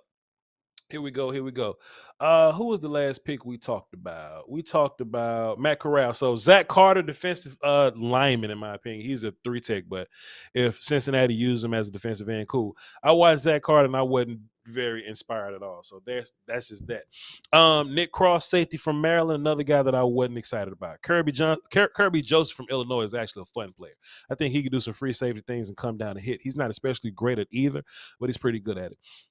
Brian Robinson, the running back, goes to Washington football team. I don't see how he helps them day one, but hey, that's y'all business. Cleveland gets David Bell. I would love to see, how that works out for them, but cool. Majai Sanders, the 220-pound pass rusher from Cincinnati. Fun player. I thought he did some good things in the regular season, but he ran to Alabama, and Alabama did Alabama things to him.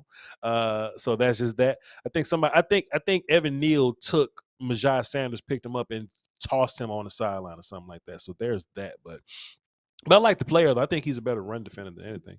Jeremy Ruckert, he's my tight end number 2, I believe. Good player, man. Now, this is a pick that helps the Jets. Not adding another running back or anything like that. It seems like the Jets really want to flip that offense around. So shouts out to them. Channing Tindall, who's a missile.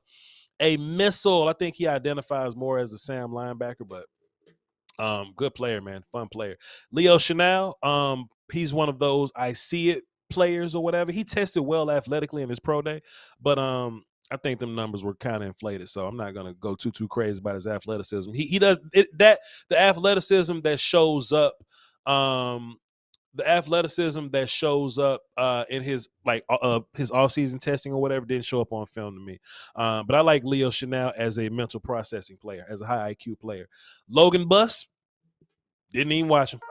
I don't know who he is, but Danny Gray, there's a constant theme that the 49ers like these yards after the catch guys, man. He's a yak guy differently, but kind of a quick dude, slot guy. Fun. To my memory, I think Danny Gray was a quick kind of slot guy type of dude. Y'all can remind me on that, but Danny Gray was a little bit down my list. I think there's a bit of a reach too, but there's our recap, man. There's our recap. So we're going to close that window. We don't need Tankathon anymore. We're going to minimize that, and we're going to finish these last 3 calls. Then we're going to go to bed. Y'all going to go to bed. I'm going to do some film. But y'all know how I go. 602, what up? Who this? What up, Voch? This is DP, man. What up, DP? What you got for the show? Oh man, Voch, I'm looking at the first couple rounds, bro, and I'm sitting there thinking to myself, why are we drafting a round early every goddamn round so quick? Hey man, hey. I don't really know the kid from Tulsa. Uh-huh. I didn't really watch him. Sure. I saw the little report when folks said we was looking at him like he was hot, and I really thought, please no. Sure. We just went 4 years playing a left tackle at guard. Why are we trying to do it again?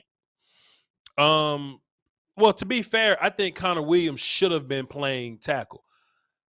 That's my point, though. Right. I think Tyler Smith should have been playing guard. Like, I think he should be a guard. I think he's where he deserves to be.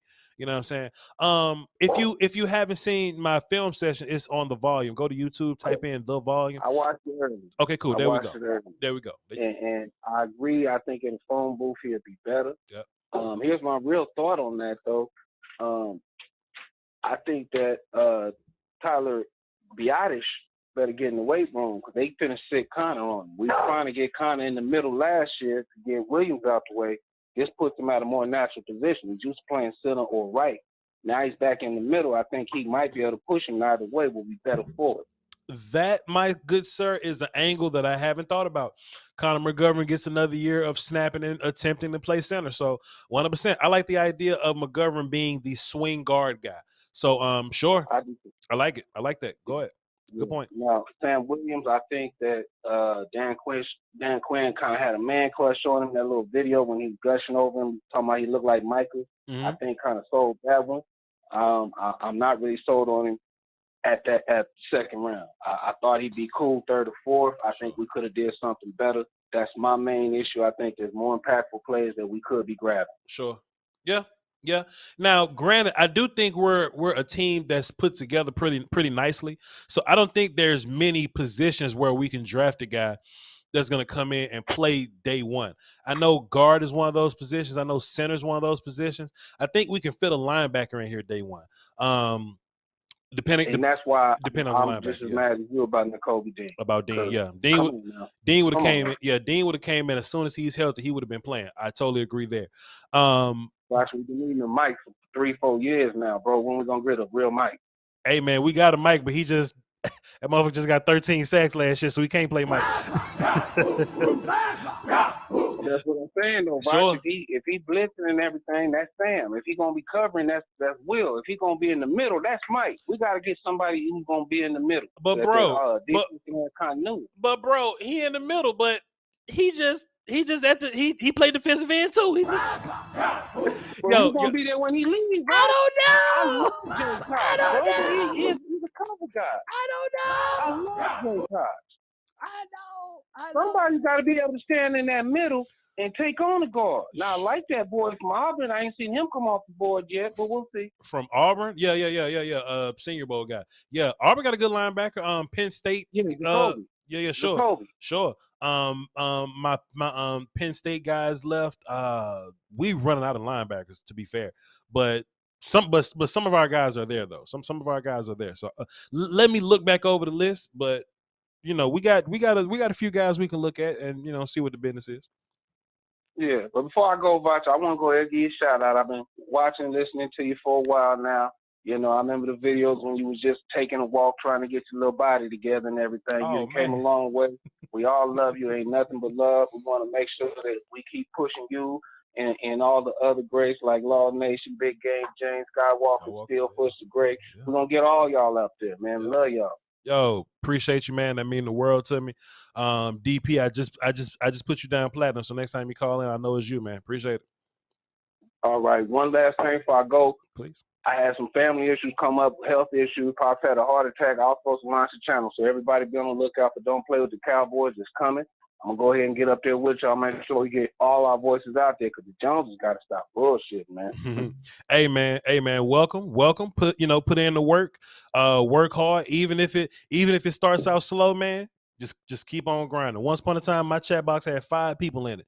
And look at us now. So, hey, man, just journey beats the destination every time, pimp. Yep, 100%, man. Hey, prayers to you and your family. We hope for, you know what I mean, speedy recovery and all that. And hey, man, get to work. Appreciate you, DP. All right, appreciate you, Voch. Have a good one. Yes, sir. Yes, sir. Captain Spartan 04 dropped a deuce and says, quick thoughts on DeMarvin Leal. Did he get drafted? DeMarvin Leal is a very sometimesy player. Sometimes he flashes, other times he disappears in film. He's a hybrid type dude. Well, he's a tweener.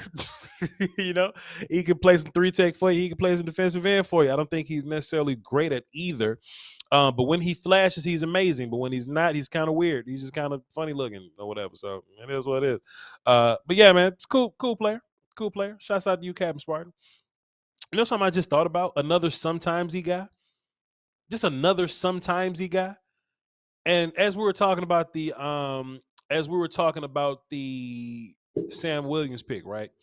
Y'all was talking about Voch, he got this many sacks. Y'all remember Jalen Twyman came out and I was having this same fight with folks last year, and Jalen Twyman racked up all them sacks, and they was like, Voch, he's Aaron Donald. I was like, no, he's not. But Voch, he got sacks. And I was like, so I don't know, man. I'm gonna rewatch some film tonight. I encourage everybody to do so also. We're gonna drop some film tomorrow. The film may not be out as early as it was this morning. I did that film like midnight or something. Shouts out to the crew for getting that out this morning. But yeah, there will be some film tomorrow, and we might even get Jalen Tober before we get Sam Williams. But at some point, we'll get Sam Williams. Theo, what up? Hey, brother Voch, I just want to call in and check in with you. Let me just give you credit for something, Theo. Let me give you credit. Because every time you call us, we hear you being a dad, bro. And I just think that's fire, man. I just think that's dope. I try, man.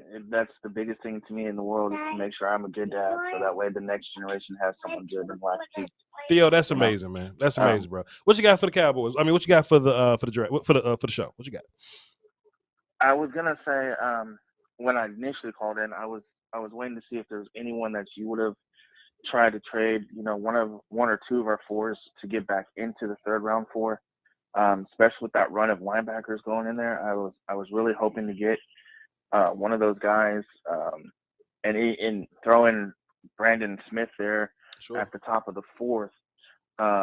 Because after that, I really don't see anyone that I would think could be a impact starter, sometime rotational guy relatively soon.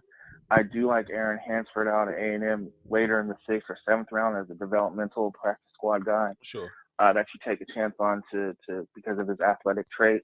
Sure. But yeah, you brother Sky got in there, and I was happy for that because sure, I love listening for him and y'all. So I guess that's all. Is there anyone that you would think about would be worth moving up to the top of the fourth for, to kind of get rid of some of those extra picks that we have there to probably get something we absolutely need and impact? I want to I'll let you go on that. I would like to get Brandon Smith before he's gone. I think it's weird that Kingsley Enagbare is still around. I would love to get him before he's gone. I wouldn't mind. I was thinking about him too. Sure, I wouldn't mind doubling up at receiver. I know we got Tolbert, but like Khalil Shakir, I would love to get him. I would get Calvin Austin just off of like kick return, punt return stuff, and then he could play some offense for you. I would love to look that way. Will the Cowboys address kicker at some point in the draft? We got fifths. I don't know if that's a trade up option, but hey man, if you got a kicker that don't miss, I think it's worth looking at. There's offensive linemen that punter out of San Diego State. Sure. There's what I just said. There's offensive tackles that I like still. So we don't have a swing tackle. So if you wanted to get Kellen Dyche, if you wanted to get Max Mitchell to come in and like compete with what's his face with Josh Ball or something like that, then they can come in and do that. Even like Braxton Jones from like Southern Utah can come in and do that. It's still some guards here, bro. Like look, bro. Give me Jamari Salyer. He just sitting around. Right. Darren Kennard just sitting around. Kennard. They chilling. Let them compete with Connor McGovern for that backup swing tackle position, or even just compete in general. You can have 3-4 interior linemen and have them compete each week, and that's how you get better up front talent, you know? Well, see, this is my thing too. This is my thing too, because Connor McGovern is on a contract year. So if Stephen Jones really want to be cheap and go for a long-term play, you want to talk about a play? If Stephen Jones gets you Darren Kennard or Jamari Salyer and double that dude up as a swing interior dude, sometimes swing tackle guy, future because Connor McGovern's in a contract year. If you want to be cheap and do that, that's the play. To be fair, and then go ahead. And then Zach Martin only has 2 more years on his contract as well, and he's getting to the point where I can see him retiring the next 3 or 4 years. Real shit, Zach Martin older than Tyron Smith, ain't it? I think Zach Martin like 1 month older than Tyron Smith, which is hilarious. But that's a real life thing. Tyron Smith came into the league at like 19. Yeah. Zach Martin came out after the Senior Bowl. So yeah, he's like a month older than Tyron Smith. I think that's worth talking about. Yep. So, all right, brother. I'll check into you again tomorrow during the draft. Good luck, good job, and have a good night, man. Appreciate you, man. Thanks for the call. Thanks for being a dad, bro. Salute to Theo. Thank you, sir. Yo, chat, man. It's some guys. After me just naming all these guys, man, Darian Beavers is a guy at linebacker I like for sure. They can give linebacker. They can give you some like pass rush stuff. To be fair, chat, I'm actually surprised that we're this far into the draft and I only haven't watched film on like 2 players. So we're gonna put Jesse in a small little timeout. Yo, Jesse, do me a big favor, bro. Like, try not to spam the chat, man. You know what I'm saying? We ain't gonna shoot you, but we gonna tase you. You know what I'm saying? Like, you know, like I ain't gonna shoot you because you could just be trying to be funny. I get it, but we just gonna tase you right now. And if you get up after the don't tase me, bro, go blow your head off. You feel me? We got one more call. Let's get it in before we leave. 919. What's up? Who this? Good evening, man. My name is Ronnie Everett. I'm a big fan of yours. I appreciate you taking my call. Yo, Ron, appreciate you for tapping in with us. Thank you for watching, man. So, salute. What you got for the show? Well, I just wanted to tell you, this might just be a regular call for you, but it's an honor for me. I'm a big fan. Hey. And I've been listening to you for a while. Yo, my And guy, everybody's congratulating you for going to Volume. Yeah. I want to congratulate Volume for getting you. Oh, hell no. Let's talk for a minute. Let's talk about it for a minute. Go ahead, Ronnie. We listening to you, man. Go ahead. We listening. Well, man, I've always wanted to call in, but, most of the time while I'm listening to you, I'm at work, so I never get a chance. But I appreciate you taking me. And, well, I just wanted to make a couple comments about some things, like the Tyler Smith pick. Sure. Whole lot of people crying, a whole lot of people pissed off about it. And, the truth is I don't understand why. We don't know whether or not this kid's going to be good or not. Sure. But what I do know is not Will Smith, damn, smack myself for that. Will McClay my does wife's a pretty name good job. out your fucking mouth. Go ahead. Right. Will McClay does a pretty good job of evaluating talent. I think we can all agree with that. Sure. You can say what you want about Jerry and Steven and, the cap and free agents and all of that.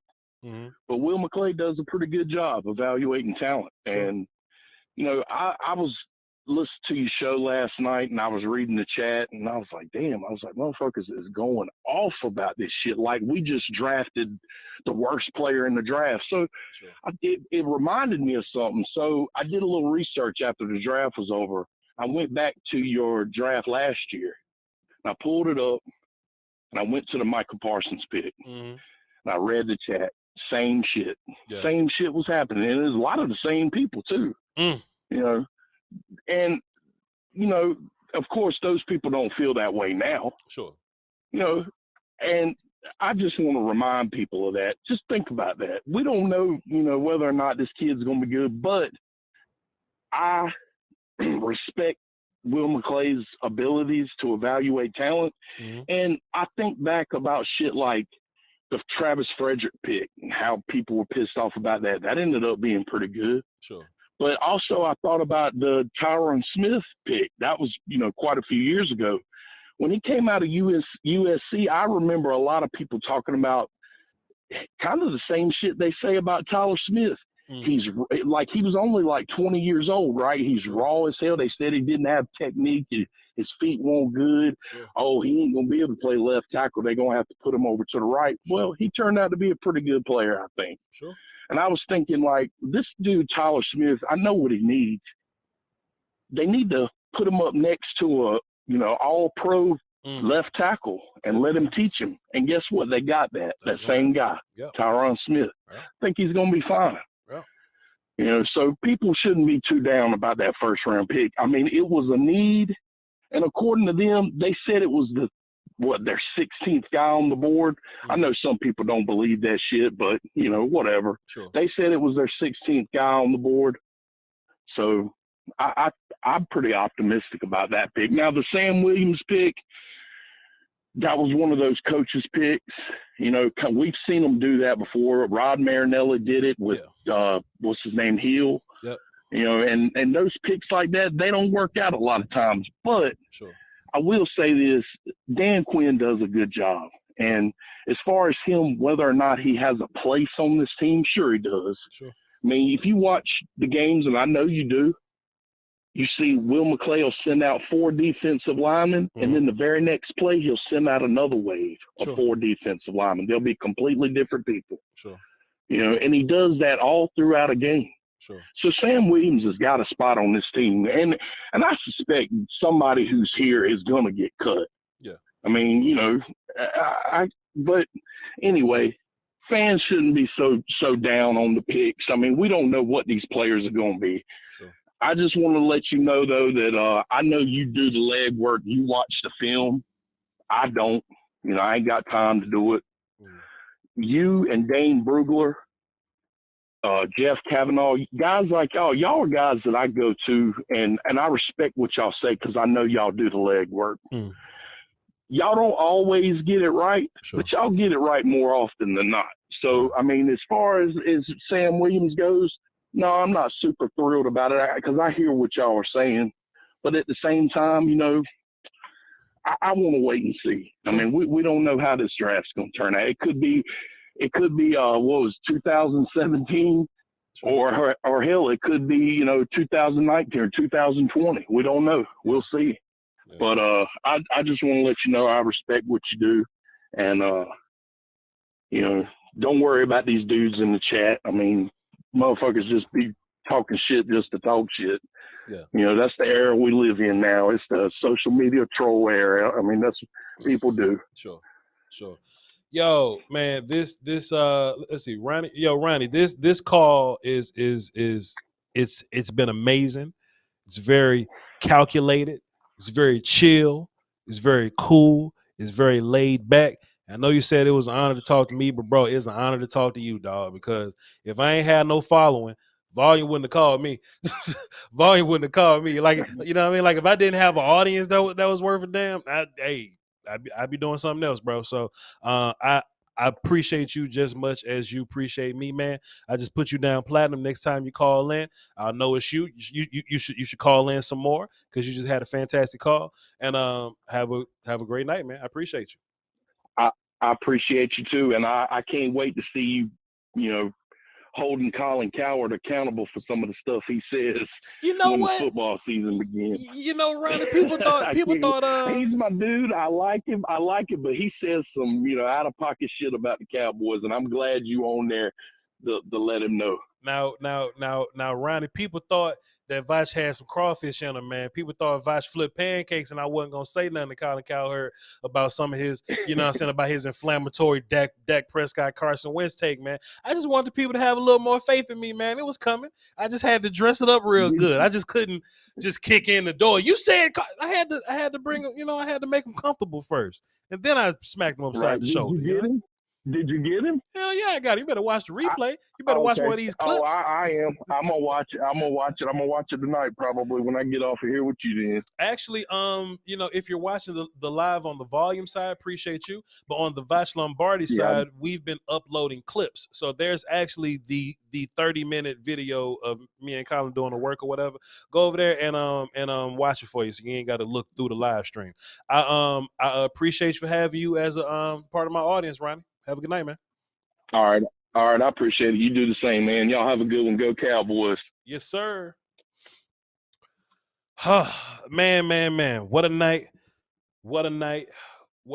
I appreciate y'all for being here, man. Appreciate y'all for tuning in with me, man. It's amazing, man. Just another day, another draft, man. We've been doing this since January, just studying and whatnot, so we can be, available, so we can be articulate for this night. And we put together another one. We got one more day tomorrow. We might not even do the whole 7 rounds tomorrow, but we will give you some content tomorrow. So be sure to tap in. Make sure you hit like on all social media platforms, whether it be the volume, that's the volume, and on all Voch Lombardi platforms, VOCHLOMBARDI. Also, I want to take this time to tell y'all you can follow me on Twitch at twitch.tv/Voch Lombardi. If you've been watching on the volume side, but not watching on the Voch Lombardi side, pardon me, if you're watching on the Voch side but not the volume side, live streams will be exclusive on the volume starting next Monday. So be sure to run over to the volume, hit the subscribe button. You ain't got to hit the notification bell because we go live at 3 p.m. Central Monday through Friday. So be sure to tune in for that.